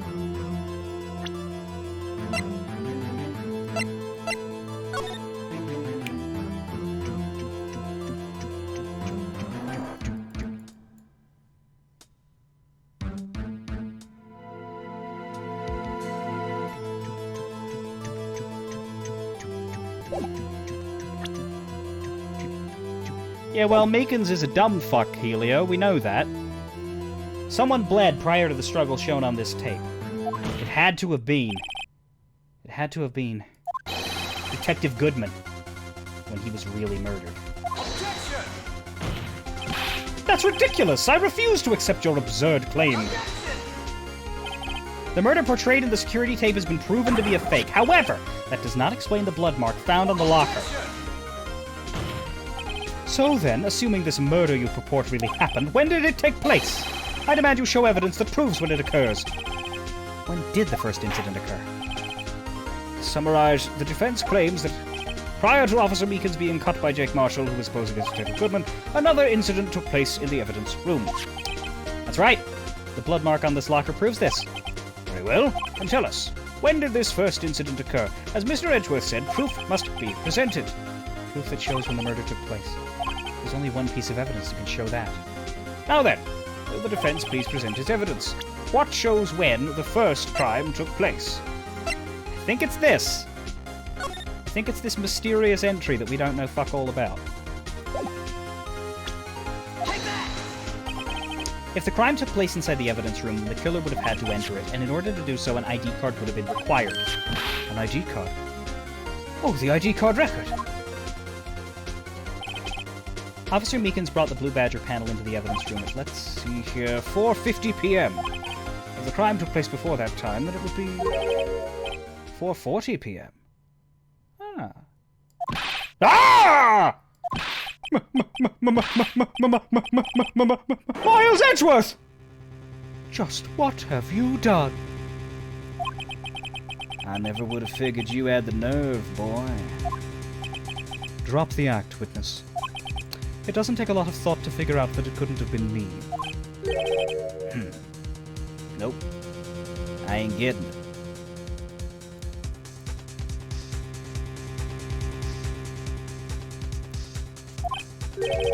I'm afraid I don't understand either. It's clear from the luminol test that blood was there. However, when the second crime took place, both Officer Meekins and Officer Marshall failed to notice the blood. That means the blood from the first crime was wiped away by the real murderer. I would have had just 10 minutes to murder the victim, carry his body away, and clean up the blood. Unfortunately, that's physically impossible. That would mean the crime must have taken place before Mr. Edgeworth entered the conference room.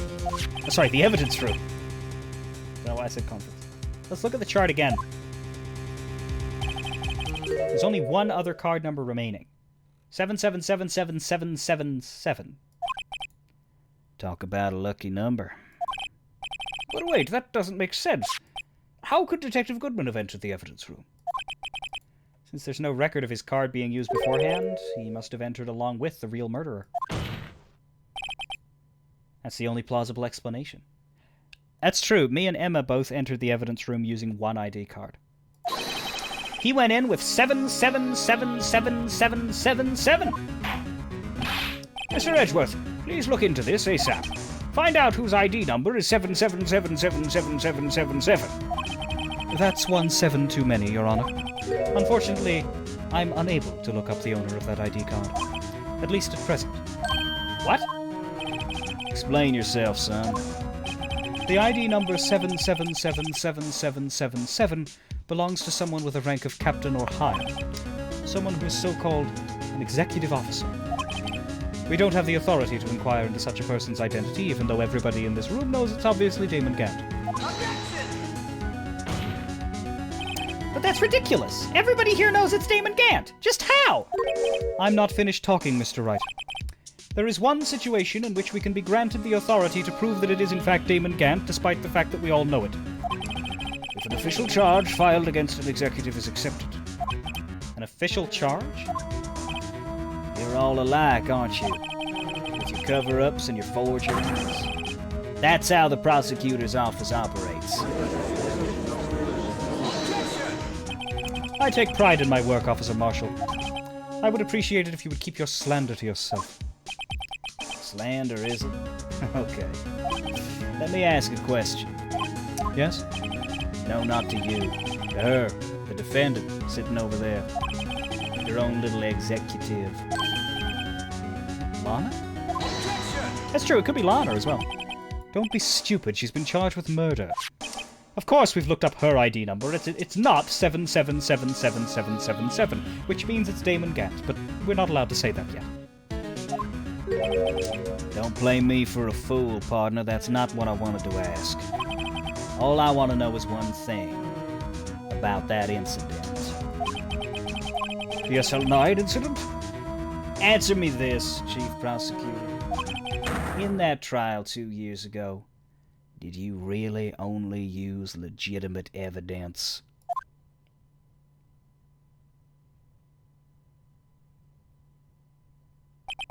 Do you need the witness to repeat his question, Chief Prosecutor?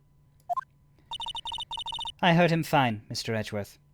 Besides, the engine limitations of this game would require that I would have to get off the stand and allow him to take the stand again, and it's all very awkward. As soon as you have more than one character playing the witness role in this video game, things become very logistically miserable, and we all have to stand up and walk around and basically play musical chairs, so do not make him repeat it. 2 years ago, I was in charge of the prosecution for that trial.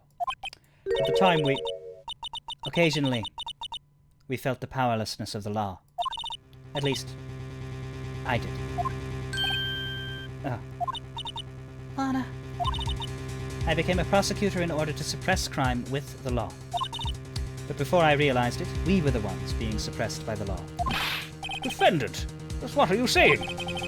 I'll ask you again, Chief Prosecutor. You're in that trial 2 years ago.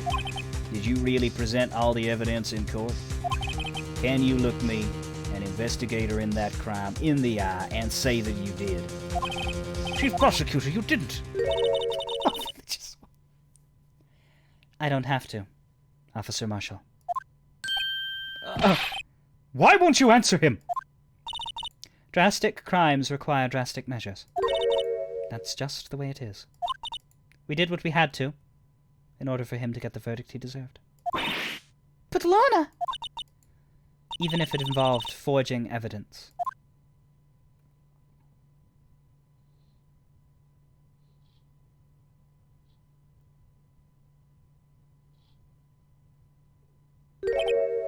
See? That's what I'm talking about. No. No!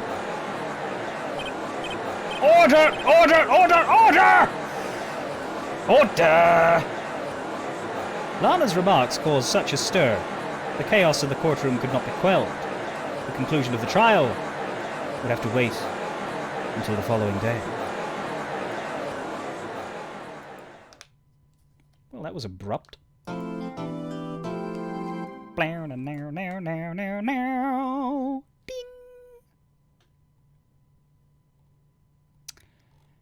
Well, we did it. And the trial next has 3 fucking chapters. Not 2 like every other trial in this case, and not 1 like every other trial in every other case. 3. So we're going to do as much of this investigation section as we can in the next hour and 15 minutes, because I'm fucked otherwise. I want to finish Rise from the Ashes next week. I really do. This part is why you think this case leads into Justice for All better than Turnabout Goodbyes does. We'll get there when we get there. Not everybody here knows anything about Justice for All.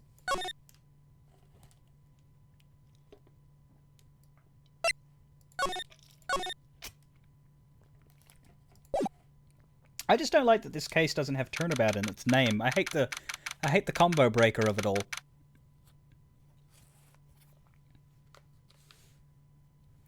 "3:12 p.m. Law offices. I'm so sorry, Mr. Wright. I'm sorry for what my sister said. Yet we remember we were just there. Drastic crimes require drastic measures. That's just the way it is. We did what we had to, in order for him to get the verdict he deserved.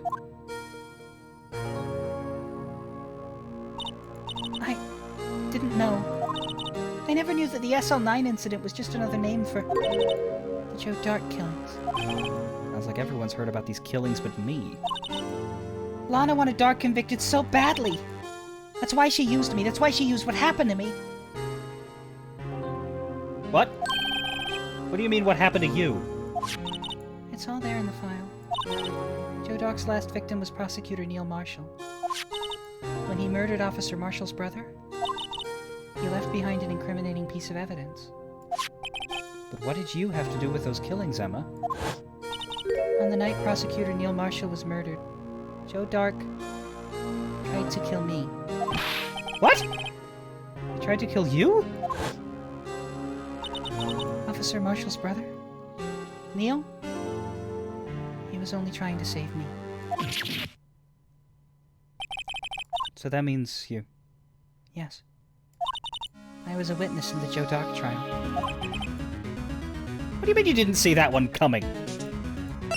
It literally fucking says, in the Joe Dark file, witnesses Emma Skye. Phoenix, you're a lawyer. You gotta learn how to read, mate. It's important. God. I didn't see that one coming.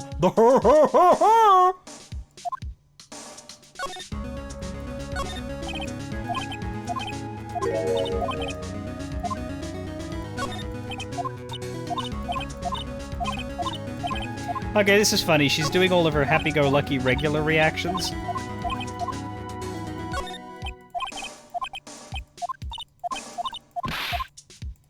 When we're supposed to be having a very sad conversation.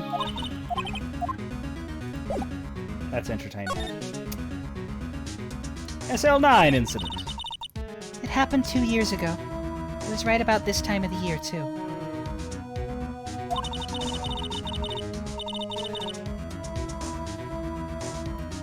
There was a terrible thunderstorm that day, unusual for the season.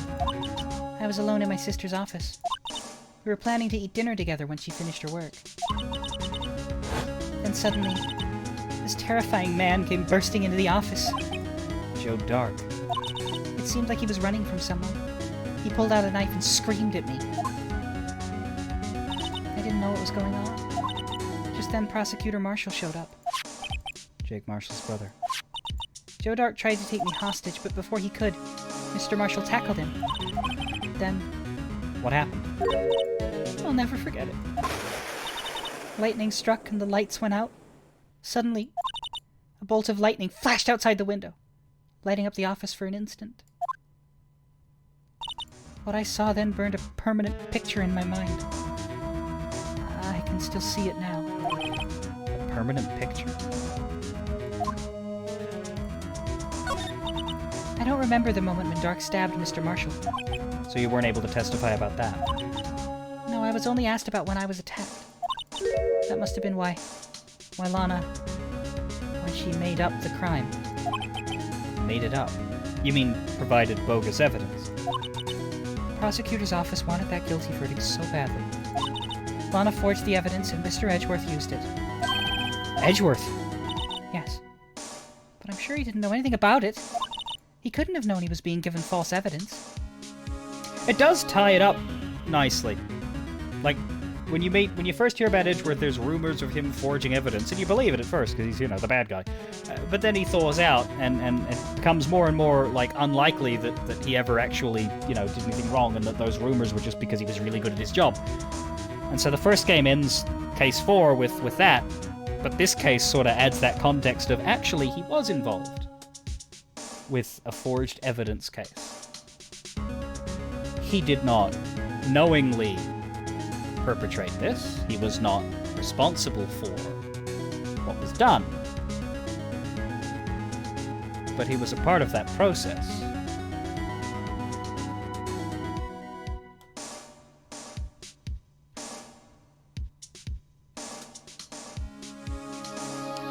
He couldn't have known he was being given false evidence. Even so, that's when it all started. The rumors about Mr. Edgeworth, I mean. It's all my fault. If I could have just testified properly, none of this would have happened. So it's true, even though he may not have known it. Edgeworth really was involved in falsifying evidence. After that case ended, Lana was never the same. She became cold, like she is today. She must not have been able to face up to what she did, especially not to Emma. What did you see in the instant that crime occurred?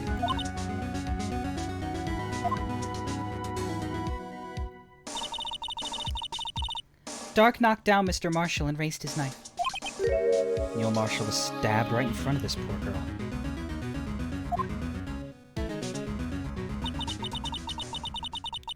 I don't remember what happened after that. Apparently I passed out.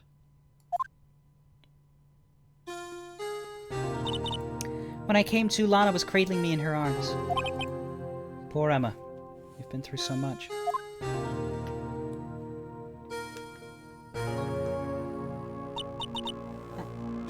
I couldn't bring myself to testify about that instant.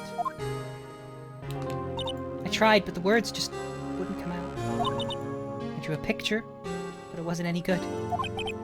2 years ago. You must have been 14. That's understandable.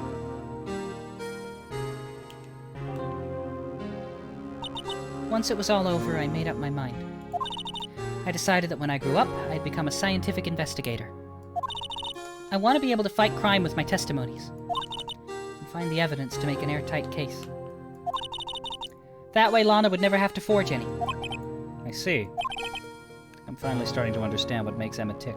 But there's still something that bothers me about that crime.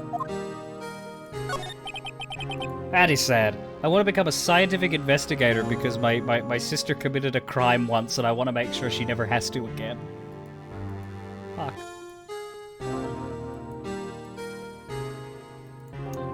There's something that's puzzling me, Emma. What is it? You said you were in Lana's office at that time, right? That's right. Why then would a serial killer come running in there? Not only that, but he was being chased by a prosecutor? Oh, there's no mystery there. Joe Dark had been taken in for questioning that day. Taken in for questioning? You mean by the police? Of course. This happened at the police department.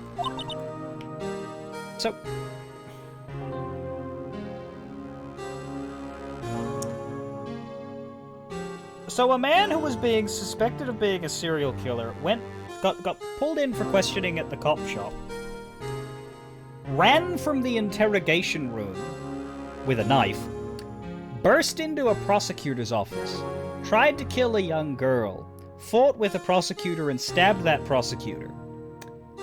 And they needed to make something up in order to make the charges stick.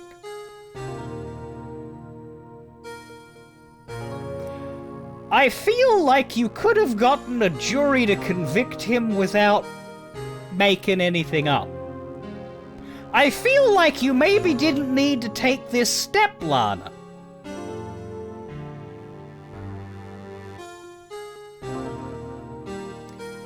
He tried to run away halfway through the interview and fled into my sister's office.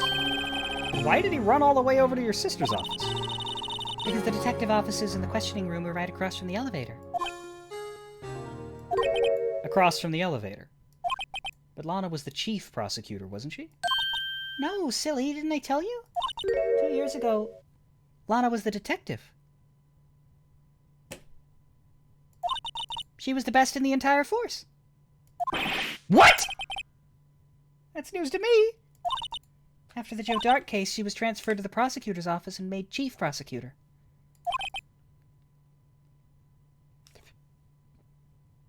Her and what law degree?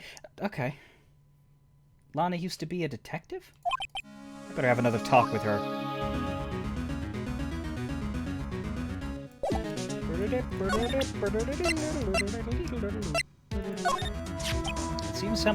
It seems that everything is somehow related to this incident. What was it labeled again? The SL9 incident? Yeah, the name of everyone connected to this trial is listed in here. All that's left is to figure out just what role everyone plays in this case. If we search hard enough, I think we'll find our answers. What exactly did or didn't Lana do? I'm not sure I want to know everything. Let's see, is anybody here... Mike Meekins wasn't involved in SL9. Oh, we got a picture for Joe Dark now, kinda. And Neil Marshall. Mike Meekins wasn't involved. Gumshoe wasn't involved. Everyone else, though.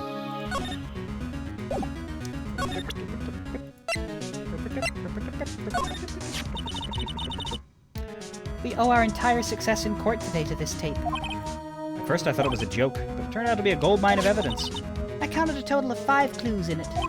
It also gave the Blue Badger some publicity. Of the negative sort, that is. This fingerprint was left in the locker when Marshall was stashing his bloody coat.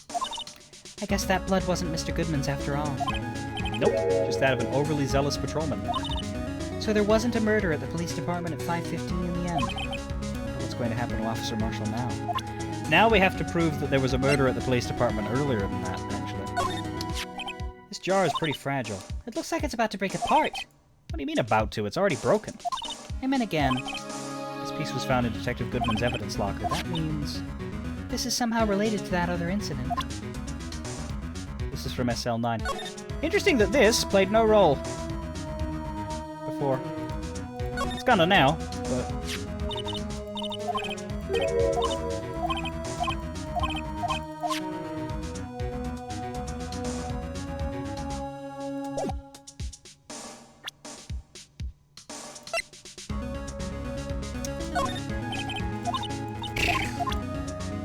I think that's all the newer stuff.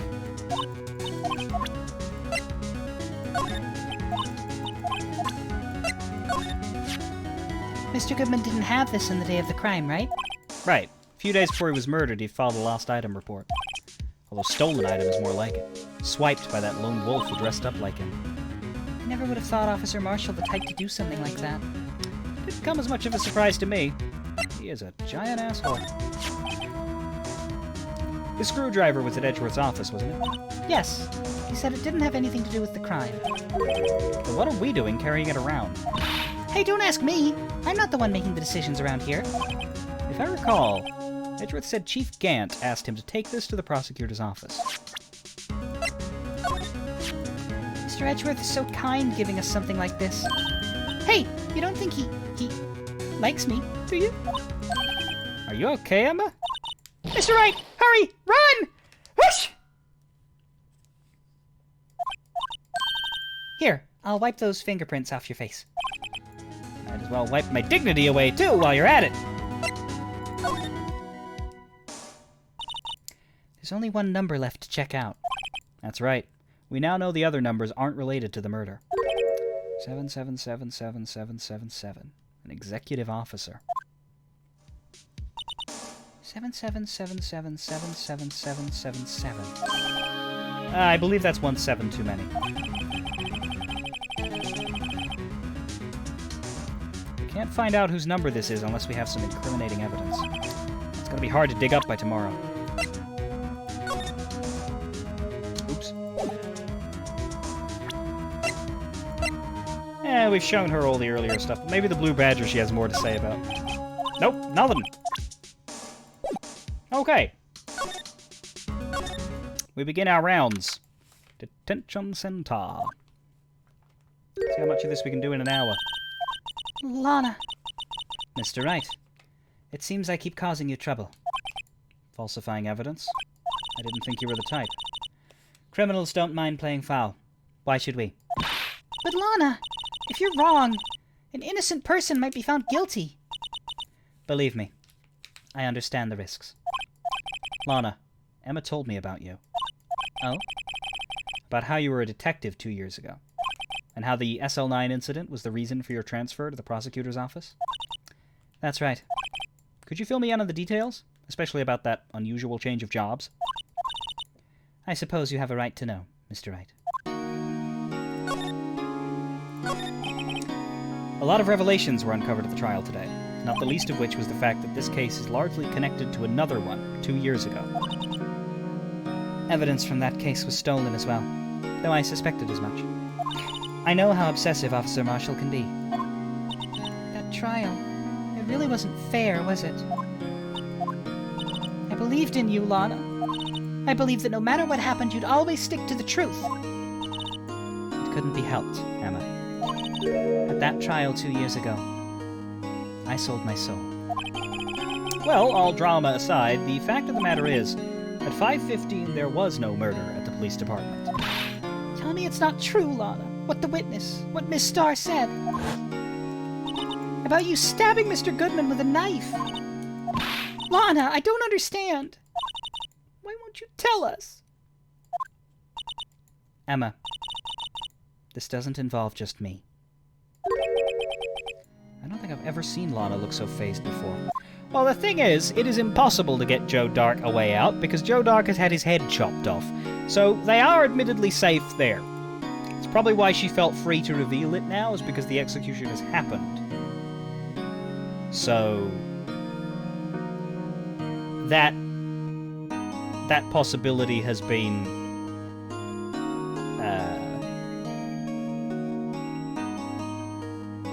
nailed shut, so to speak.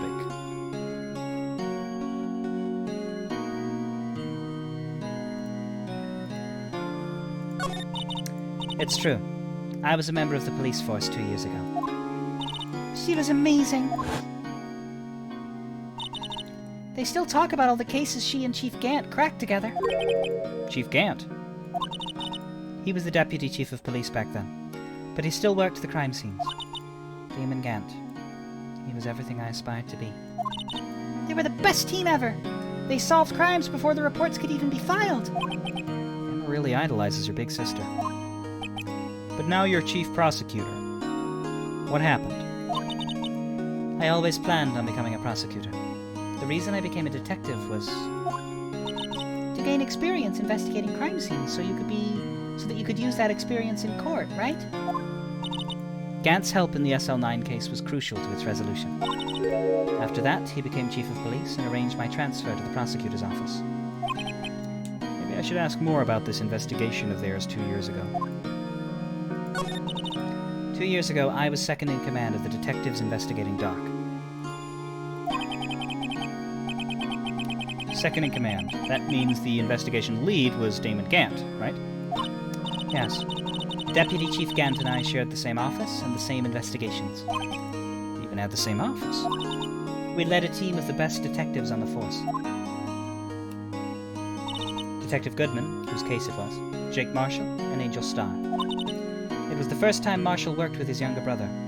He was quite gung-ho.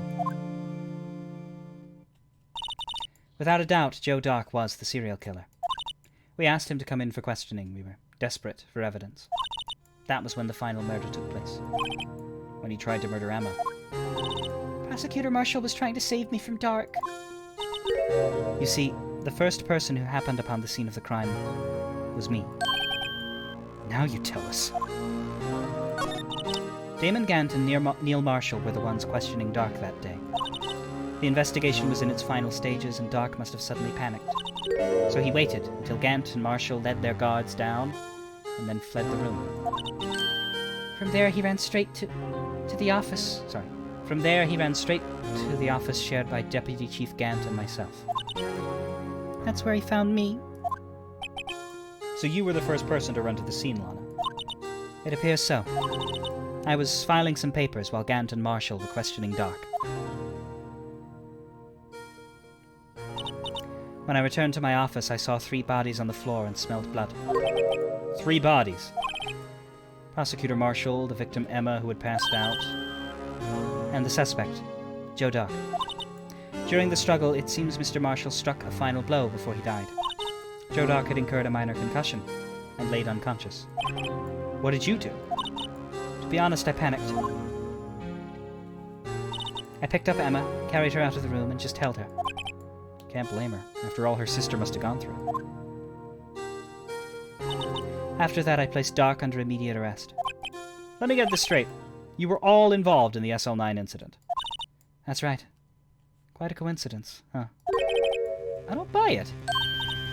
What are you saying? There's no way everyone involved in this trial was also involved in that incident just by chance. But that case was solved 2 years ago. At least one person went to extremes because they didn't believe it was truly solved. Officer Marshall. Yes, his actions came as a surprise to me as well. Ever since his brother died, he's changed completely. I guess he wasn't convinced with the ruling against Joe Doc. Where was Grant? Who's Grant?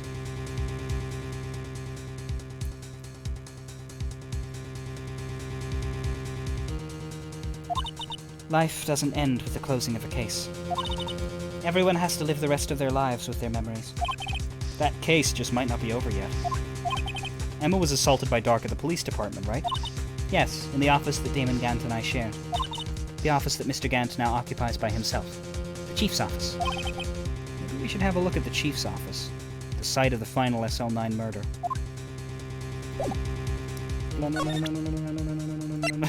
Yeah, where was Grant? Fighting the Civil War. Attorneys and prosecutors have no business showing evidence outside court. It's taboo, especially when the interests of both parties are involved. She really means it. Lana. So you're gonna say that to everything? Usually when it's like a specific shutdown like that, it's for everything you present. It's basically just a don't bother showing this person shit. Yeah. Even the stuff directly related to like her own phone she won't respond to. What about my badge? Did you respond to my badge? Nope. Yeah, attorneys talking to their client shouldn't be a problem, but Lana's an idiot, so, you know. So it goes. Underground parking lot. No one's here today, not even Miss Starr. Everyone's probably busy looking into what exactly went down in the evidence room. That must be where the detectives are. But we proved in court today that on the day of the crime, no one was murdered in the evidence room at 5:15 p.m. Yeah. I thought we were finally making some headway in our case. But instead it just looks like we ended up making Lana look even more guilty.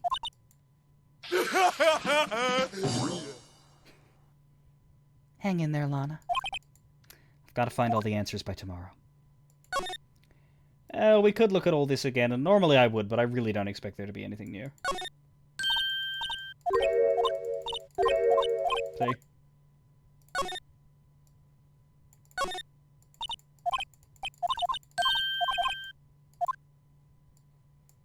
It'll just be rehashes.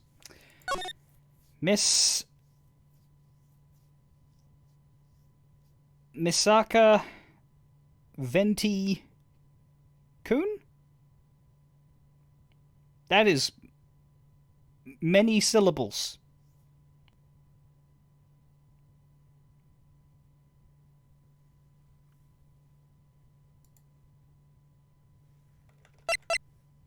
Okay, so we have Edgeworth's office.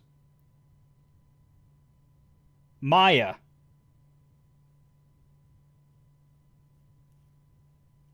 Well, I wouldn't have gotten Maya from the rest of that.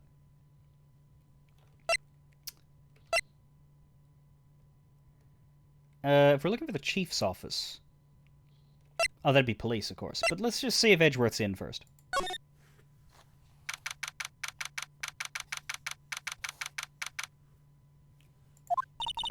Mr. Edgeworth isn't here. Maybe he's being questioned by an inquiry committee? He took a real beating in court today. Yeah, with Lana admitting to falsifying evidence 2 years ago. I guess we'll just have to come back later. Yeah, no Edgeworth right now. Nothing's changed in here. And nothing here is going to be new either.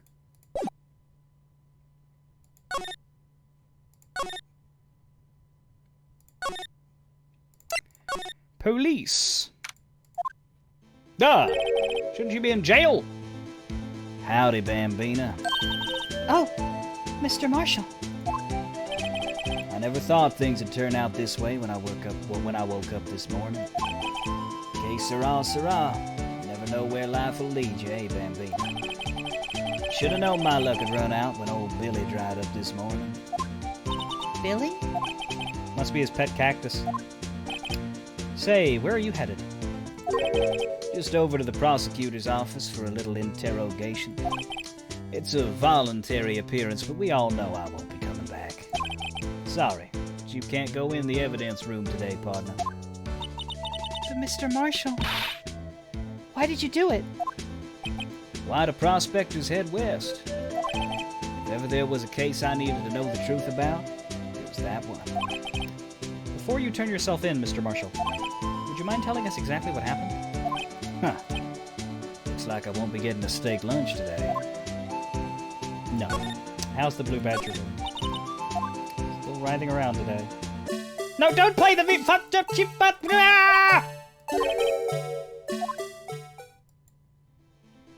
This was my own fault. Look, that patrolman is saluting the other guy. He must be a detective. So I cuffed the lout, right? Then, you know what he says? What are you, moron? I'm an undercover agent. Oh, man, I hate when that happens. I guess he wasn't saluting. He was just listening to how his friend messed up. They make a good pair.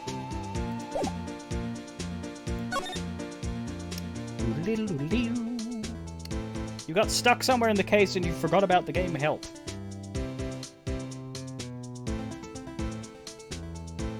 Where are you stuck? If you're stuck earlier than where we are now, then we can help you. If you're stuck later, then we can't really talk about what hasn't happened yet on this stream.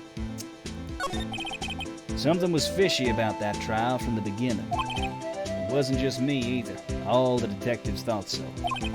What do you mean fishy? Some of the facts reported were inconsistent with the evidence we found. For example, the murder weapon. The murder weapon? You mean the switchblade knife with the broken tip? That was Joe Dark's, all right. But in the initial autopsy report, a question was raised. Question? The blade of the knife was not a perfect match with the wound the victim sustained. What does that mean? It means there is a good chance that knife was not the murder weapon. However, in the report that was finally submitted, that possibility had been erased. Could the facts have been concealed with forged evidence? That case left behind scars on all of us. Scars that the SL9 incident left behind. I got the looks, but he got the brains. He was one of the best prosecutors around. I just made detective when it went down. It was our first case together. How old was he? Your brother? He was 27 at the time. He was awarded the highest honor that very day. The highest honor? You mean the King of Prosecutors. I knew it. What are you looking at me like that for? That's an honor for a prosecutor. Mr. Marshall must have been really close with his brother. The day the SL9 incident took place, that wasn't the same day as... That's right. It was the day of the evidence transferal. Interesting. It was drizzling that morning, and by nightfall there was thunder. I can't believe 2 years had gone by already. I tried to steal the evidence so the case wouldn't die. Apparently someone tried to stop you. Detective Goodman was murdered, and the evidence locker was empty. There was something going on behind the scenes in that case. We all knew that later. Every detective involved in that investigation, save one, was taken care of. Miss Starr was fired and I was demoted, boxed away in a tiny room. What about Detective Goodman? If they did something to him too, the commissioners would get suspicious. No, they were careful enough not to be too obvious. They? Who are you talking about? Don't get upset, Bambino. I mean Damon Gant and Lana Skye. The investigation lead, Damon Gant, and his second-in-command, Lana Skye. There wasn't a person on the force who hadn't heard of that duo. That case was the biggest step in both of their careers. After the case ended, Lana transferred to the prosecutor's office. Oh, that was Phoenix, but still. Yeah, Damon Gant, the new chief of police, arranged for that to happen. She's never been the same since she left. Huh? Everyone who knew her said so. Chief Prosecutor Skye was totally different when she was a detective. Now that he mentions it, Emma said something like that too. Tell me, what happened to my sister? Sorry, Bambina, but her secret is too well guarded. I never found out. On a secret. It all started 2 years ago. So there you have it. That's my story. Did you enjoy it, partner? It was certainly enlightening. There's one thing for sure I found out in court today. That boy Edgeworth isn't my enemy. He was the one who used falsified evidence to get a guilty verdict. But someone else was the one who gave him that evidence and planned everything. That someone is Damon Gant. Don't believe me? Well, I don't believe you. Sorry, I don't blame you. I won't even be a patrolman after today. Too bad I won't be around to work with you when you become a real scientific investigator. Adios, Bambina. And away goes Jake Marshall. Never seen again! Burr, burr, burr, burr, burr, burr, burr, burr. Do, do, do, do, do. Do, do, do, do, do, do, do. Do, do, do, do, do. Do, do, do, do. It's a shame they don't play the music when the person isn't there. This place is always pretty empty, but today it's deserted. That must mean everyone's busy solving crimes. Oh, if you're looking for the others, they're all in the conference room. Thanks. Wow, he actually talked to us. But the chief prosecutor's saying what she did and the decision about what to do about Mr. Edgeworth, not to mention our statement to the media, tomorrow's trial. There's more chaos going on than Thanksgiving and Christmas put together. I think festive is the word usually used for those. Sir? We'd like to have a look around Chief Gant's office. Yeah, just use the connecting hallway to the other building and take the elevator to the top floor. Really? You mean it's okay for us to go in there? I mean, we aren't police officers or anything. Hey, you're right. You can't go in there. It's off limits. Now I see where Detective Gumshoe gets his unique charm. Well, what are we waiting for? Let's head to the chief's office. Don't say it in front of the cop.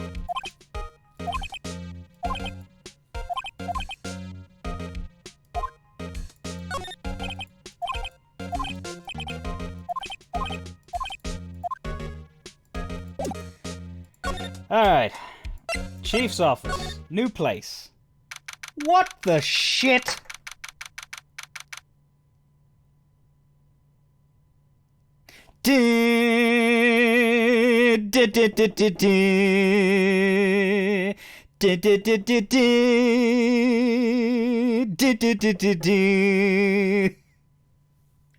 Sing once again with me a strange duet. Just picture him just going off of the organ. Why the fuck would you have this in your fuck? Okay.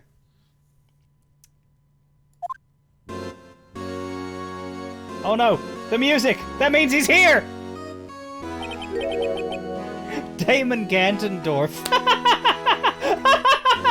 But no, like, the face!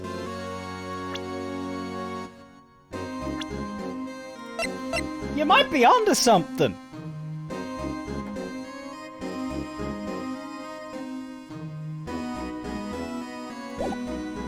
Whoa.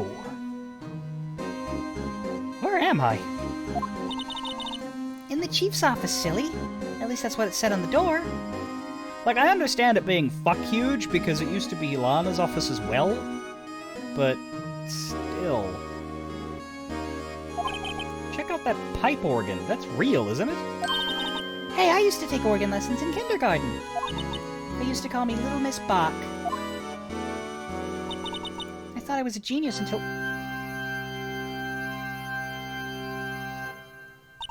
I never could remember where C was.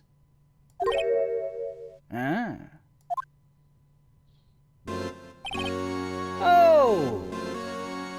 It's you two. Chief Gant! He put that paper he was reading in his desk. So, righto! Have you been swimming lately? No. I haven't. I've been kind of busy lately. I can appreciate that. I've had my hands full too with Mr. Marshall's misconduct and Lana's provocative statement. Provocative statement? Oh, you mean about the forged evidence? 2 years have passed since the incident. My, how time flies! See that big picture on the wall over there? I always was a big picture kind of guy.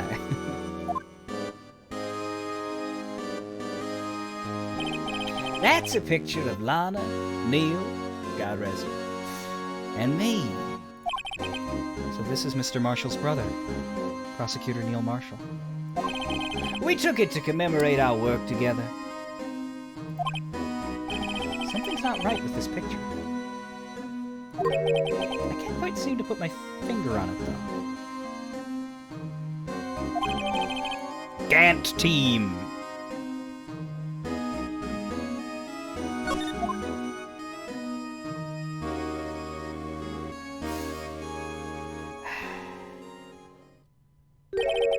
Anyway, I'd like to reminisce all day, but there are matters that need my attention.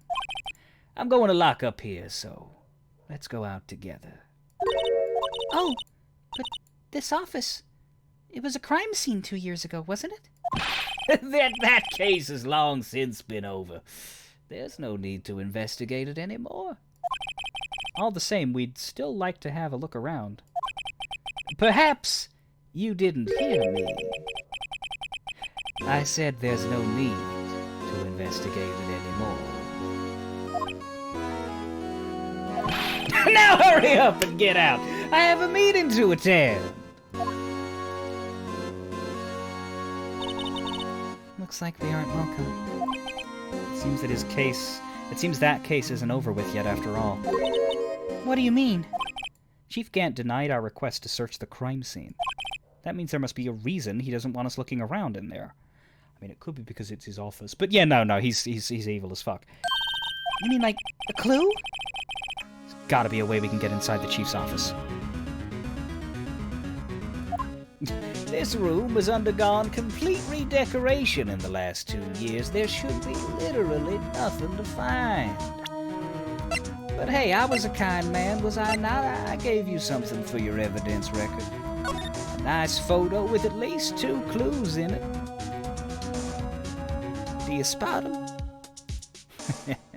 Well. I like how there's this suit of armor that kind of makes it look like Lana is just holding a fuck-off sword.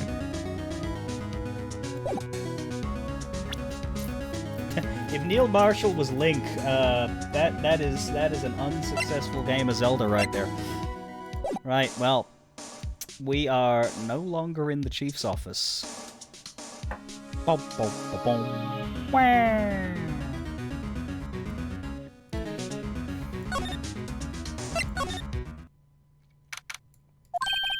Hey, pal! Detective Gumshoe! Aren't you supposed to be in a meeting?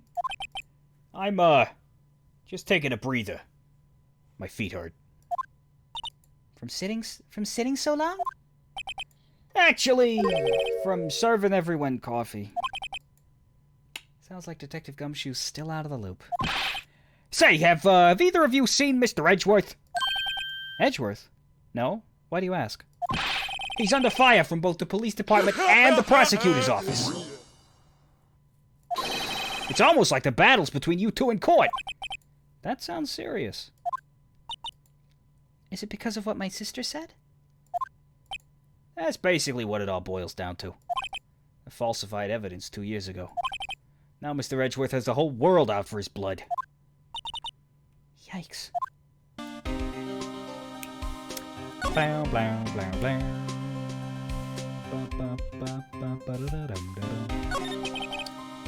But why would Edgeworth be blamed? It's not like he knew the evidence was forged.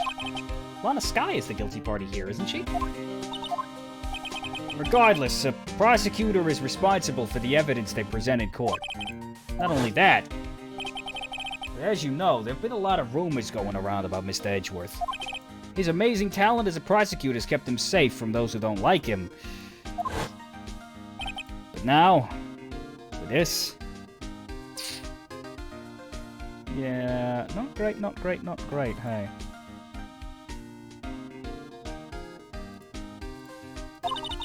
Are there really so many people who hate him?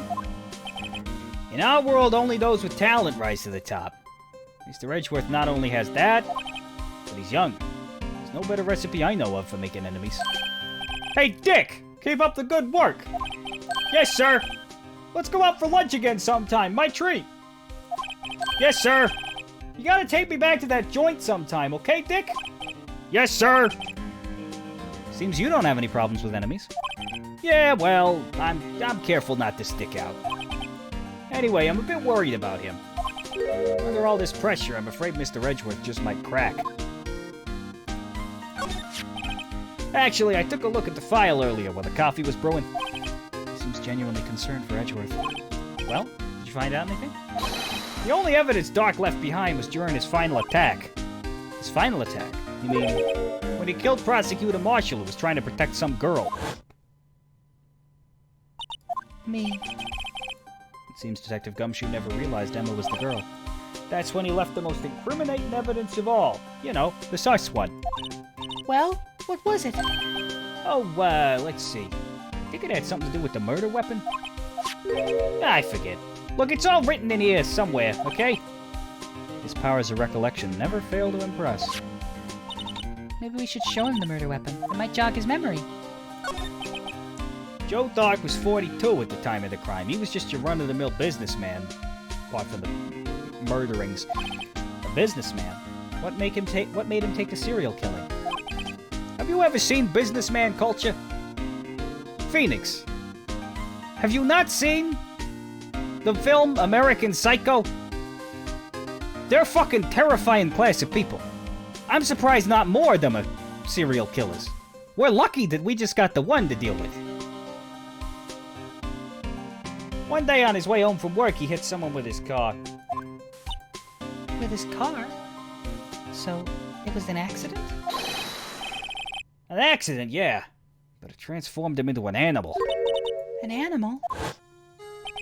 Yeah, he immediately took several druid levels and wild-shaped into a fucking eagle. Oh god, wait, whoa, why is this moving? A jogger came up on the scene and was killed as well. Finally, he turned himself in. What the fuck? The game just started telling the story without giving me... Why does it do that? I fucking hate that mechanic. Like, it does... games like this should never auto-advance text if they don't have a backlog, which this game does not have.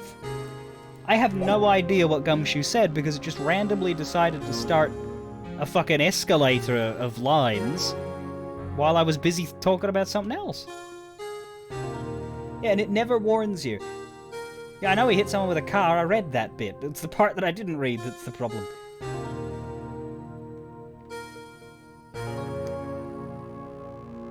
A boy saw and the jogger saw. What, did he kill the boy? Finally, he turned himself in. Seems he was a pretty careless animal.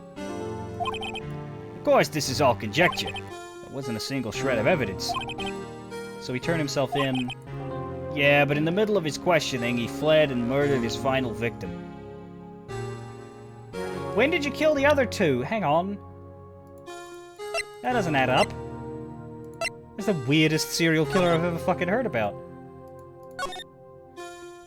Hit him with car, killed him at scene, killed her at scene. Where do Rachel Moss and Jeb Bates come into it?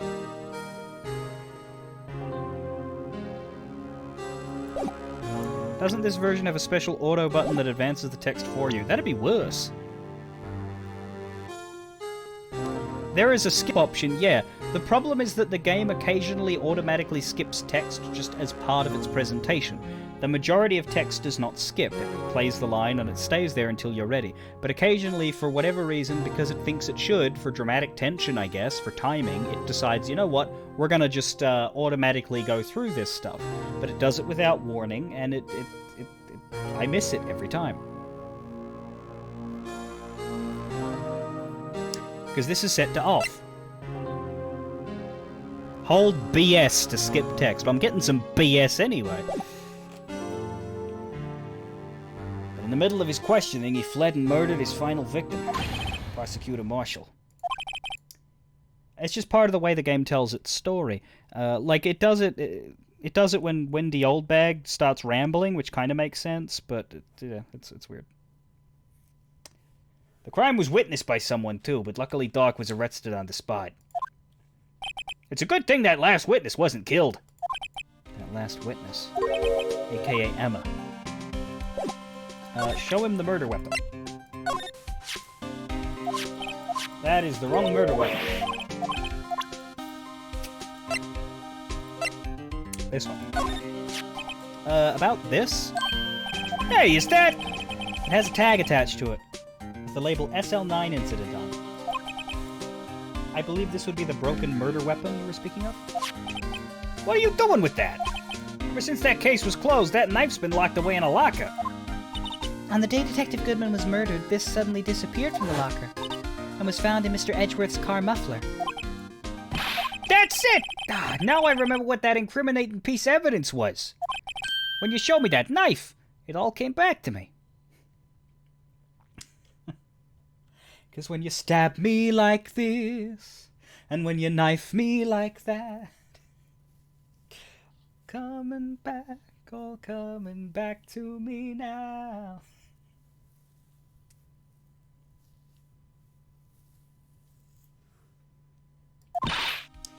Well, what is it, Detective? Quick, before you forget again! This knife. It was Joe Dark's, wasn't it? That's right. We traced it back to the store he bought it at, plus it had his fingerprints on it, too. But no one actually witnessed him using it to murder anybody, right? That's where his luck ran out. When you take a good look at this knife, you'll see it's broken. You don't have to take a good look to notice that. Yeah, well, anyway. Take a guess where the broken off tip of the knife was found. That's what did him in. Where was it? The victim, Neil Marshall, was carrying it inside his own body. If this is the part that was falsified... Ew!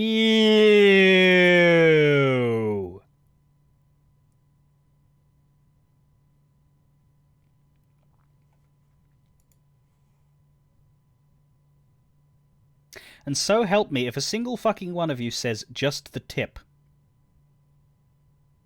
I will be deeply disappointed. It was found deep inside the stab wound. Did it match Dark's knife? You bet! Down to the last fiber. That's pretty conclusive. Stabbed in the back, died from a punctured heart and lung. The knife tip was in the wound. Broken tip was found in the victim's body. It belonged to murderer Joe Dark.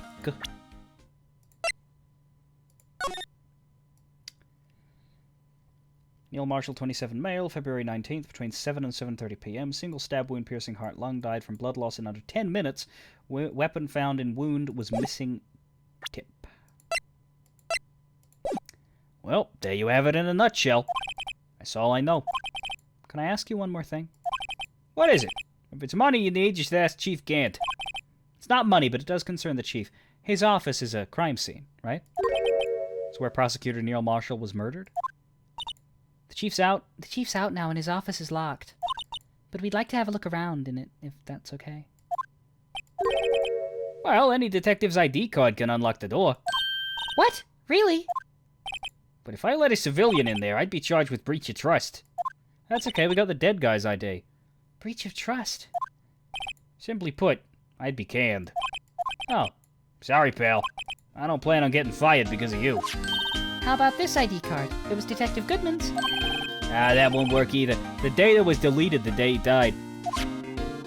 Oh. So in other words, Gumshoe is our only chance of getting into that office. I wonder if there's something we could show him that would make him change his mind.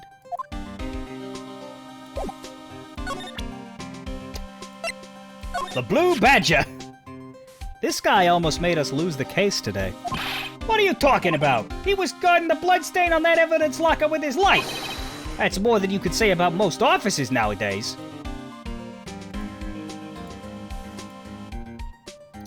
Why was he allowed to have his knife on him during interrogation? Yeah, no, That is likely to be the forged evidence, and Neil Marshall was killed by a different blade. Like, you know, maybe that. Or this thing that's mysteriously missing from the trophy.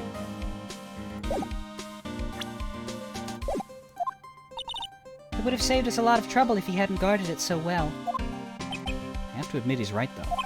Thanks to the Blue Badger, we were able to prove another possibility today. The possibility that another murder took place prior to 5:15 p.m.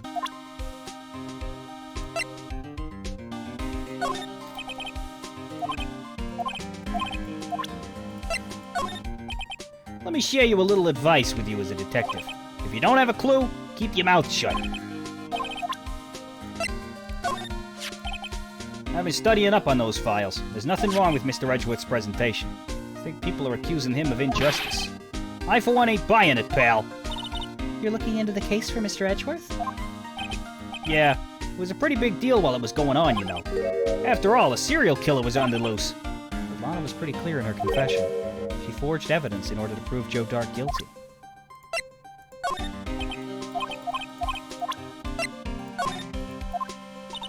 Oops. Hang on. Here we go. I can't believe Officer Marshall would do something like that. You know Officer Marshall? Of course I do. He was like a mentor to me. When I first started out, he even gave me a small cactus. Really? He said, "Dick, she'll listen to all your troubles." Note to self. Detective Gumshoe talks to a cactus. Hard to believe he's just a patrolman now. Someone ought to trade places with him. What? Why are you looking at me like that? About that jaw, I think I've seen it before somewhere. Somewhere? Or maybe it's one of those memories people have from previous lives. This must be the most uninformative detective I've ever met. Something about it makes me feel uneasy. It's like I'm in the chief's office, and he's yelling at me. Chief Gant? Where could I have seen that before? Maybe in this photo? Nope, still has nothing to say. Well, then shut up, South Robin, because not everybody here has played through this game. No locker can be opened without a fingerprint match. Besides, there's no reason for the murderer to touch his own locker. Hey, wasn't your locker the one with the blood on it, Detective? The handprint of the real murderer's gloved hand, without any fingerprints. Shh! If they come to arrest me, you'll defend me, won't you? If that happens, I think you'll do better pleading with Edgeworth. Now, see, that sort of touches on a spoiler philosophy argument that came up a lot during 14's MSQ run. People saying vague things at specific times and then getting confused when people were, like, unappreciating that. if something happens that triggers a memory that relates to the future of what's being played, you don't need to tell anybody. Or say anything.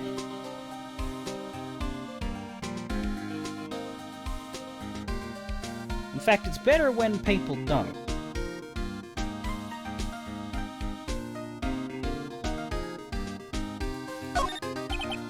Nobody's ever as subtle as they want to be.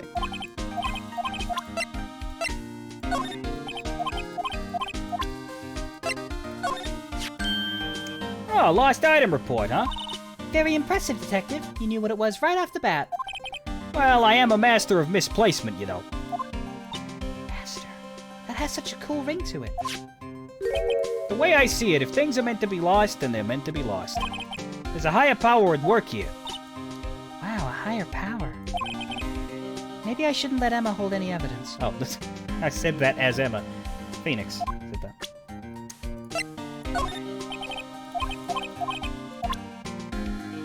Very important Wolf Among Us advice. Silence is a valid option. So is glassing him.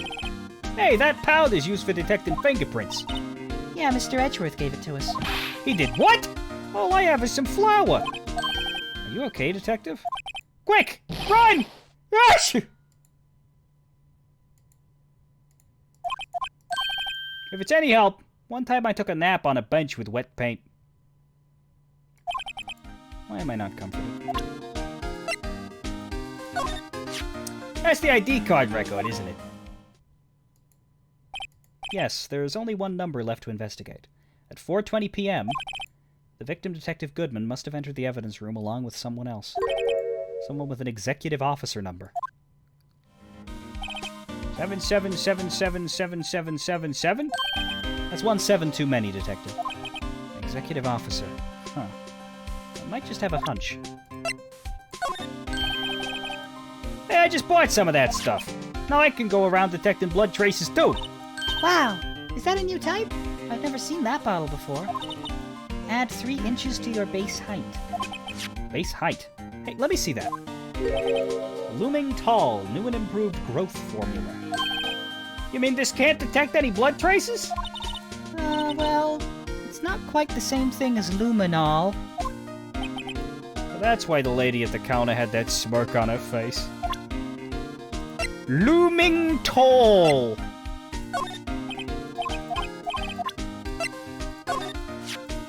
That's the photo that Miss Starr took. Anything you can tell us about it? Yeah, that Miss Starr is quite the lady. Well, I remember. It was winter. I was 16. She was the only one who ever got me to talk about what happened.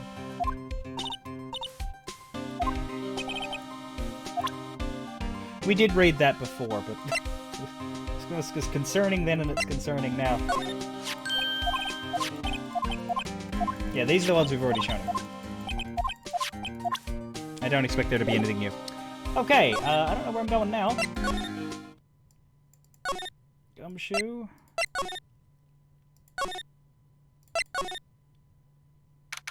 Oh. I wonder if Edgeworth is back yet. There he is! It looks like he's writing something. What are you doing here? He sure was quick to throw that paper on the floor. Tough day in court, huh? I've had to live the past 2 years with rumors flying around. What's another allegation to me? Cheer up, Mr. Edgeworth. I'm rooting for you. That's Edgeworth for you. Always trying to hide his real feelings. So what do you want? Unlike some people, I don't have all day. All right, then. Mr. Chipper?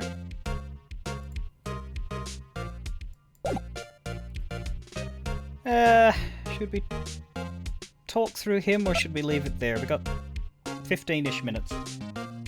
Let's just quickly look at this thing he left. I wonder what he was writing before. Come on, Mr. Wright, let's take a look. Are you crazy? Edgeworth is sitting right there. Just distract him. I'll check it out. Hey, Edgeworth! Is that Detective Gumshoe out the window there? Oh no! He's falling to the ground! Hold on. First let me see what that girl's doing crawling around my feet. He didn't even look. What? Letter of... If you're having trouble reading, I'll read it for you. It says, Letter of Resignation. Resignation? Edgeworth, you don't mean... I'm tired, Wright.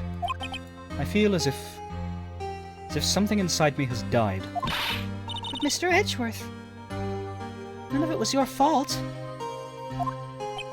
I know the path I've walked, you don't need to tell me. And the path I've walked has not been a just one. I can't forgive myself for what I've done, and no one else should forgive me either. Uh-oh, I think he's serious.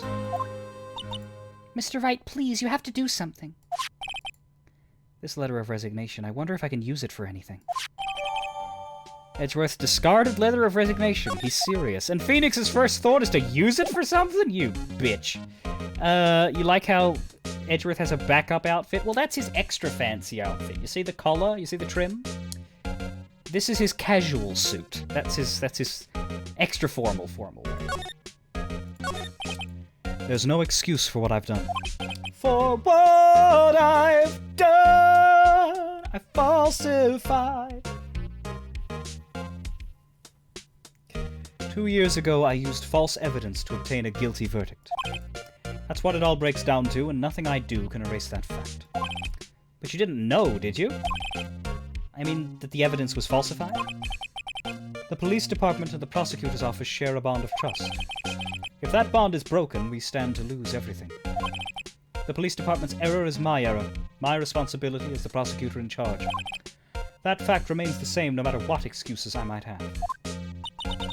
Mr. Edgeworth. I take pride in my work. So tell me why. Tell me why. Why has it all come to this? Edgeworth is just at a singing crappy songs day today, apparently. Even Edgeworth can't keep this kind of emotion bottled up. Are you up for the trial tomorrow? First last year's trial, and now this one. It seems all you do is worry about me. To be honest, you're getting on my nerves. But Mr. Edgeworth, you can't just walk out on the trial. Tomorrow is the last day. It's too late to change prosecutors. I'll bet that's what my superiors are banking on.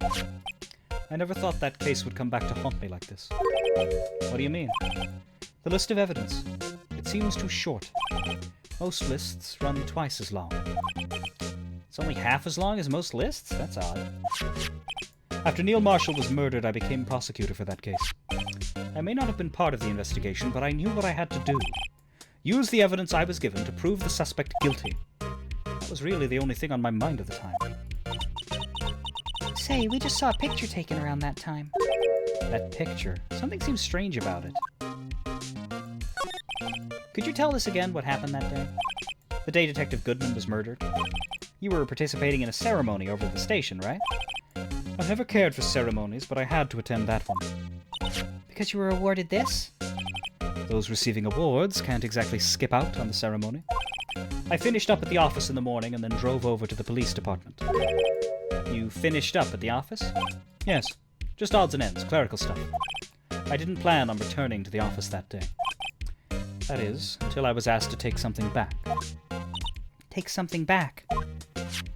This. Oh yeah, Chief Gant asked you to hold on to that, didn't he? Yes, it was a piece of evidence in a case that was closed half a year ago. He asked me to bring it back to the prosecutor's office. That's the story we heard yesterday. So you came back here to the prosecutor's office because the chief asked you to? That's right. Alright, let's show him everything. I once dreamed of being a defense attorney, a long time ago. I think we've done this.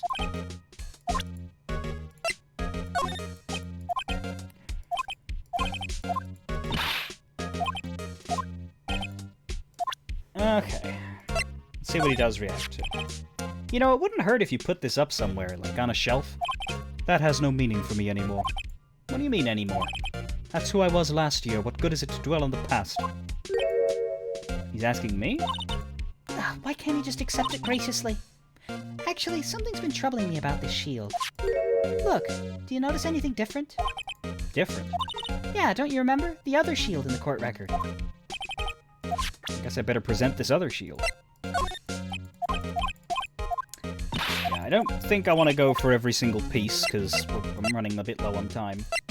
We'll try this knife. Nope. Flap, flap, ba-da, flap, ba-da. The screwdriver, maybe. No. Oh, shit, this is right. He started his normal response, then he opened it up. Okay. But this isn't related to the case, remember? You said so yourself. So I did. Chief Gant gave this to you that day, didn't he? He asked you to bring it here from the police department. The chief is a very competent man, but sometimes he does things that don't make any sense. At least it's better than being incompetent and doing things that don't make sense. A certain detective comes to mind.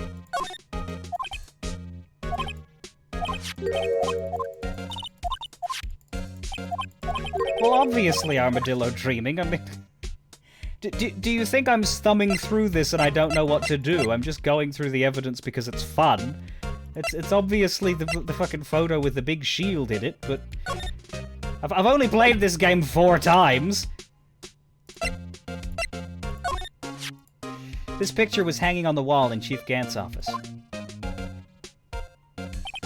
Prosecutor Edgeworth. Prosecutor Neil Marshall. He had just started making a name for himself. Looks like this was taken when he received the King of Prosecutors trophy. Speaking of that, there's something that bothers me. If it was my first time through, I'd be angry at you for backseating instead of being annoyed at the other thing. So, there's not much of a win there. I don't know that I have no backseating in the tags here because it's not a first playthrough. I normally would. But it is in the rules.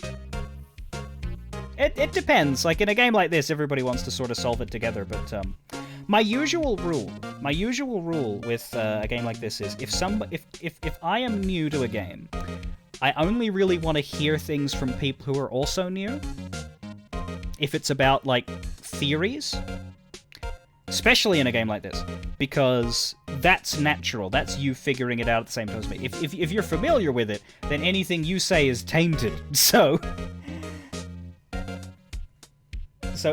then I feel like people who people who know the game that's being played better than the streamer should only comment on things that have already happened, essentially. But I get it.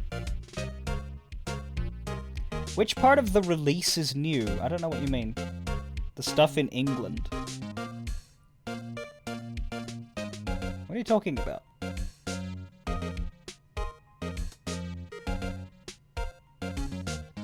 There's nothing in England in Phoenix Wright 1. Phoenix Wright 1 has the 5th case, this one that we're doing now, was added for the DS version. Oh, we got a new Ace Attorney release. You mean what is the game that just came out? The game that just came out is the Great Ace Attorney Chronicles. The Ace Attorney series is very big. This is the Ace Attorney Trilogy, which is the original released in the early 2000s, but updated to HD. That's games 1 to 3. Technically, games 4 to 6 also exist, loosely called 4 to 6. The 4th game isn't really called the 4th game, but 5 and 6 are generally called 5 and 6. Those are a little older than what came out this year, but they're mostly on the 3DS and the DS. There's also the 2 Edgeworth spin-off games, which are both on the DS. Those are old as well. Then there's the Phoenix Wright versus Professor Layton crossover, which is on the 3DS. That's 8 years old or something. But most recently, there have been the 2 Great Ace Attorney games, which are prequels set in 200 years ago, I think, or 100 years ago, I don't know. And so those just came out for the first time in the West on PC. Originally, they had been 3DS games that were not localized over here, so they were Japan only. There's no real new Ace Attorney game right now. The newest one is Spirit of Justice, which is game 6, and I think that's from 2017, 18? It's mostly re-releases and HD occasions right now.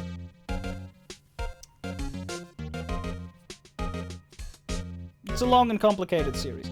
Yeah, this is not a first-time run for me. even if it was, like, we had talked about the picture being there. The way that I play this game is to present the story as best I can. I'm not, because I know this one really well. Later games I don't know as well, so then I'll be doing a bit more actual, like, thinking. But usually I'm just calmly going through things in order. And even if I wasn't, I would still calmly go through things in order. If I know what the answer is, I usually press it last, because I try to get as much dialogue out of this game as I can before I hit the right answer. Anyway. I have not played Ghost Trick. I should. Speaking of that, there's something that bothers me. Yes? The trophy Mr. Marshall is holding. It's a little different than yours. Yes, you're right. I remember now. Remember what?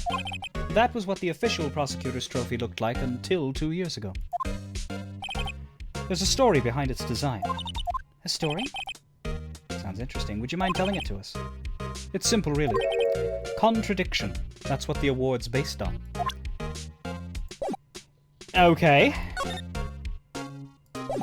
What happens, actually, if we present him his own resignation letter? Does he comment on that? They say where there's smoke, there's fire. Apparently I was so caught up in the smoke, I lost sight of the truth. Edgeworth. The others are right. I have no right to serve as a prosecutor. But Mr. Edgeworth, you were only doing your job. I've always made my own decisions about what I can or cannot do. That hasn't changed. Forgiving myself is something I cannot do. Uh-oh. I think he's serious. Mr. Wright, please, you have to do something. This letter of resignation. I wonder what I can use it for.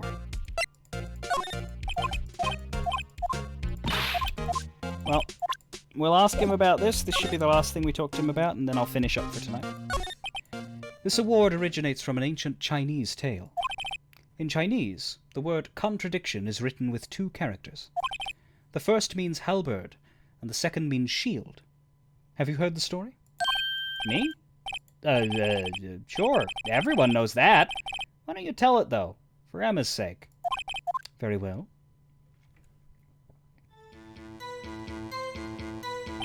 Long ago in the kingdom of Chu, there was an arms merchant. One day he presented the king with 2 items.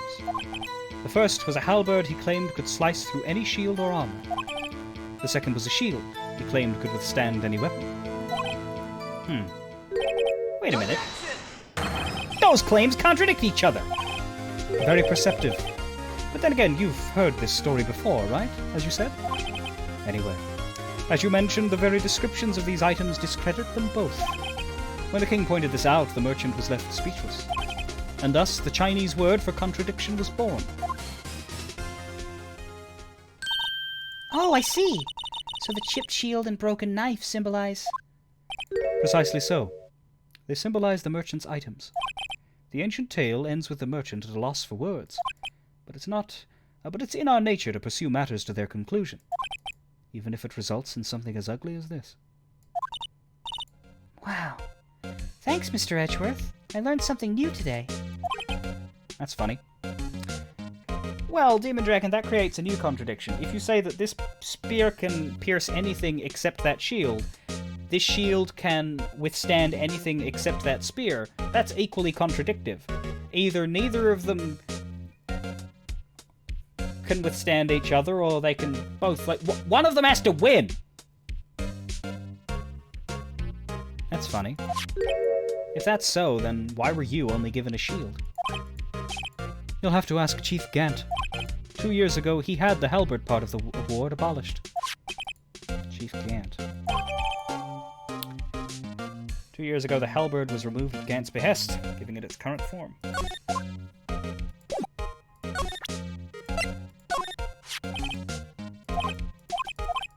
Okay, he doesn't say anything new about it.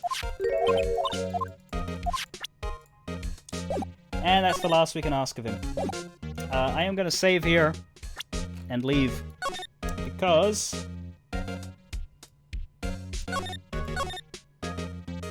we have been doing this for 6 hours. But no, this is good. We got a decent chunk of the third investigation, which is what I wanted, because the goal next week is to finish Ace Attorney 1.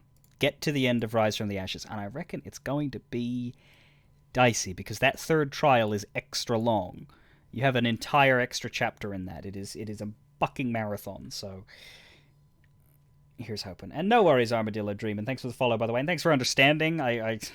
My reactions can occasionally not go down so well, but I prefer to be blunt and direct about the types of chat that make things more difficult for me. It's, yeah, which is the reaction that is preferable to have when people are like, oh, okay, that's one of the things that annoys you. Fair enough, I didn't know. Fair enough, you were annoyed. Fair enough, I didn't know. Everyone's fair enough. That's good. Other people would take the I didn't know part as a reason to be very defensive and arguey for no good reason. I've had a few of those. They're none fun. Anyway, we'll see if someone says, okay, I'll never show up again. That's kind of fine if they do so quietly. Like if someone doesn't really like the room they're in and they just quietly walk away, no one's really affected by that, and I sort of approve of that. Like, no streamer wants to lose a viewer necessarily, but I'd rather that happen than, unpleasantness. The issue I take is with the folks who just need to have a fight about it after one little situation. It's weird. Awkward. Anyway, I will be back tomorrow with my usual game, Final Fantasy XIV. We will have 6 hours of that, roughly. And if you want to catch the end of Rise from the Ashes, be back here next Saturday. Fare thee well.